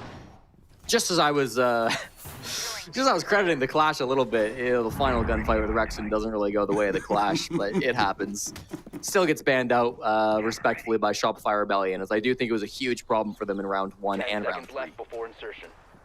Well, one good thing is that the right side of your screen, those players are showing some signs of life. It's not the usual suspects, though, who cleaned up that round. Rexon is a terrific player, but Ambi and Surf have been the stars of Shopify Rebellion for much of this stage. Ambi in particular's spotlight just continues to get brighter and brighter. He's had some stumbles over the last couple play days, but plenty of time to bounce back. Rival's having one of the best starts that he's had in quite some time on the side of Envy. He's going to be playing a very critical op now, as you got those Kiba barriers that can go down from Azami. Rival's been putting himself in harm's way at the start of a lot of these executes, which is obviously very bad for an operator that generates gadgets over time. Losing a Legion or losing an Azami early means you are giving up some valuable utility that could be oh so integral in the final moments of a round. And that Azami's been watched not just by drone, but now also targeted by the death mark, as Ambi's trying to kickstart some level of offense, but those mute jammers are going to make it mighty challenging. Pretty slow start to this round. We've had some chaotic starts so far, but this one looks like a more default push coming out from Shopify Rebellion. So got Spoit on that Sens, and there's been some really cool Sens strats developed on this map with ways you can use that wall towards ops and even towards bottom lobby, towards rockets. So we'll see if that ends up being the push strategy from Spoit. He's using his first one now inside of operations. Can cut off this main doorway so that you can push through the mezzanine and get more towards bathrooms. So that might be the play here. There are players over there, and as well a bulletproof cam, which Spoit is seeing. Ambi caught on a dread mine will reveal that he's made it to the top of main stairs, and now the pressure will start to come both on bathroom hall and the master office. Oh my goodness, Rival had the angle, but it's Canadian of all people to start off the bloodshed. Shopify Rebellion have struggled to get that first pick for quite some time. They'll show some success here as there's 1 minute still remaining. Looking to translate Mezzanine into that Rainbow Six room. Deimos' mask staring deeply at them as Shopify Rebellion get on the board a second time. Now it's Emilio down for the count. Canadian in the midst of some gas has to reposition. He was successful with that objective in the previous round. Can Envy stop him this time? Now it's JJ Blast being targeted by the death mark. Canadian drop. JJ Blast gets traded out. Rexon on the board. Surf as well will break his goose egg. Everybody on the side of Shopify Rebellion getting in on the action. It's all up to Aiden to clutch out a 1v4. He's made it a 1v3. I don't like his odds. Look at the HP on the side of Shopify Rebellion. Aiden bogged down inside of our 6 room. Heads over towards the A-bomb site in office. Diffuser has gone down, and well, he had too many targets to look after. Spoit credited with the final kill. Shopify Rebellion will tie things up. They're not particularly flashy rounds, but they get the job done. Yeah, really solid focus on both the plant and also the side pinch coming in that was happening from both Ambi and then Surf later on as well. The plant focus was actually really strong by Ambi. I was really impressed by JJ's smoke plays. He caught Canadian not once, but twice on his plant position, so he was able to really read into where Canadian wanted to plant and deny it perfectly. Problem is his whole team, and then eventually himself ended up going down. There was a lot of pressure over towards the bathroom hall, which got a couple of kills. I know Ambi eventually went over towards Skybridge too. You had that opening death from Rival, of course, just sitting in the master doorway too. So just little gunfights around the map, all went the way of Shopify Rebellion. You got to think if a couple of those went the way of Envy's, or if a couple of those just didn't happen at all, if they were able to play a little bit more passive, maybe that round goes their way with how good the plant denial was. But always tough to say, ifs and buts. Difficult to see exactly what was going down towards the bathroom hall side too. So it happens for Envy. This game has gotten a little bit tighter as we've gotten on for it, but again, you're up against Shopify Rebellion here on what is potentially their best map. You should be expecting a close contest at the least, and right now we've got that.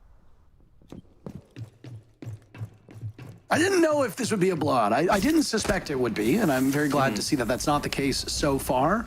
Again, you're looking at a defender-sided layer. Envy ran up the score early, but Shopify have clawed it back, and the Rebellion are now in a position where they could take the lead with a win in this round. If you're Envy, that's a worrying sign because things should not be getting easier from this point onward. You've got to survive the next 2 rounds. Ideally, you win both of them. You take a 4-2 into the second half, and you hope to God that you can outfox Shopify Rebellion on a couple of those rounds to win in regulation. Worst case scenario, you win 2 rounds, you go to OT, and then you split the points, which for both of these teams is frankly quite good. They're both in playoff spots. Envy entered in 3rd. Shopify Rebellion in 4th. If they can both pick up some points with this super week and with the matches that remain, well, it's a win for both, and they keep those playoff spots intact. If Shopify Rebellion wins this next round, or even wins 1 more round in the first half, that's a troubling sign for Envy.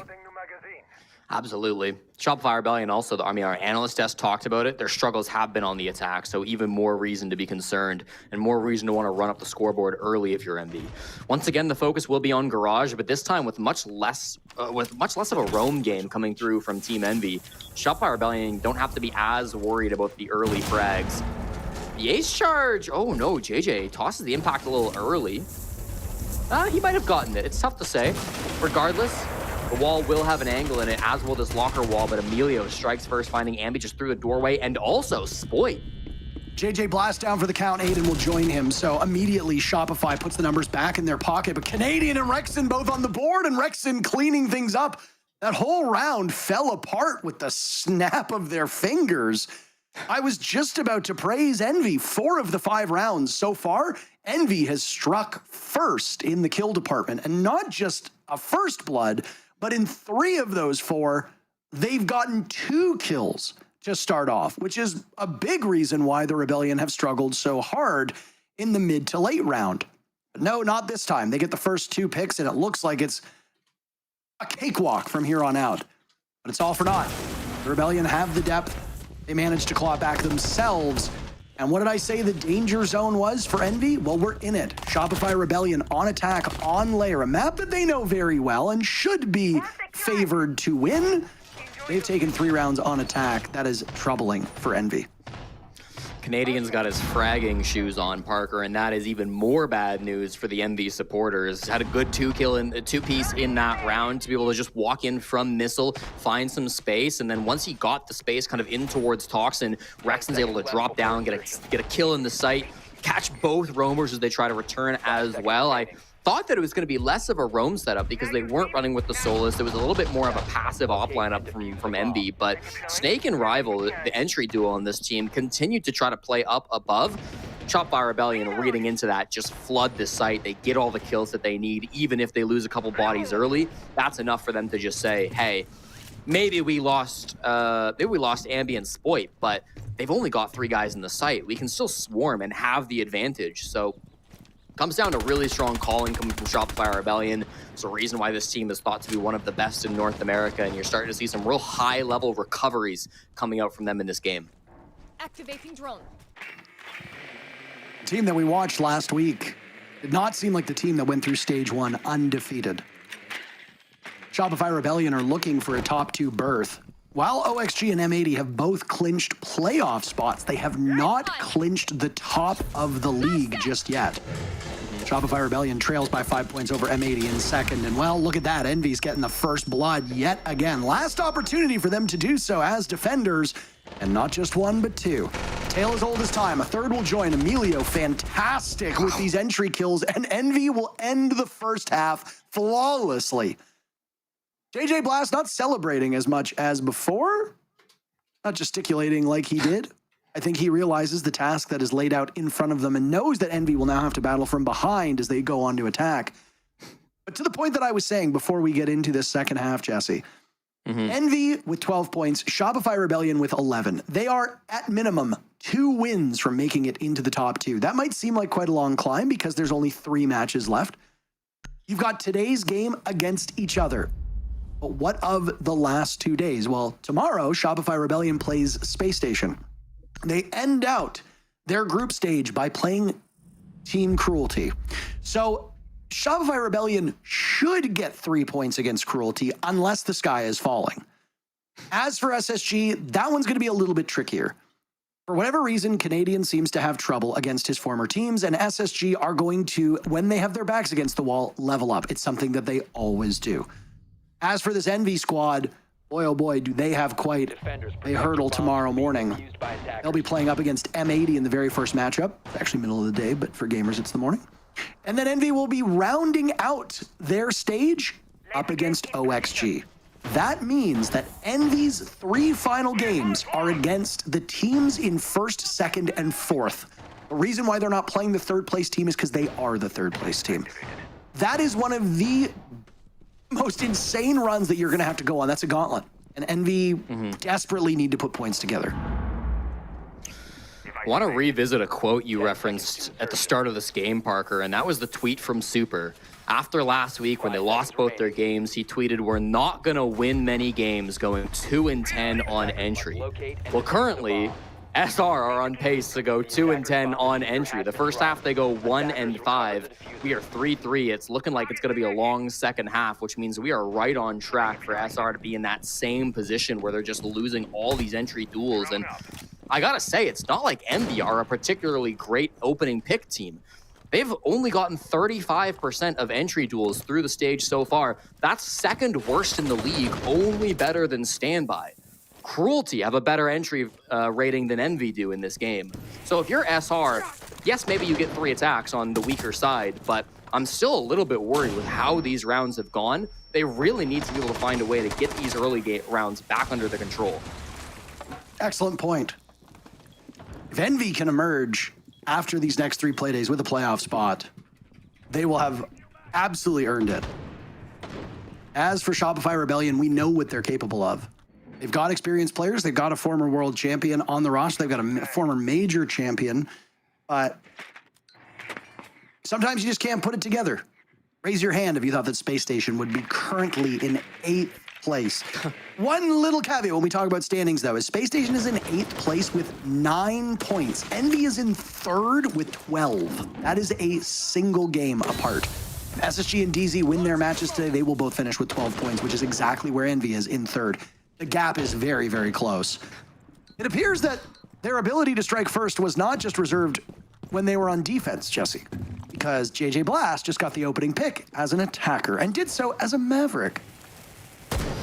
Yeah, it was kind of a goofy way for that to happen. I mean, at the same time, Aiden was tossing a smoke to clear a Surya gate, but Spoit moved to the breach to bandit trick the wall or put a battery on the wall, which closed the Surya gate, which meant the smoke didn't actually clear it. But then JJ on the other side of the mask wall is able to get the pick. So in the end, I guess it works out for Envy. Still have to get past this clash. Still have to breach this wall too. Aiden will have an extra thermic charge, but this is dangerous. He's got to get right close to the wall, and somebody will be looking to stop him. That's Rexon, but he retreats back as there is fire coming through the bathroom windows. That was a golden opportunity for Rexon to get that pick, but right now, all of these kills are just slipping through the fingers of the Rebellion. 40 seconds left with a tie game. Shopify Rebellion should be in good straits, and while they'll find 2 kills very quickly, goodbye Snake, goodbye Aiden. 3 remain for Envy. Rexon has taken some serious damage. He's still upright. Ambi's dead. Surf is bleeding out. That leaves only Canadian with full HP, and he's on a clash. An operator that you don't necessarily want to rely on in these final moments. He's now being watched by all 3 players of Envy, and my goodness, it's a feeding frenzy as he manages to keep them all at bay. Impeccable stuff, but his HP just disappearing. Rexon's gone, and Canadian will join. The Rebellion made them work for it. Envy takes the first round of this second half, and boy, oh boy, do we get a JJ Blast celebration. That was a bit of a frightening round, Parker. I mean, Diffusekit was down on mezzanine, so they were nowhere near the kid. They were desperate to get those last couple of picks, and Troy Canadian on a shield, always a scary prospect to go up against. The time was ticking down in that one, but they just find Rexon at the last moment, who's trying to help out his captain. And then finally, Canadian does go down the rival's pistol. When Canadian was on the attack, they banned out all 3 of his shields. They forgot to ban out his 4th shield, and they almost paid the price for it. But Envy will take the lead back in this game, winning their first attack. My goodness, Parker, this game has been nothing but craziness, but I'm glad to see it because while it's not been perfect siege by either team, it's been certainly entertaining, and I would say broadly still a high-level game. Well, not that there's firm competition today, Jesse, but dare I say this is the best match so far that we've witnessed. I would give it that distinction. Yeah, I think that's fair. Attackers' objective is to defuse the bomb. A fun little quirk of today is that all of the left side teams have won their matches. Wildcard defeating Cruelty, OXG defeating LFO/Standby, M80 defeating C9. That means if you're Shopify Rebellion, you're real hoping that that streak doesn't end. That'll also bode well for DarkZero as they go up against SpaceStation Gaming in our final matchup of the day. That will be an intriguing game. SSG, like I mentioned, is in 8th place. They are the lowest team in the standings that does not have 0 points. There is such a drop-off from SpaceStation to Standby and Team Cruelty that no soul on the planet would be able to survive a fall from that height. SSG, though, is tied with DarkZero at 9 points apiece, and they are just 1 point each out of the playoffs. Again, Envy in 3rd place with 12 points. SSG in 8th place with 9. Any of these teams can make the playoffs. The only certainties that we have are that OXG and M80 will fit somewhere in that top 6, and Standby and Team Cruelty will be relegated. Everything else is up for grabs. Today's matches, tomorrow's matches, and Friday's matches will only solidify the winners and the losers. Well, we're going to get a battle of the entries, Parker. Rivals starting to look to clear those top floor players of Ambi and Spoits. Canadian not too far off on the filter stairs as well, so we'll have to see how this goes. At the same time, the core players are down below, taking control of Garage. They're already inside of lockers, in fact, so 5v5 execute looking likely. It's going to be really critical that Snake and Arrival, the 2 players up above, do not get flanked and lose their top control. That's Diffuser being planted by JJ Blast, and that's JJ Blast getting killed by Surf. All right, so you venture, nothing really gained, and now you've lost Snake as well. Envy suffering through 2 as Shopify Rebellion shove those attackers right back out of the doors. Not alive, though. In caskets they go. You can see on the right side of your screen, not a single point of damage has been done to Shopify Rebellion. Now it's Emilio huffing in some gas as he trudges his way into the site. He used his own Sens wall to keep his position concealed. A flawless end from that round as 1, 2, 3, all remaining players of Envy bite the dust in the span of half of a second. Again, decisive rounds in all 4 of our matches today. Neither of these teams immune to it. A 4-4 scoreline. They cannot shake each other. Shopify Rebellion will tie the game. I'm looking back at the VOD to see if there was maybe a yellow ping onto the plant that was going down from JJ, or if they had destroyed the Sens wall with an explosive. I think that's just good old-fashioned spam from Surf. Obviously, can predict where that plant's going to happen, right? He goes just below the hard ceiling up above him. Surf's able to spam through the Sens wall, kill JJ Blast, and just as that's happening, what goes on above? Well, exactly what I said needed to not happen. They get flanked from up above. Spoit and Ambi collapse on those top floor players, and they regain that top control. Really powerful stuff from Shopify. You saw how together they were able to play on the defense, just reacting to that Sens wall as it comes out. They won their gunfights up on the top floor. They won their gunfights inside the bomb site in the basement. On all fronts, they looked very confident in that round. So nicely done by SR. Every team so far today going for a garage side push, coming in through lockers or Toxin with the fuse kit. We haven't seen anybody go filter side yet into office, so waiting for that. I feel like it's generally the more common side. It's about 50-50. I don't have stats for that, unfortunately. That's okay. I don't expect you to have stats on everything. The stuff that you actually have numbers on is really quite fascinating to begin with, so. Thanks. You're welcome, man. I've got a stat for you, similar to the one I used on South America last week. Spoit, through this entire stage, has not gotten a single kill on Wednesday since the stage began. Are you saying Spoit hasn't gotten a kill on a Wednesday? Yeah. Today is Wednesday. He has 6 kills. I guess before today. Yeah, because they don't play on Wednesday. They play on Thursdays and Fridays. Are you trying to be a comedian or are you just dumb? That's a little hurtful. I'm sorry, I didn't mean to be so aggressive. I apologize. Once again, with this storage bomb site, clearing top floor becomes really difficult. And while Envy did a good job of not over-swinging and losing their positions, SR are doing much the same, just chilling behind their castle barricades and soft barricades. Looks like JJ wants to make an entrance, though, Parker. People need to realize our dynamic, by the way, as a duo. We greet each other with hello, idiot, or hello, moron. So that's just the way that we talk to each other. It's endearing. I do sometimes have to ask the question if you're being serious, though, because, I mean, like, that's an obvious stat, but I guess I feel stupid for not interpreting it, and I'll learn in the future, okay? Rexit is breakdancing. Canadian is dead. That is the state of affairs right now. His rival, he's been terrific. Rival, Aiden, and Emilio have just been lighting things up on entry. It does not slow down. The guns from Envy have been very successful. Even JJ is in an even 4-4.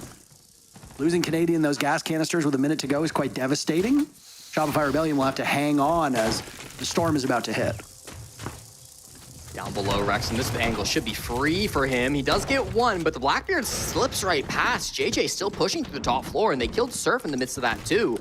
3v3 now, full top floor control from Envy, almost. Spoit's hiding away inside of Skybridge, but they should know he's in this direction. They will not have control of green when they go for this push, but they will still be able to drop the hatch and go for a plant. This is not a ton of map control, but it might just be enough for Envy. The Blackbeard of JJ Blast is about to get pinched. As Ambi and Spoit are very interested in that one operator, but JJ Blast realizes there's a job to do with 30 seconds to go. So let's get out of there. Let's get into the bomb site and let's get that diffuser planted, shall we? He's absorbed an awful lot of damage in the process. Reload. There he goes, Emilio and Rival to overlook the duo of hard breachers as JJ Blast seems to be successful, but a brilliant play by Spoit. He's shut down by Rival. Envy will now scramble to pick up the diffuser. Emilio holding onto it. That means Rival will need to watch, but they're worried about that top floor control for good reason. Rexon and Spoit lord above them. Emilio might be able to get out of the danger zone with his life intact. Spoit the double. The diffuser's down, but it's still the round for Shopify Rebellion. The #1 Wednesday fragger gets it done. They're all looking at the ceiling. They forget about the hatch. That's a huge play by Spoit. His teammate up there is providing the vertical cover. Everybody's looking that direction, so why not just drop down for the horizontal fights instead? New Siege X, sometimes it's a little tough to take gunfights while you're dropping through hatches, but Spoit knows that all of the attention is away from him. Honestly, I liked that push from Envy. Start to finish, they had a good clear of the top floor. Not something that's easy to do. They trade out to the 3v3, and they do a really good job of pulling the attention from SR towards the green side of the map. Get them towards Skybridge, get them towards the stairs. That combined with the vert pressure they were applying forced everybody on SR to move away from the R6 hatch drop. They eventually drop the hatch, they start the plant, and it nearly goes their way. They just can't quite get the plant off in time. It's good denial from Spoit as well, up above. A really big round coming out from the Swede. It was a sweet round, you're right. Oh, like Swedish. Oh, I see. That's funny. By the way, production thought that our back and forth where I called you dumb was very funny. It's really all I'm doing here. It's really, we have our old producer Jasmine calling in our ear. Right? It's been a long time since we've worked with her. She used to be one of the Face It crew. Her and Adam used to be the two voices that we would hear in our headset when we worked on that Face It team for 3 years. And then when we worked in LA for, what was it, just a little bit over a year. She's been working with the team here on the NA League broadcast, but hasn't been producing. That's been Ferme who's doing it, but I'm assuming there's a sickness or somebody's out, so Ferme is covering another role, and we've got Jazz back in our ears. I actually worked with Jasmine on the CJAX showcase in Atlanta. It is great to be reunited, and she is enjoying me making fun of you. So that's all I need to do in order to get production laughing. Well, I'm glad that you can get on production's good side, Parker. I'm proud of you. At your my expense. expense at that. At your expense. And don't kid yourself. You'd be doing the exact same if you had the same opportunities. Wow, you never know about that. It is good to talk about the people behind the scenes who put on these great shows. I feel like people don't realize how much work goes into putting on these broadcasts. There's a whole team currently in Philadelphia, making sure that these games can go smoothly and that everything gets broadcasted nicely without too many issues, which is always appreciated. Usually, actually, it's just me doing everything by myself while you yap away, Parker. But for the NAL, we do have a team, so that's good. Coming at me with the yapping allegations. We're both yappers. That's fair. It's literally our job. Our job is to yap. Attack timeout. I'm hoping that Envy can start to get more of these attack rounds on the board. They obviously chose to ban out that bandit, even though it got them a free pick on a Spoit on this bomb site the last time they were here. I think just deciding that opening those walls is absolutely critical, and they need to be able to do so cleanly. Emilio and the Thermite has already gotten started with that, and if they need to, they've got some extra can openers on JJ's side of things. This server hall push has not really been popular today, much like the push down through filter, but Envy will be giving it a go. Currently, the Monty of JJ playing in this position will start to push players out. Canadian on the smoke should be the first point of contact. Still all three Toxic Babes in his pocket, but the first one comes out now. Bees and the gas as Canadian waits it out. Rexon, try as you might. You're not going to be able to shoot through the mountain shield. JJ Blast needs to stand there menacingly, waiting for an opportunity to arise. Nothing has come about, so JJ Blast will take some damage from what I believe was a nitro cell. Now he backs his position away. The bees still flying. The gas still lingering. Nothing has changed in the last 30 seconds, and I think Envy realized that it's time to find a new way to get to the bomb site. JJ Blast will head for the hills. He'll link up with Emilio as he works his way through operations. Do they have the mask wall open? I know Emilio used one after a thermic. I think it was mask here. No, they're gonna have to get this open. They've got the tools to do it, but not the most amount of time. Nice little burn on the Surya gate thanks to the drone. Not like Monty needs to do much active droning anyways. And then using that Monty shield to protect Emilio. He almost gets punished anyways, but this should open without too many problems. This will be obvious where the push is coming through. Can SR do anything to stop it now that they've wasted all their Toxic Babes over towards server? JJ Blast is looking for the all clear. He seems to have it now inside a mask. Izami behind the main desk. He'll continue to yellow ping away. He's got two targets that will need to be solved. Surf is the first one to fall. Rival yet again. Sensational with these first picks. Now it's Rexon's turn to bite the dust. Shopify Rebellion were looking for match point. It will seemingly elude them for quite some time. Spoit and Canadian on the run. They've only found a single target on Envy, but they've now dropped Rival too. JJ Blast has a job to do. He seems to be succeeding. Canadian finds yet another, and suddenly it's just JJ Blast in a 1v2. Canadian and Spoit working together. Rival finished off by the captain of Canadian. JJ Blast has to take matters into his own hands. Sidearm out, but this is a dance with death. Shopify Rebellion need to beat time as they've got JJ Blast trapped inside of a corner. They'll trade a triple from Spoit, the Swede on the diffuser, and the Rebellion to match point. And a ridiculous play to come through. That's a 2v4, Parker, that they managed to win and get over onto Envy to get their third in a row.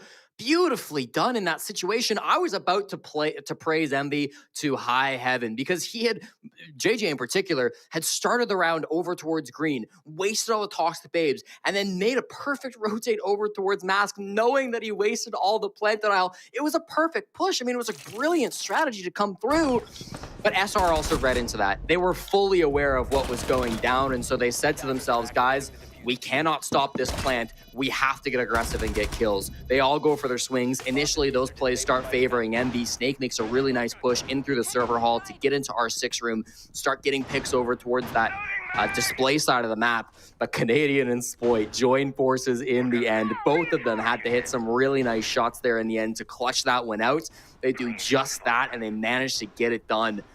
6-4 now, match point, hoping to get their 7th victory on Lair this season. SR looking really tight, even in the late rounds. That was speechless. I sound like you trying to cast. Like Envy has everything going for them at the start of these rounds, and then they utterly collapse. We've been saying Rival's name a lot. We've been talking a lot about Emilio too. They've been striking first so effectively. They've been giving a leg up to Envy. Granted, Shopify Rebellion are on what conventional wisdom suggests is the best side, and the numbers also happen to back that up. But it's the mid to late round.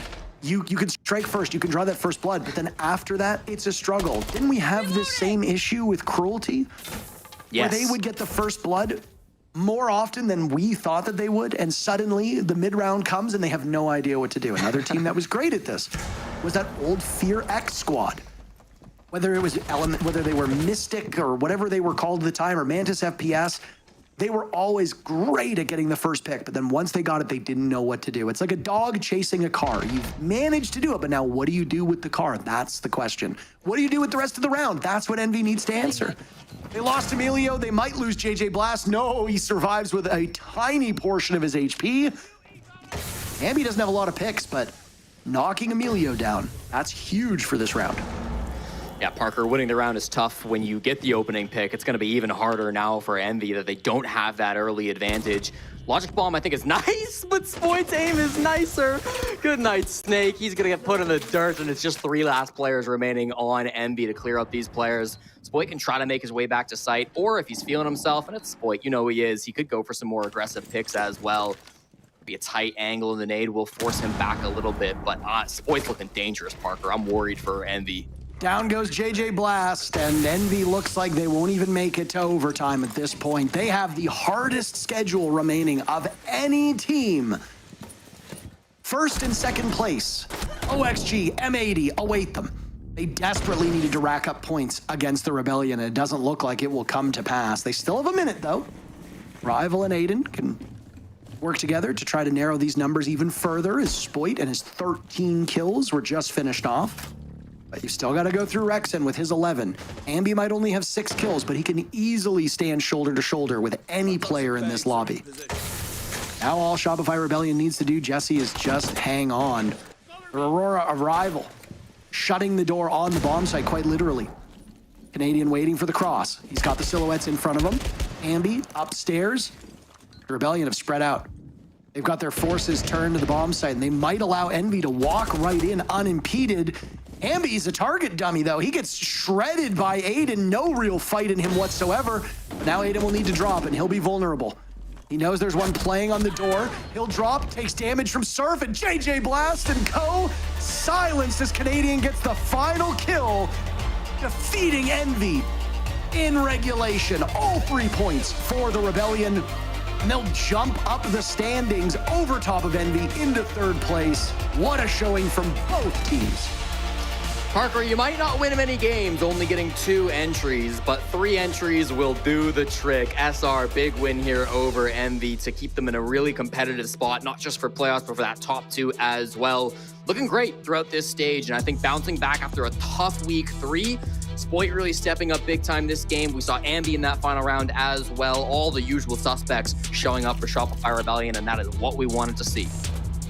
Well, an incredible match from both of these teams. About as close as you can get without overtime. Not quite, but mighty close. Envy, a great team, but just today, not good enough to beat the Rebellion, who pick up all 3 points. One match awaits us after this break.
I'm Hash up.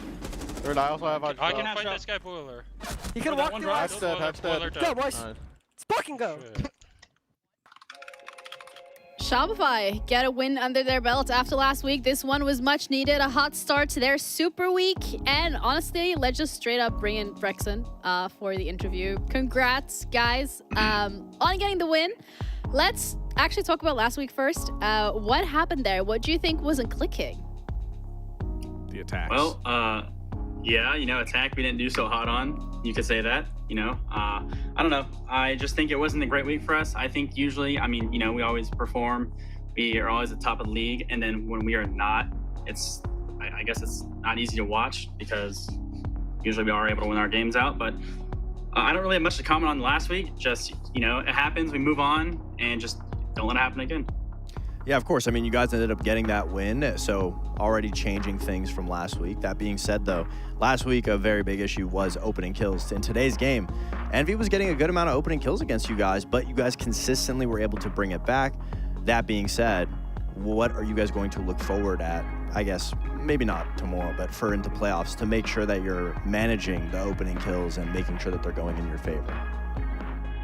I feel like I guess a really easy answer would be is on our countdowns, 3, 2, 1, go. As you said, we were getting our trades.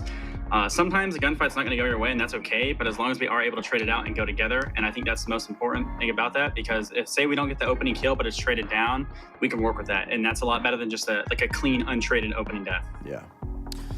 Well, again, congratulations on the win. I kind of want your opinion on playing this new Envy versus the previous stage. Even with the previous stage, that game did go the distance on that cafe. A lot more than you guys didn't want to have to go that far, but I am just curious kind of your view on this new Envy and kind of their approach to Siege this time around playing that. Well, I would like to say I'm actually an Envy fan. I do like to see underdogs or up-and-comers try and make a name for themselves, as I did back when I started. I think JJ's done a great job, and I think Aiden joining that team has made the team a lot better in general. I think they've been, people would say overperforming, but if that's the standard they can set and then, make playoffs and try to aim for the major, I would support them for that. So I do think Envy they've been playing well, and they just, fortunate they lose to us, but they got 2 more games still to lock playoffs, and then we'll see what happens there.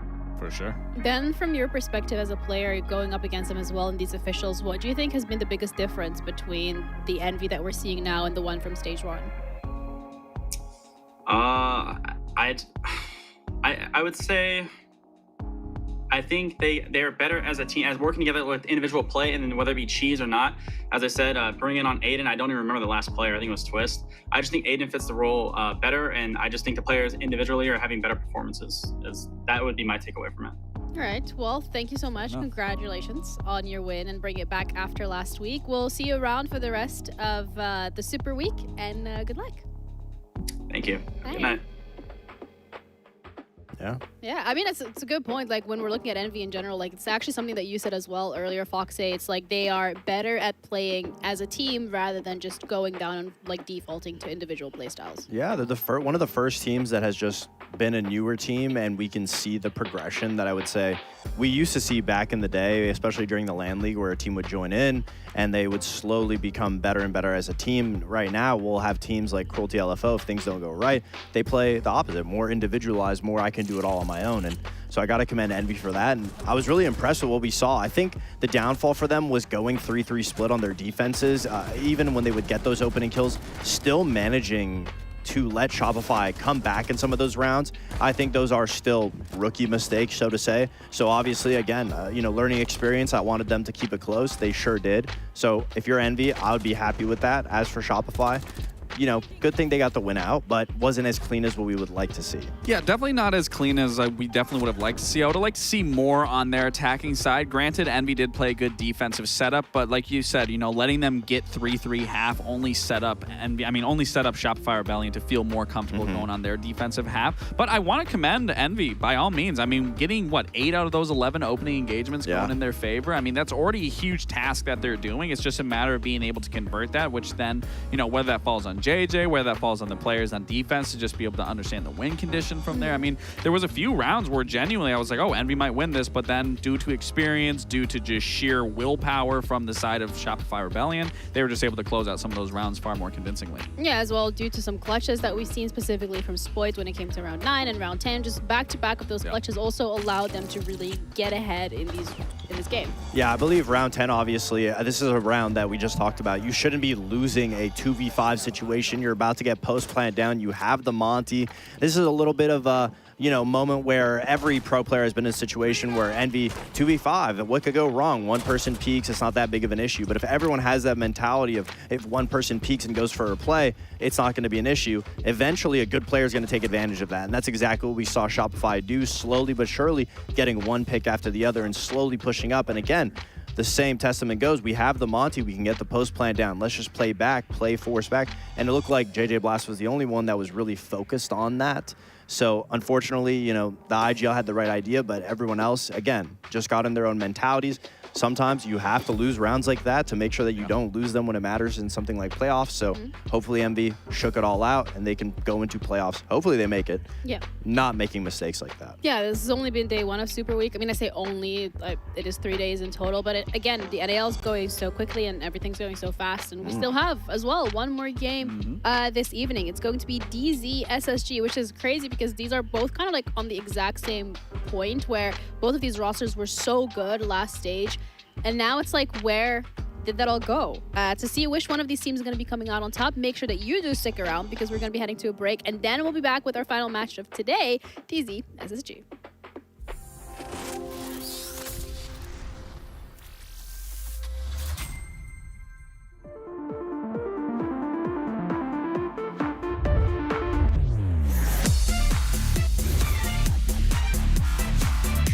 Dodas and Dash together. Can he get there in time? Cameraman's going to complete. Big ET finds a huge 4K and Gitbo. Their first round. There's only 4 seconds left. There's no way. Whilst not easy, is potentially winnable. No. They give him a 1v1 and they've given him both down. They find the down as well. Yesterday they took the crown from LA. Today they take the kingdom from Blacktown.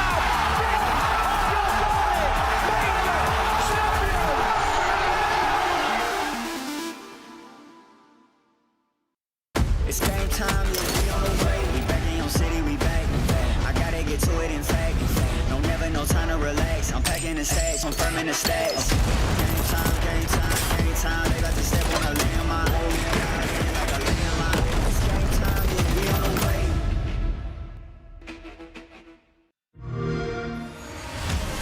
You know how they say it's not the destination, it's the journey? And the journey of 1,000 miles begins with a single step. And you know what? They're right.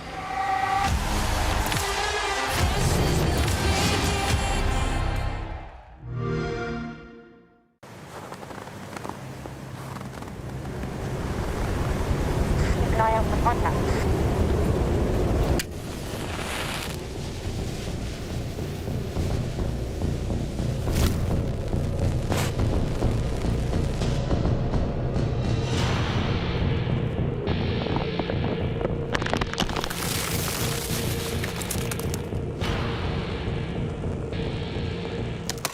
Available now.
our last game of the first day of Super Week is here. SSG against DarkZero. Both of these teams have reached the heights of the NAL during last stage, but this time around are struggling to find their footing. Welcome back, everybody. I'm Ginny, joined with Foxe and Lax. And when we're looking at this matchup, what makes it really interesting is just that both of these teams are basically in identical situations. Oh, absolutely. And it's a rivalry of the centuries. I mean, both these organizations have gone against each other 31 times. Wow. Where SSG will win 16 to DZ's 15. So in terms of a good head-to-head, this should definitely deliver. But as you said, both teams are struggling in their respective areas. Yeah, and the DZ roster, we should probably just start there because this is one Foxe that we have praised so many times during last stage. We're saying it is a Swiss Army roster. It's a roster that can do anything. They're really great. They've reached that top spot in the NAL, and now it just feels like that's all gone. Yeah, maybe it's because they don't have any Swiss players on the team, but unfortunately,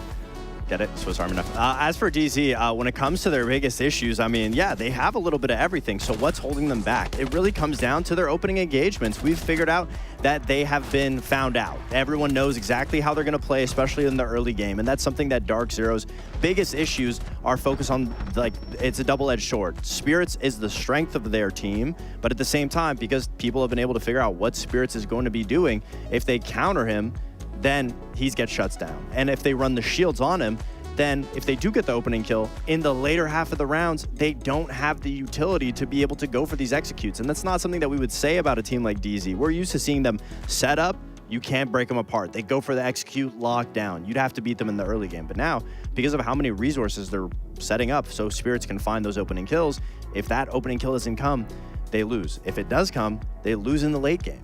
Yeah, and that's just not a situation, as you highlight upon, that we would ever expect to see a team like DZ in. But we're here now, and we're looking at their schedule as well when it comes to the games that they have already played and the ones that they have coming up. And it's looking a little bit easier, if I do say so myself. It is Wildcard, it is standby LFO. So if you are looking at the position of gathering as many points as possible, it does start here. Absolutely. I mean, you can almost say that DarkZero will most likely be within the top 6, mind you, after this game. But if they can just get a secure win under SSG under their belt, then obviously the next 2 games should be a cakewalk. If they don't and they have to just be able to struggle by just because they're able to beat standby and wildcard, it puts them in a situation where they haven't really fixed anything going into playoffs, and that's not what we want to see from DZ, is going into playoffs a handicap weaker version of DZ that we haven't been able to see, that can't execute. So obviously need to see them be consistent on what we want to see from SSG, and especially in the opening kills department. If they can get it, let's focus on executing. Yeah, and for SSG side of thing, again, it's kind of like a similar story here, Lax, where we're looking at a roster that did so well at NAL. I mean, they were the #1 NAL seed heading into that EWC slot, and we were saying, okay, this roster has really got it under lock and key, but then now that we're in stage 2, we're looking at SSG. Where did that fire go? Yeah, I don't know where the fire really went, but it also leaves the question. I mentioned this earlier in the stage. I feel like we're also putting a lot of pressure on SSG's performance when you got to look at back in their playoffs. A lot of those games went to the last round, which, don't get me wrong, going to a head-to-head matchup with the top teams in playoffs and bringing it down to the very last round, that obviously commands a lot of respect.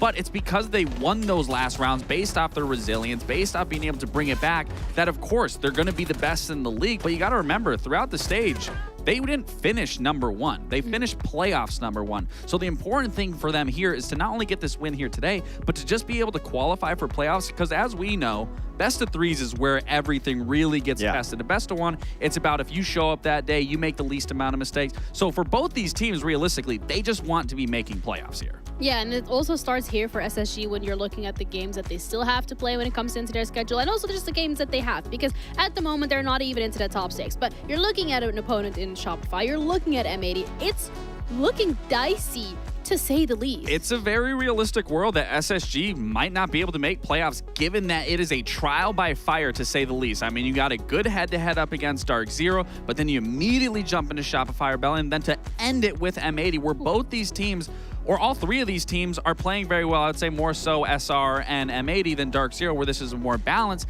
But still, every game they are going to have to fight tooth and nail, and there is no best of threes to be able to recoup once you lose that game. You need to do it here, and you need to secure these 3 points in this match today. Yeah, but if there really is any team that has tenacity and the ability to push themselves to this point mentally, it is going to be like a team like SSG, because they have a lot of great systems in place. But also when we're looking at their stage 1 against their stage 2 performances, it feels like it has been a downward trajectory. Yes, it definitely has tapered off. And, you know, where Fox was talking about, you know, players on DZ being struggling in certain areas or finding success. For me, it's an all-around dynamic whenever it comes to SSG. It's just not typically one player. It comes down to their play style, and I think they've kind of, once again, deviated back into that old aggressive play style where it's just not working. I mean, you can clearly see from stage 1 to stage 2, it's tapered off pretty heavy, especially on their defensive side of things. I mean, dropping almost 20%, like that is not good. That just makes me think that you're getting far too overzealous. You're playing too confident where you don't need to be. You can rely on one another. The only caveat is that they're getting those opening kills, but clearly not turning those into round wins just based off their attacking percentage. So for me, it really starts on their attacks, getting those opening kills like they're continuing to do, whether that's on defense or attack, and closing out those rounds with the man advantage. But for me, it also looks at a bigger picture of they've dialed back on being able to use those shields, where sometimes we saw Ashen, sometimes we saw Fultz. No one's really using those shield operators anymore. And it's not to say that you need to force them, but sometimes it's needed in some rounds just to cheese around, just to get a quick pick, just to get quick control. And for me, I feel like once they start doing that again, and once they start adopting that play style of being a little more passive, whether that's on attack or defense, that's when we will start to see that old SSG that was thriving in playoffs start to thrive here, especially in the Super Week. Yeah, and also we just saw them do a little team huddle. They looked fired up and ready to go. So let's bring up the map VODs as well to see what exactly we can be expecting when it comes to this matchup between the two teams. And it is going to be Border. You know, when we were rehearsing this, I was guessing a Border. I really like that because obviously Border is a map that DZ will let by sometimes when they're playing up against a good contested opponent, because they want to show a different look to DZ. And obviously they desperately need it right now because they have lost their identity when it comes to the slow, methodical, go for the execute DarkZero. So going the complete opposite way, just trying to, instead of fix those problems since it's such a limited amount of time, just trying to switch it up on its head, go aggressive, take SSG to one of the most aggressive sided maps, and trying to exploit their issues that we've seen SSG do, which is a little bit of over-aggression. But that's what worries me, because when you look at the last stage, granted, SSG did win this matchup, but they did lose Border to DarkZero 7-2 in the grand finals. It makes me worried because they started on attack and they only got 2 successful attacking rounds. So then sure, maybe they're looking at this that they can correct their mistakes, but they just recently played Oxygen earlier in the stage and got decimated on their defense and barely could muster out attacks. I believe they only got 2 attacks even in that game. So I'm not too confident for SSG going into this matchup, where at least for DarkZero, starting on a defense side of Border and knowing your opponent very well and their idiosyncrasies, I don't know. I like it. I'm not confident. All right, so if it comes to predictions, then the map is, if anything, is further swaying it towards DZ. I think I might have picked SSG in the beginning. I might swap. Yeah, would you swap it now? Yeah, you did.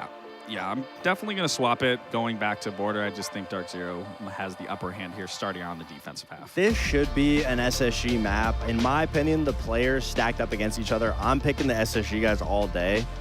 For some reason, I have this feel. I'm going to switch. I'm going to go to SSG. Okay, a little switcheroo for the predictions. But well, I just think SSG, DarkZero is going into it with the information of, oh, we're going to abuse their over-aggression because we're both in slumps, and SSG is just over-peaking. But when I look at it, I feel like SSG is a team of resilience. And obviously, after their last loss to Cloud9 on Skyscraper, I feel like that they always bounce back. Like, mentally, they're not going to get broken by something like that. So for that reason, I think they're going to go into it not only very aggressive, but very methodical and try to fall in line. And with that, I think they have improved, whereas I don't necessarily think DarkZero has really changed anything since last week. Well, it remains to be seen which one of you two is going to be correct, as we're ready to head into our final game of today of DZ against SSG, with once again our very lovely casters in Taro and Jesse. A critical matchup here for two teams that are puzzlingly on the outside looking in. The team that looked like they were going to go undefeated in DarkZero last stage is now in 8th place. SSG, who won stage 1 by beating DarkZero, is in 9th place. Now, granted, Jesse, they're only a couple points out of playoffs, but Are you expecting this to be the best match of the day, or am I crazy? Parker, unfortunately, you're not crazy. This should be an exceptional game between these two teams. It is weird to see them in this spot outside of playoffs, but we should be expecting a good game between the two of them. It is absolutely critical that neither of these teams leave this game with 0 points. If you head into your final 2 play days in essentially the last place spot, right? In 8th place, you're starting to get a bit of distance too from the rest of the pack. You start to really get nervous. If you get 1 or 2, I think you're okay. If we head to overtime, both teams could probably feel fine about their situation, but a regulation loss at this point would feel quite bad. We'll see how it goes. This map border historically has been SSG's real strong point. They love this map back in stage 1, but the only time they've played it in stage 2 is a 7-3 loss to Oxygen. DZ haven't played at this stage, 3-1 record in stage 1 with that sole loss coming up against SSG. Jesse, my glasses were crooked. You didn't even have the courtesy to tell me. Unbelievable. I was honestly staring at my own cam because my cat was in the background. I wanted to make sure she didn't cause a mess. I would have loved to have had Max in the camera shot, but he is a Bengal. We do not control him. So he just does whatever he wants to do, and he has spent most of the day today, every single time I've walked out of the office, lying under things in our house. And every time I've gone to go get water or coffee, he attacks me. So I have spilled water a couple times because I am not expecting it. Good. Don't say good. When it comes to the operator bans on a map like Border, you tend to see a lot of variation, but even with that said, these are some crazy bans to come out from SSG and from DarkZero. You had a Warden mute ban, which means you're focusing on removing kind of those SAS shotguns, I suppose. The mute ban can often be a real curveball for teams because it's going to mean ops like Deimos, ops like Grim end up being really, really powerful. So watch out for that coming through from SSG this first half. DarkZero banned the Twitch and they banned the Glaz. Glaz is a decently common ban here on Border because of how many good smoke rushes there are on this map. Twitch is a little bit more uncommon. Expect DZ to be playing with a lot of Goyos, potentially a lot of mirror windows on this game as well.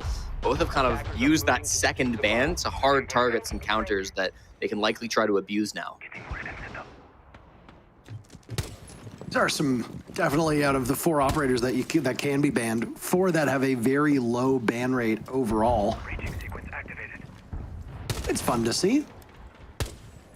This is Warden's 9th ban. It's Mute's 6th ban. It's Glaz's 11th ban. It's Twitch's 1st ban? Yeah, right. I wouldn't be surprised. It is, at least by the numbers I have. This is the 1st Twitch ban here in the NA League, so... All right, operator bans have obviously rocketed upwards because now there are significantly more of them. Yes. Which obviously has changed the numbers. It is kind of funny diving into these stats, but yeah, no Twitch. All right, so what is SSG going to do instead? Brava immediately brought out as a substitute. Flores can also kind of plug that hole if need be. Only difference between Twitch, Brava, and then Flores is that with Twitch and Brava, your drones are not timed. Flores, those drones have a pretty short life expectancy. It's a bit of a missed drone here on Spirits playing inside of security.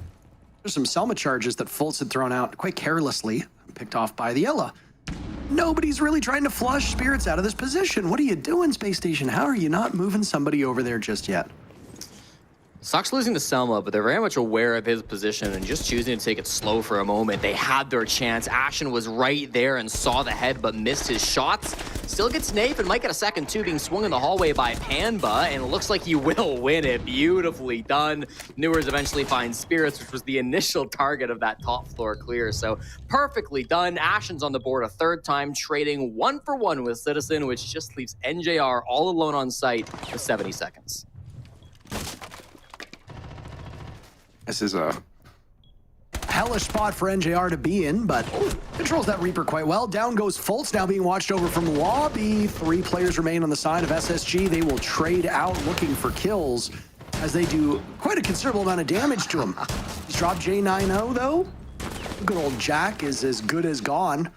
NJR is playing this one so well, and he has everything working for him. A 1v1 now against Newers. As NJR sets himself up quite well, Newers will look for something over towards the lobby. Information given, but Newers is just too good. NJR gave the DZ fans hope, and sometimes hope is the worst thing you can give people. SpaceStation had the first round in the bag, fumbled, recovered gracefully, and they take it. Great top clear by SSG, but oh my God, NJR so close in that one. I loved that little punch hole. He clearly got communications from his team that they were inside workshop, knew exactly how to hold the angle, and then found the guy. Such a long range fight. The second he gets that first kill in the 1v4, I thought to myself, if there's anybody who's going to clutch around like this, it's going to be NJR. Just out of reach, unfortunately, though. Good from Newers to win that final 1v1 as well, I should say. Newers has his whole career been known as an extremely aggressive player. I remember the days on OXG where he would be first in and dead within the first 60 seconds. It felt like almost every single round. But on the SSG this stage, Newers has actually been playing a lot more passive.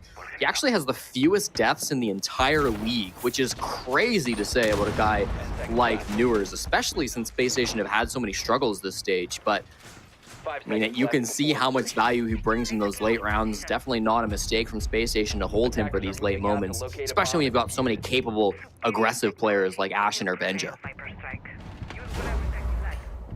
NJR has long been considered one of the finest talents that have emerged from North America, and he continues to live up to the billing no matter how long he's been around for. He won a major 4 years ago, was it? 3 years ago? Almost 4 years ago? Yeah. 4 years in May. That is insane to think, and he was not a spring chicken at that point either. He'd been around for a fair bit of time, so... I'm reloading! The longevity he's had is really quite impressive. I don't think he'll be alone on the side of DZ, though, for racking up kills. They do have a lot of offensive threats. Both of these teams do, and despite the fact that success has really not been what they wanted, both of them can pop off whenever they want. A nice opportunity for NJR to use that Nitro cell outside, but it only does a little bit of damage to J90. I did some research on this East Stairs position a little while ago, and I honestly think that NJR is the best East Stairs player in North America. He's so good in that position.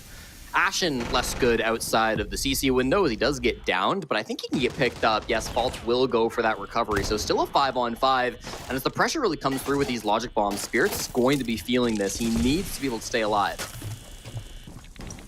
Spirit's now on the run. First hounded by those logic bombs, then the bees will follow. That's a clutch drone that he'll finally get as he continues to inch his way towards that break room door. Out go the smokes, and explosion will follow right in the thick of it as Spirit still. He's yet to be shaken off of this position, Jesse. Might find two over by the security window. Pambazoo credited with the pick onto J90. Fultz has been dropped as well. Pambazoo coming to the rescue here. SSG's momentum has been blunted as they look to get inside the building. Yeah, at this point, DZ could even start to fall off, just concede some space because you've gotten the pick, you've slowed down this push, but they are hungry for more. Pamba's retaking security. Spirit still aggressive in towards break room 2. Just throwing everything at him, but they just have no real answers for Spirit. Now Benja will go down below. Dane fishing for a kill, but none of his shots seemingly connecting. He gets flattened by NJR, who's dropped. The Mayor just running rampant over here. A prolonged bit of action that's lasted the last minute or so has put Fultz after he was downed in a 1v5. It was almost a one round previously by DarkZero. It looks like they'll be able to get it done this time, barring utter catastrophe. Fultz will play this slow. Spot Spirits, a flawless round denied on the side of DZ. But a victory still incredibly likely, especially with 10 seconds left, and DZ will get the job done. No doubt about it, as that's the Ella swinging through the corner and finishing him off. DZ will trade back, and we've got a tie game. Border tends to be one of those maps that I feel like the gunplay is just the most important thing. It feels like compared to other maps, the conversion rate of opening picks is really, really high because once you get one little kill, you can really start to snowball. You start trading things out if you need to. DZ didn't have to in that round, but it starts becoming really tough for the team without numbers to work anything because it's just not a big map for utility. It's actually a very small map, and so it becomes really tough to root players out of certain situations. They'll always have teammates nearby. DarkZero in that round did a great job of just holding their spots, still moving around quite a bit. I mean, you saw how eager Spirits was to leave security, then go over towards break room. They were happy to move, but that part of the map, right, the southwest corner, was always what they were focused on, always under their control.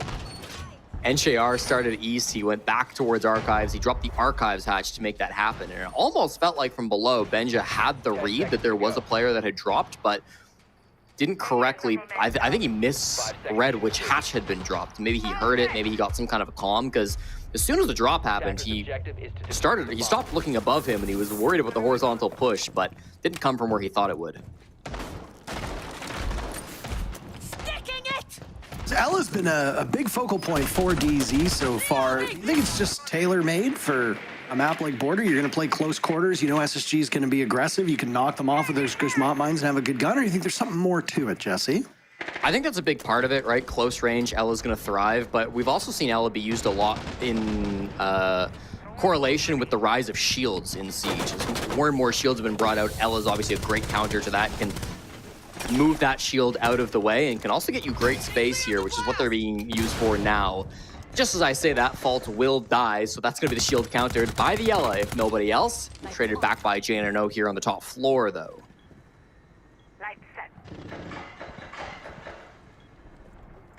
This is a very oddly paced matchup so far.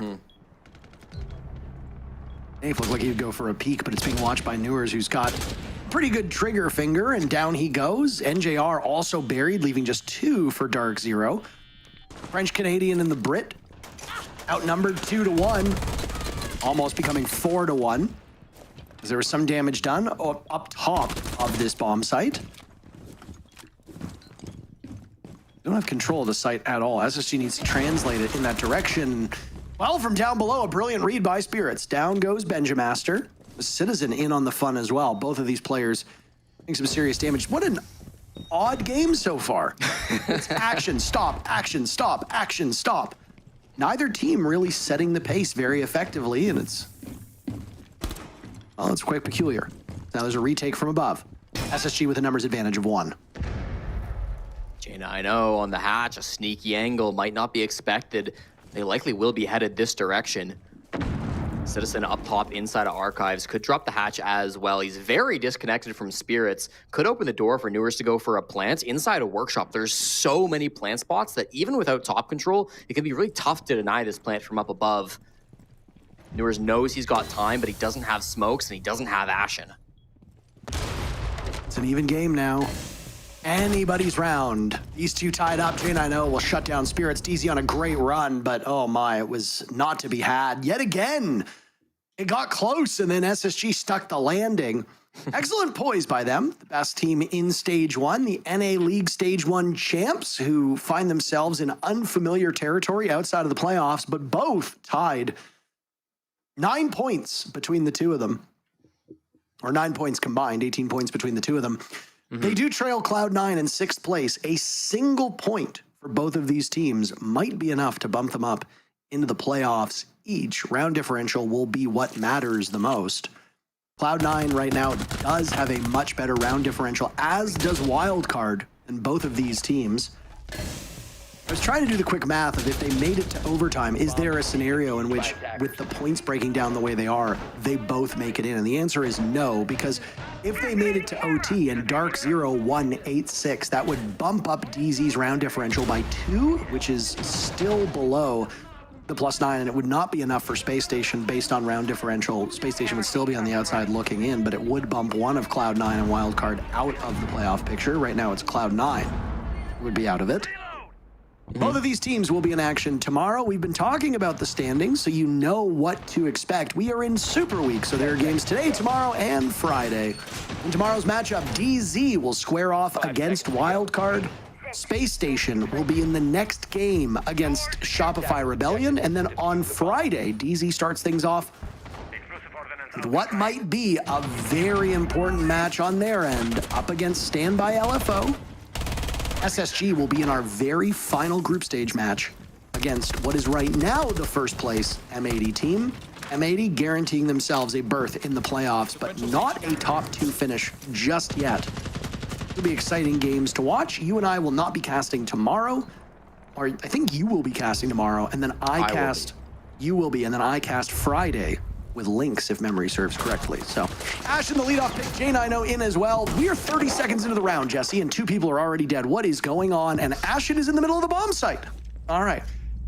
Welcome to Border, Parker. This is how the map goes. Beautiful shot, and that was the defuse kit. So this round actually is just turned on its head. That's a blunder by Fultz. His teammates are all fragging, so it might not matter in the end. But Pampa knows how valuable he's just gotten that frag. I mean, he's gotten the defuse kit down, that he can start to play around it a little bit. That's why he repositions himself up here onto Rafters and coordinates with Nafe. That's another great shot. One tap, but the TCSG finds the head of Benjamaster, and this push from SSG, they might have the man advantage, but again, positioning goes all the way for DZ, so do not feel comfy if you're SSG. This is really tricky.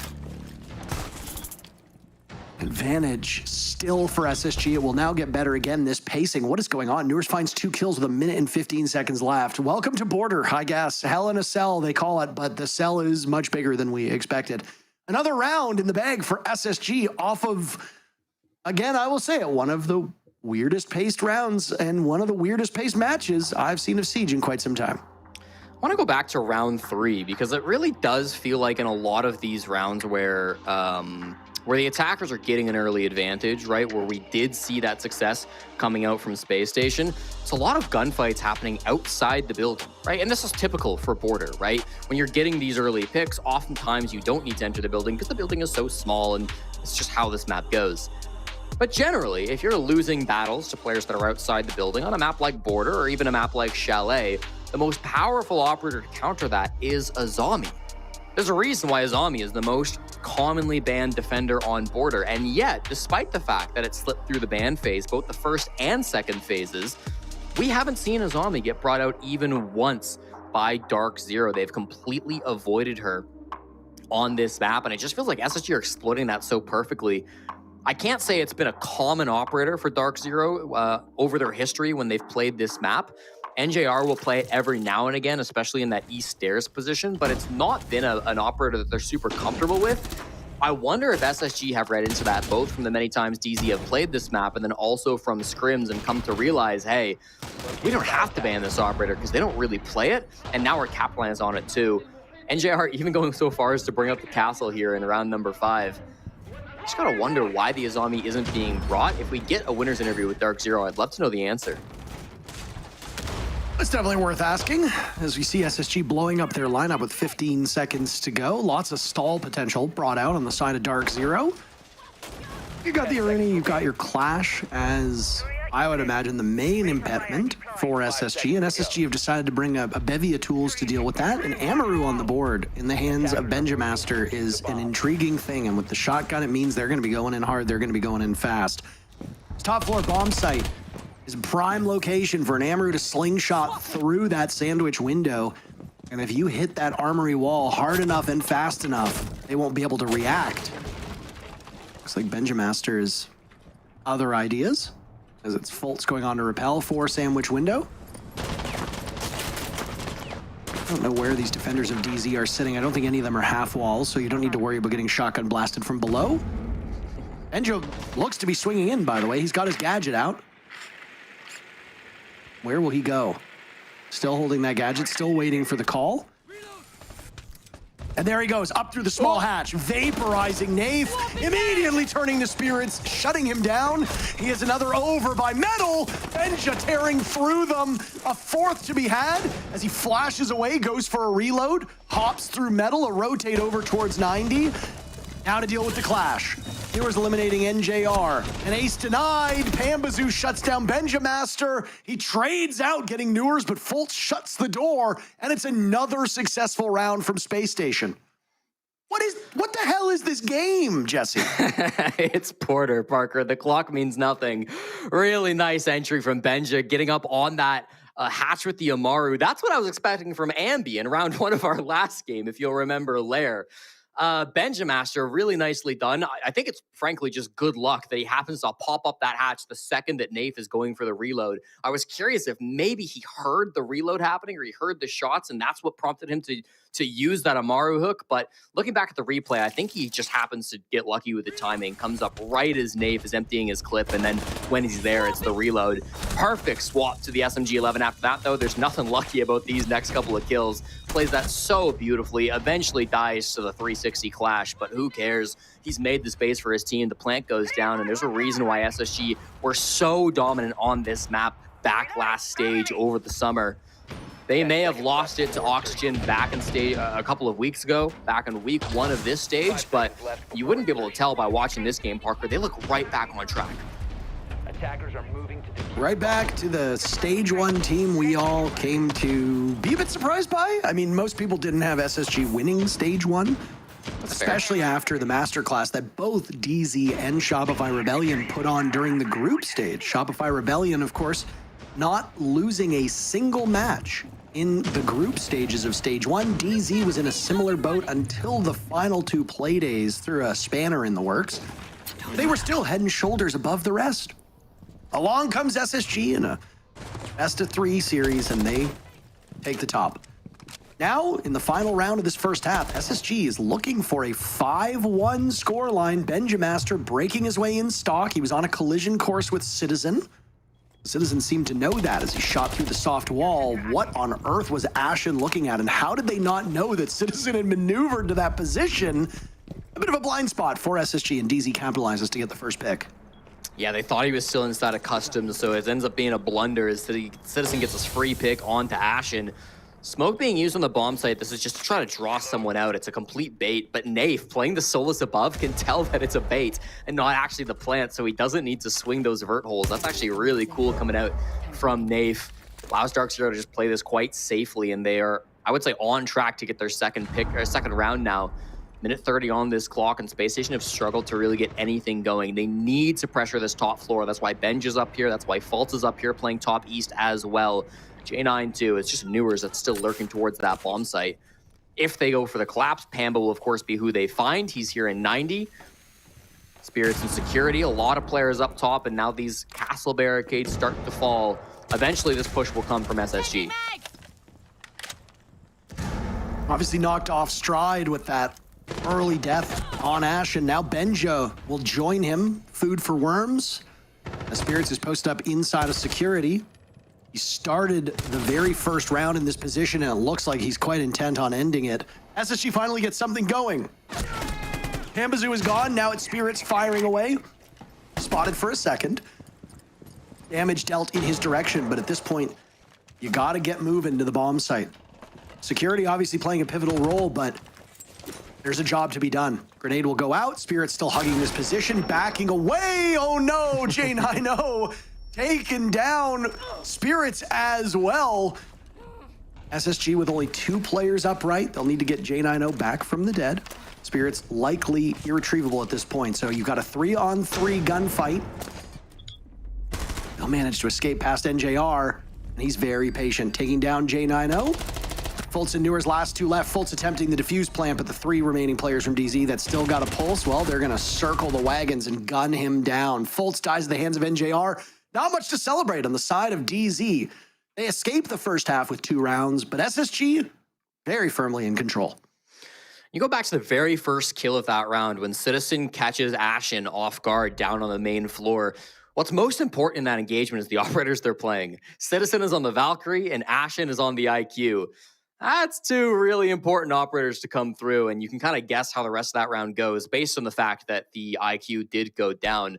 The Valk cams from Citizen were absolutely huge up on that top floor when they pivoted to trying to clear those players up above. We saw Fultz toss out his nade, or it was J9O, up inside a break room. Benja, excuse me, to try to force that player outside of security, and then he gets downed by a Nitro. Well, that Nitro is being guided by a Valkyrie camera that wasn't cleared out. There was another one in the main hall top floor as well. So the entire time that SSG were trying to clear through top, they were on cameras. Their information was being given to DarkZero, and so that was a really good little bit of utility to come through.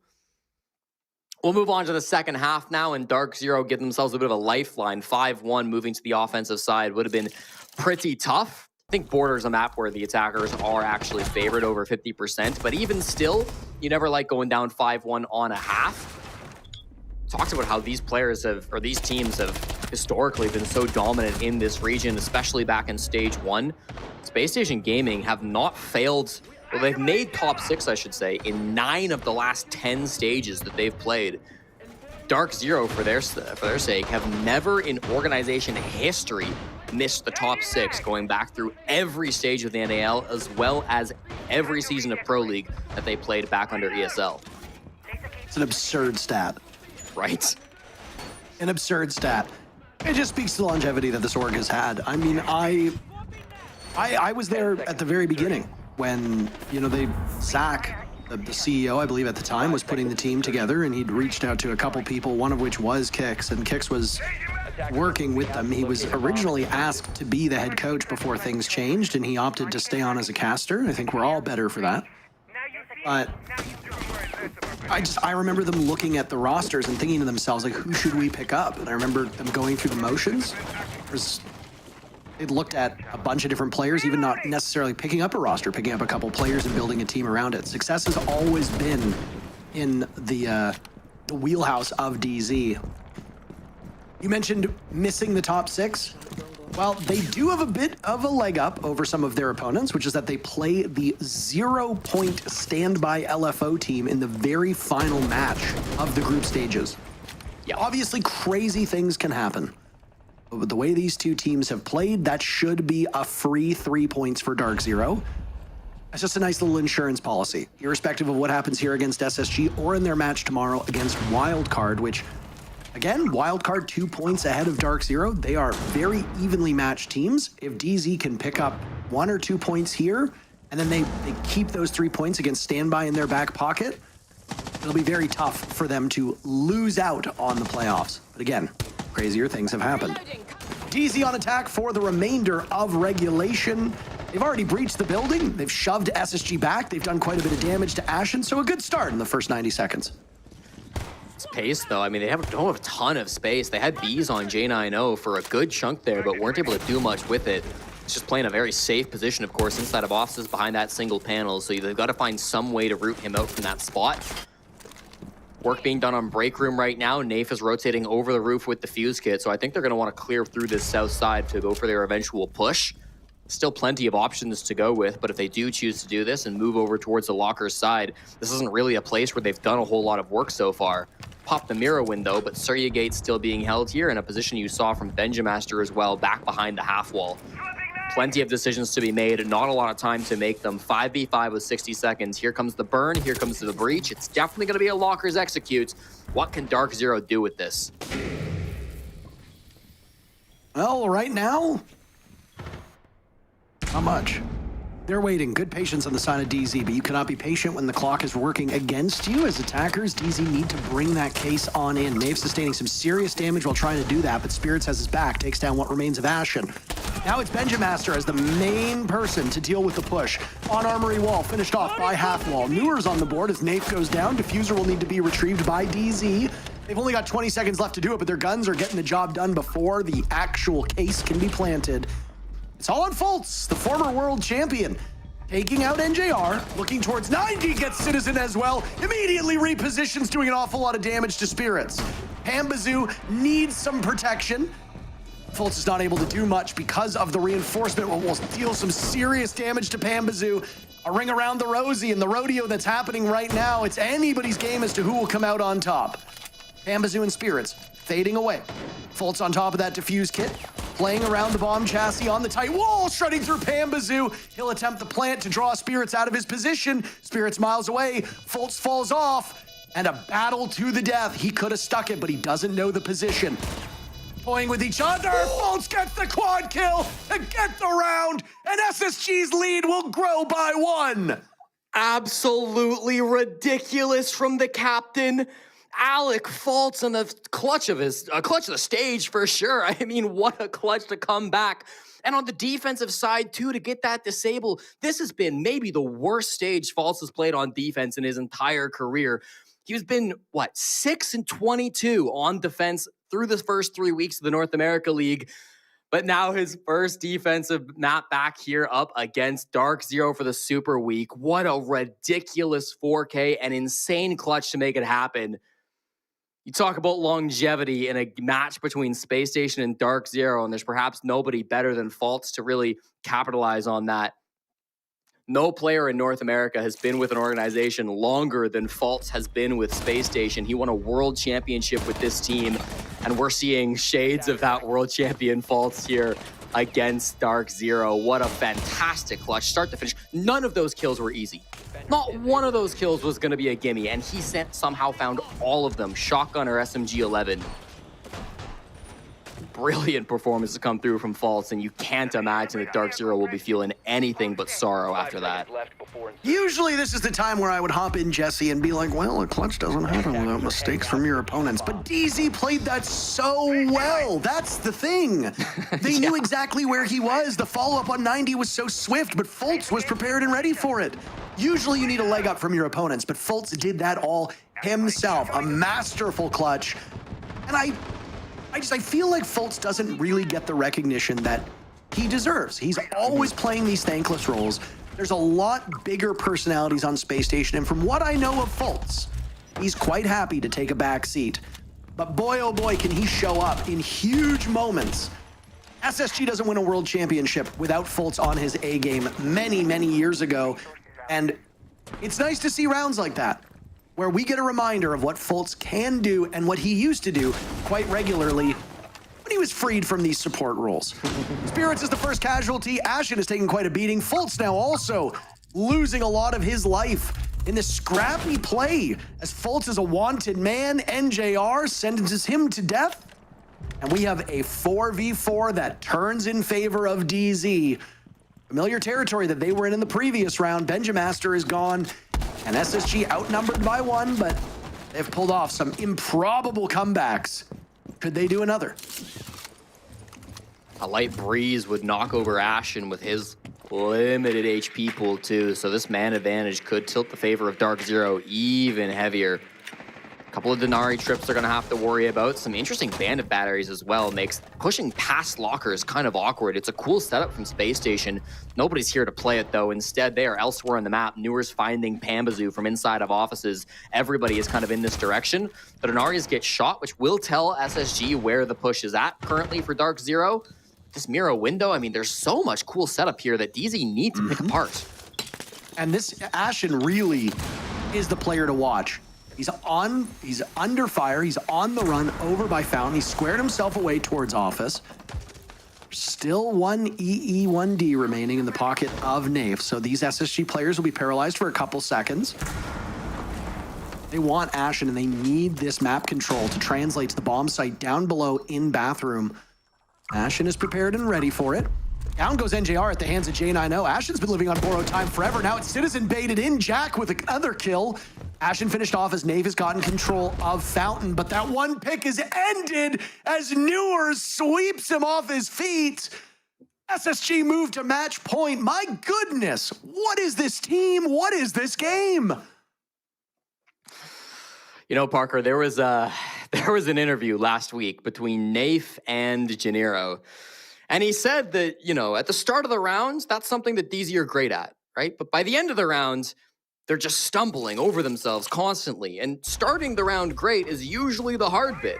That's what he told her. And he's absolutely correct that usually getting the advantage early is the difficult part in Siege. And then once you have the man advantage, once you have the position advantage, once you have some kind of real leg up in the round, closing it out should be the simple part. But consistently now, DarkZero have stumbled at the end of things. Just like what we saw from Cruelty earlier today, just like what we saw from, I believe it was Envy, just in the last game. I mean, it feels like a lot of these teams in North America League cannot close out advantages even when it's looking so strong.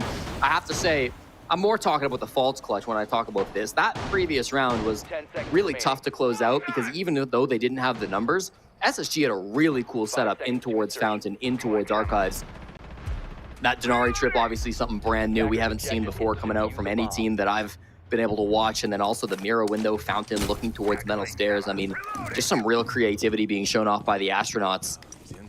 This curse, though, from DarkZero is something they will need to figure out before this stage ends. Otherwise, I fear they're not going to make playoffs. Yeah, I mean, the one thing, like I said, that has DZ, or should have DZ fans a little bit more relaxed is that standby game on the very final match of the group stage. If you factor that in, DZ are basically sitting at 12 points right now. No disrespect to standby LFO, but no team has really sweat against them. So I don't see DZ as being that team, but DarkZero has had a couple games through their various iterations with different IGLs where they have struggled against bad teams. DZ is getting blown out by SSG right now. And a lot of these rounds, DZ should not be losing. I don't even know where to begin with this particular match. SpaceStation are just letting it all hang out. And oh my, DZ are hurting because of it. Yeah. This DC team, too, I mean, even if they get that 3 points versus standby, that still might not be enough. I mean, we don't know how many points are going to need to make playoffs at the end of this. Right. So every point matters. The next 4 rounds will be critical for DarkZero. Even if you just get one, it can make all the difference in the end. But it's been stalled, Parker. Really great two-brow usage from Ashen. He sees the feet of the Blackbeard, but can't do much with it. The crossfire being held by Newers. It's going to be next to impossible to make an entry through this wall. Explosions will go off, and J90 has been patrolling customs down below, making sure no contraband sneaks through. Right now, DZ are on the ban list. Can't let them through your defenses, can't let them into the bomb site. We've yet to be able to shake SSG out of this armory position. Try as they might. Ambazu is the one tasked with doing just that. Looks like there's some chaos that's been thrown in the ranks for DZ as they're scrambling now. Benja backing away, protecting this back portion of the bomb site, and he sees the Blackbeard, but he's impervious to damage. Spirits will now break on through with Diffuser in hand. He's a very valuable target. If you can shut him down and drop that Diffuser inside a bathroom, you'll be in excellent position on the side of SSG. You have so much room to play with. As you sit on match point, DZ only has 2 rounds to their name. Yeah, this is starting to get bad. 27 seconds. I mean, something's got to break. It'll be Fault's the first one to die, but DarkZero, they do not have time. They're not even in the bomb site yet, Parker. They've still got to get these last couple kills. Down goes Benjamaster to join Fultz. DZ finally have a great round under their belt, but they've got very limited time to make this work. It'll be an all-out brawl in the final 10 seconds. A nice line up, but Ashen bottles that. J90 is gone too, and now Newers just needs to sit and wait, but he pops up. He needs to survive for a second, but NJR says not today. That was way too close for comfort. Newers almost saving the round for SpaceStation. Nave wants the team to lock in, focus, clear your head. That's the only way. You've got to take it round by round by round. 3 more rounds to be won for DZ to go to overtime. DarkZero will not get 3 points because SSG is guaranteed 1. They cannot lose in regulation. Best case scenario for DarkZero is 2 points in overtime, but my, oh my, what a long walk that is. You need to win 3 rounds in regulation, and then you need to win 2 in overtime. At minimum, 5 rounds to go. SSG's already cleared that mark. DZ are a team that are tricky to beat, and they have some really tremendous staying power, but SSG have just been on another level so far, and Newers almost won it for them as the clock reached 0 right as NJR got that final kill. What a devastating loss that would have been for DZ had that come to fruition, but they bought themselves at least 3 more minutes. I think it's nice for DarkZero that they're not panicking when these rounds start to stall out. You know, you go back to round 9, then it's like, we spend the first minute trying to get into lockers, and we can't really do that. By a minute 30, we're giving up on it, and we're rotating over towards waiting room and passport. By about 60 seconds left on the clock, we're just getting passport, and we're starting to pressure in towards bathroom. Their first pick in that round, Parker, doesn't come until less than 30 seconds on the clock. But they know they finally found the gap. They spent 2.5 minutes looking for it, and once they have that space, they look so confident. Spirit's leading the charge on that Blackbeard. Does it get scary in the 1v5 when Newers is ratting in sight? Absolutely, but at the end of the day, it's a 1v5 and you've got plenty of guys around to trade. SSG don't want to let DarkZero get set up in another 5v5 push like that. That's why we're seeing these spawn peaks come through. Newers 13 and 5, hungry to make that 14, but Doesn't look like anybody's going to give it to him. DarkZero are a really tough team to get spawn peeks on. They're very careful. They're very cautious. So getting aggressive onto them and getting these picks can be tough, but a map like Border will probably have the most opportunity. An unpredictable match, one that hasn't been as close as the match that preceded it, but I would argue the fireworks have been much bigger and much brighter. Fitting way to end our first day of this super week. 2 more days of the NA League are on the docket for you. We'll be back at the same time tomorrow and then the same time on Friday. 4 teams have cemented their position. 2 of them will be relegated. We know Standby LFO and Team Cruelty will, well, have to fight their way to come back to the NA League. It's not a given that they'll stick around. OXG and M80 punched their tickets to the playoffs earlier today. They sit in the top 2, but their spot far from guaranteed. NJR beheaded now by J90 as SSG have a huge opening pick. Fultz is outside. No way Pambazoo gets away. He's been punished for it, so DZ will need to retrieve him outside of the building. Citizen tasked with dealing with the clash. Up the stairs he goes, and Citizen gets 2 of them. J90 and Fultz both in the ground. Engine Master will join Newers too, and suddenly DZ have turned on a dime and beaten the stuffing out of SSG. That leaves Ashen. He does most of his talking in chat. He's gonna have to do it in the server. He's got his hands full. A 1v4. Long-range engagement. And as an anticlimactic end, what a huge round from Ben. Citizen taking no prisoners. DZ now stitching 2 rounds in a row.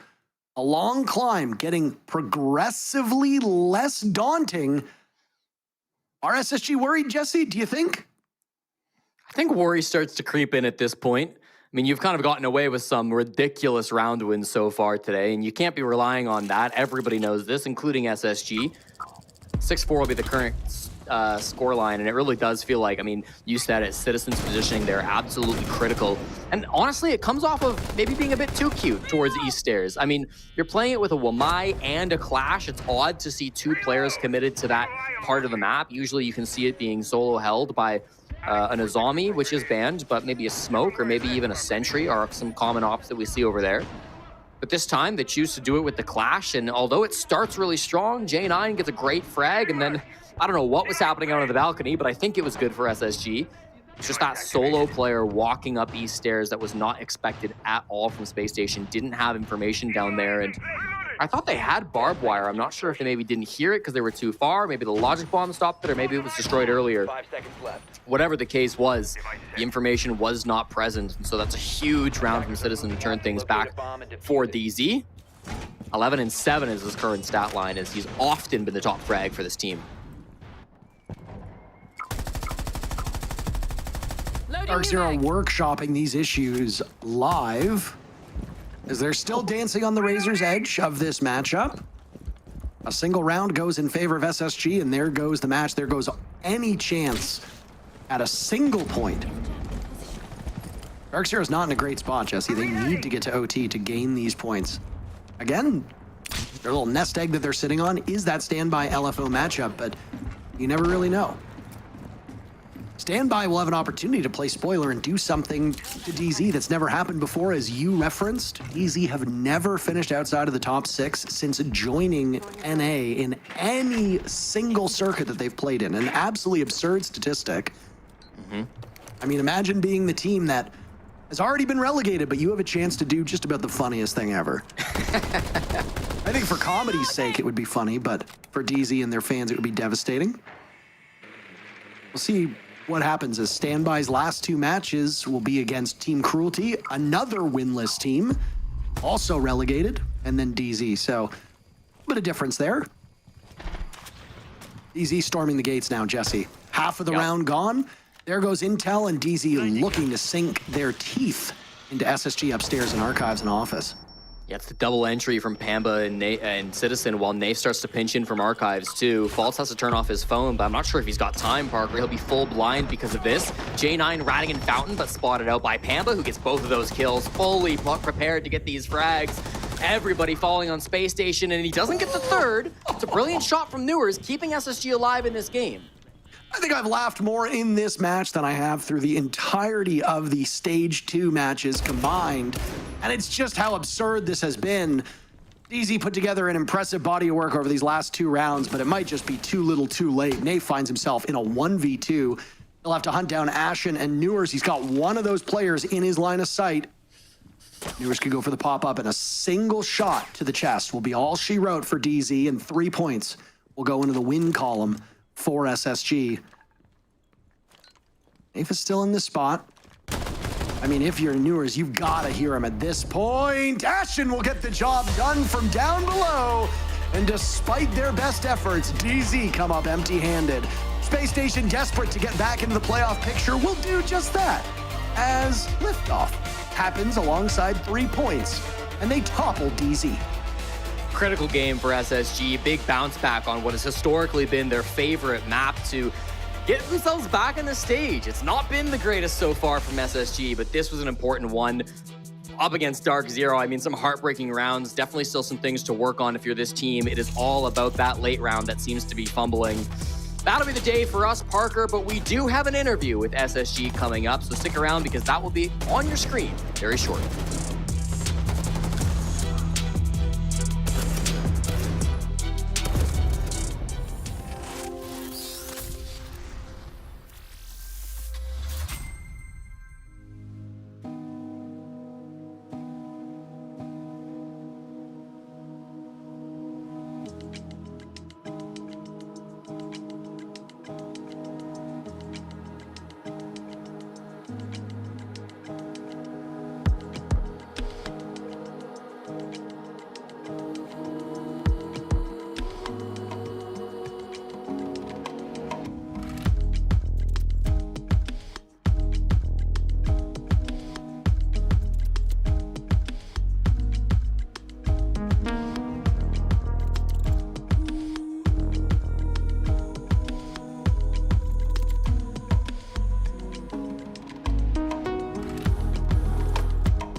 Final floor being May.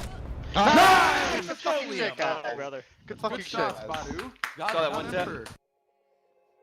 Welcome back to the NAL. SSG securing the win against DZ. Predictions were swapped. Who swapped? You swapped SSG? I picked SSG. He went to Swapped, DarkZero. Yeah. Oh, sucks to It's suck. okay. I believed in them. I believed in them. Yeah, you did. And I think as well after the clutch that we saw from Fultz, everyone at that point became a believer. think we Let's both roll the screamed. clip. Let's bring in Fultz because honestly, can you just talk us through your mental process of going for those isolated 1v1s and just making sure that you get that clutch? Yeah, I mean, been doing this a long time. Probably been in an armory bomb site over 1,000 times. So, you know, you just stop thinking, you start shooting. Wait, I thought we were showing the Yeah, I thought. Yeah, there we okay, go. there it is. Oh, here Walk we us go. through it. Here we go. Best caster impression. 2, obvious that guy's there. Fans start shitting right about now. Here we go. Tap the bomb. Wait a bit. He's gonna peek. Yeah, done. You definitely got a future in casting whenever you're whenever you're ready. Wow, I just want to know, how'd you know the guy was coming 90? Was there info, sound cue? You just assumed? Nah. He played off I just intuition? played it. Oh my god. He's goated. Is this guy pro players? All right, well, I want to know, walk us through. I believe in you guys going to border. I felt like the cards kind of lined up, but obviously the last time that you guys played against DZ and border was in stage 1. Was that impact your guys' reasoning on going to border today, or was it just something that you felt in the moment? Walk us through the map bans. I wasn't really a part of the map bans this time. Call Up More took the reins on this one. I did chime in for one decision, but it ended up not mattering. So I think the overall thought process was, we just wanted to come out and play aggressive today. I think we've been playing too timid recently, thinking too much. So Border's a great map for that. And I think it showed on our attack side a lot. We were just taking risks, getting those guys pissed off. It's good. I guess that goes into the question that I was kind of curious. Obviously, we look at your guys' last stage. You guys went through a Hell in a Cell through playoffs, a lot of overtime wins that you guys clutched through your resilience. Coming into this stage, it clearly hasn't been the exact same result. And I'm curious, just based off what you said, you think it's more based off you guys just playing very timid and not playing into your natural aggressive state that you guys typically thrive on. Would you say that's kind of the biggest proprietor as to why the success hasn't been as transparent as it was during the stage? Last stage, I should say, or playoffs rather? Yeah, I think you hit it on the head. It's just like we've lost some of the edge of our aggression. Like you said, it's probably our best feature as a team. So it's not a bad thing to lean into. And I mean, the meta favors it so much. Like, you guys watch games all day. You see it. How much aggressive teams tend to win. So just obviously you don't have to only play like that, but I think we just got to start letting it hang. How do you go about that then? Because like you said, I think before the thing that we critiqued the most on SSG was being able to slow it down. Now you guys have slowed it down, but now it's to a point where you're slowing down too much, where you need to get back to that aggressive state. How do you then find that balance again that you had to do prior to get to a more passive play style? Mm-hmm. Yeah, we've always wanted to have more structure on the team, and at EWC, I think we were right at that perfect balance. I think we played really well at EWC. I agree. And we had the perfect balance of playing slow and going fast when we needed to, and then you have a lot of off time. You want to get better at the things you're not as good at, which is playing slow for us. And I think that we kind of lost that aggressive feature that we we're known for. So. Yeah, I mean, one thing I noticed for sure is that you are, I believe, the only player not at the team house. Are we going to be expecting to see you there, hopefully, for playoffs or anytime soon? Yeah, I'll be there for playoffs, yeah. Awesome. All right. To be fair, he's in his own crib. I'd be doing the exact same thing, just chilling in my own house. Okay, Black, he's being interviewed, did do that. not you. All right? My fault. Yeah, no worries. Thank you. Thank you, Fultz, for your time. We really do appreciate it. Looks like you guys have dusted off what's kind of been going wrong during this stage. Looking forward to the rest of your Super Week. Hopefully a couple more wins under your belt. Hopefully seeing you guys in playoffs as well. Take care. Thank you. Bye. See you guys. See ya. Well, I think if they play like that and Oh, yeah. continue their aggression, I think For that's sure. going to be the key for them to find that success. But it definitely is a balance, trying to switch your playstyle yet again, where, again, we talked about this in stage 1, having to adopt a more passive playstyle. Now that's corroding over into being more of a passive team. Now they have to find that aggression. So I'm worried in one sense that they fumble it too much of playing a little too much over-aggressive or playing a little too passive. I don't know. Yeah, I feel like I completely agree with you have time, you want to be able to make areas that you're not as strong in better. But at the same time of you doing that, you also need to make sure that you're keeping everything else intact that was working. Because obviously if you just practice one thing to be able to make it as good as possible, and then comes play days and you haven't been practicing the way that got you to EWC, that got you first in stage 1, obviously we're going to see the start to the stage that SSG had, which was some ups and downs. So, you know, of course, it's natural that it's going to take time to be able to bounce back into things. And I think, obviously, today, you know, it looked like a very decisive win against DarkZero.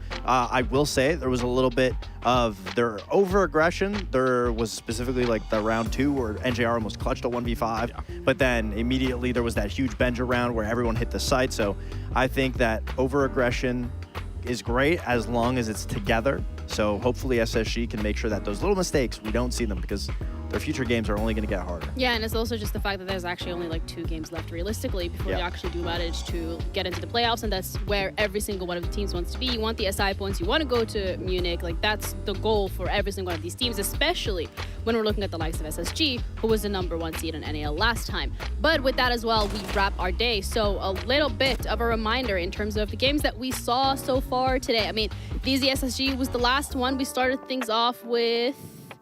It was a Cruelty game, a Wildcard. There you go. 7-3. All in all, I expected the DZ SSG game to be a little bit closer. Yeah, I definitely say that that was the game that everyone anticipated to be the closest. That being said, I mean, great win from SSG. Obviously, Envy keeping it close with SR. I really liked what we saw to Envy. Again, you know, such a difficult task to go up against SR. The other games, I mean, I think, you know, maybe I would have wanted to see a little bit more at a Cloud9, but at the end of the day, I mean, M80 showed up to play. They've been amazing all stage, so can't expect anything less. I will say, for the team Cruelty match versus Wildcard, I was a little disappointed in Wildcard, but not for the sake of their own performance, just not, you know, it didn't seem like they were all there. And then for the side of Cruelty, their coach actually recently just posted a picture of their blueprints of how they were setting up for Wildcard, which honestly, that brought me joy. It is a little disheartening because, you know, to look at a team and feel like, oh, they aren't putting a lot of work in outside given their performance, but to see like the coach is actually putting in all this work and this effort, and it's just not being replicated in the match, it does suck to see that. But I am glad to see that, you know, even if the performance isn't there, the work behind the scene is still being put in. Yeah, and that's, at the end of the day, kind of like all that we're really looking forward to, for people to put in the work. And unfortunately, maybe it's not hitting the mark, but it's still being done, and that's what matters.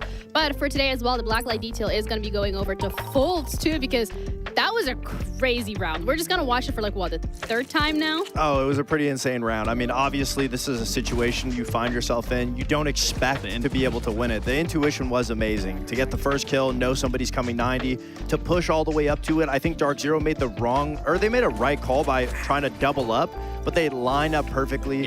Fultz hits the nice headshot, and now in this situation where you have the diffuser on your side, there's only one answer. Spirits has to push him in this instance, and he plays time too much. I mean, hindsight is 20/20 here, but I feel like the player on bomb just plays lockers while the other holds that angle from archives and then plays off that call. But like you were saying, they lined up, which then gave Fultz that tremendous ability to be able to clutch that. I mean, even swinging him from 90 didn't need to be made. They knew where Fultz was after that first kill.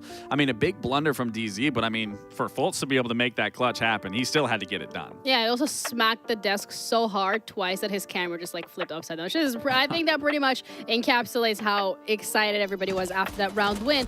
But we're also going to have to look at the games for tomorrow and the standings in terms of where we left things off, because at the end of the day, these top 6 spots is where everybody wants to be. And we were discussing a world where potentially SSG is not going to be in the playoffs. Currently, as it stands, DZ might not be there. Yeah, I mean, unfortunately for DZ, I believe they play a wild card in standby. Yes. That being said, you can assume the standby is a free win, so that would boost DZ up to 12 points. But then they play against wild card, which is a situation where that could easily knock wild card out. you know, there's so many intricacies of each team playing each team. Yeah, and SSG at the same time, like they could also technically get knocked out if they lose. They have their SR, next M80, I'm pretty sure. Yeah, well, SR, which is M80. Scary. Well, we talked about these overtimes, winning these overtime losses, you know, early in the stage, that once we get to this Super Week, it really can paint the picture for some of the teams just losing by one singular point. I mean, and how it's shaping up, no one is locked in terms of being top 6. This can easily change in tomorrow's games, and then especially going into the last play day. So again, there is a lot riding on these matchups, more than I feel like we had last stage in terms of who was able to make it and who wasn't, and given the teams that are in this position currently. I mean, I think it's safe to say that M80, at least in that regards, is locked into playoffs. 19 points. Yes. Like you're pretty safe at that point, so that's a really good position to be in. But tomorrow as well is a new day, new opportunity for these teams to. Yeah, why is that? Cruelty versus Standby. The battle of the bottoms, the battle of the worst team. It means that at least one is going to get points. One of them is going to go from dead last to second to last, and they'll be there for a while. I'm excited. I'm excited to see if, you know, both of these teams, like, I don't want either of them to just give up. And I feel like that's the case for Standby. They've given up. So I'm excited to see if Cruelty can really beat them and prove that they're not the 10th place team. I mean, the Shopify SpaceStation game, you know, we just heard from Fultz talking about they want to get more aggressive, and I think if there's going to be one game that, you know, the aggression will really shine through, or honestly you're going to meet a brick wall, it's going to be against Shopify Rebellion. So it'll be a good testament for them to see if their aggressive playstyle will work. And then if we could pull that back up, I actually want to see what that first game was. I think I missed Envy. Was that M80? Was it Envy M80? We're getting there. Yeah, that Envy M80 game, I am curious to see what Envy can do to bring against M80, where I think, again, you know, we saw some small errors from Envy that just is due to lack of experience, and you have to go through those hurdles of losing those rounds that can make you realize in the future you find yourself in that exact same position, and that way you correct it. So I am curious to see what they will do against M80, but I'm sure for M80, that's just another game for them. Every game looks so good. Every game looks so good. I mean, it's also Wildcard, like. Yeah, but it's also just like really keep into consideration the fact that these are the last 2 play days to actually qualify for playoffs. So the pressure genuinely is on, not just for the teams that are towards the bottom, but even for like some of the best teams that we have in the league. Like considering DZ, SSG, there's a world where neither one or one of them doesn't make it. Like tomorrow is just going to be so important, and so is going to be the day after. But the sooner we finish, not really. It's not the sooner we start, because we're going to be coming back tomorrow at the same time, same place. So make sure you tune in for that. But until tomorrow, take care of yourselves, guys. We'll see you then with some more best of 1 Siege.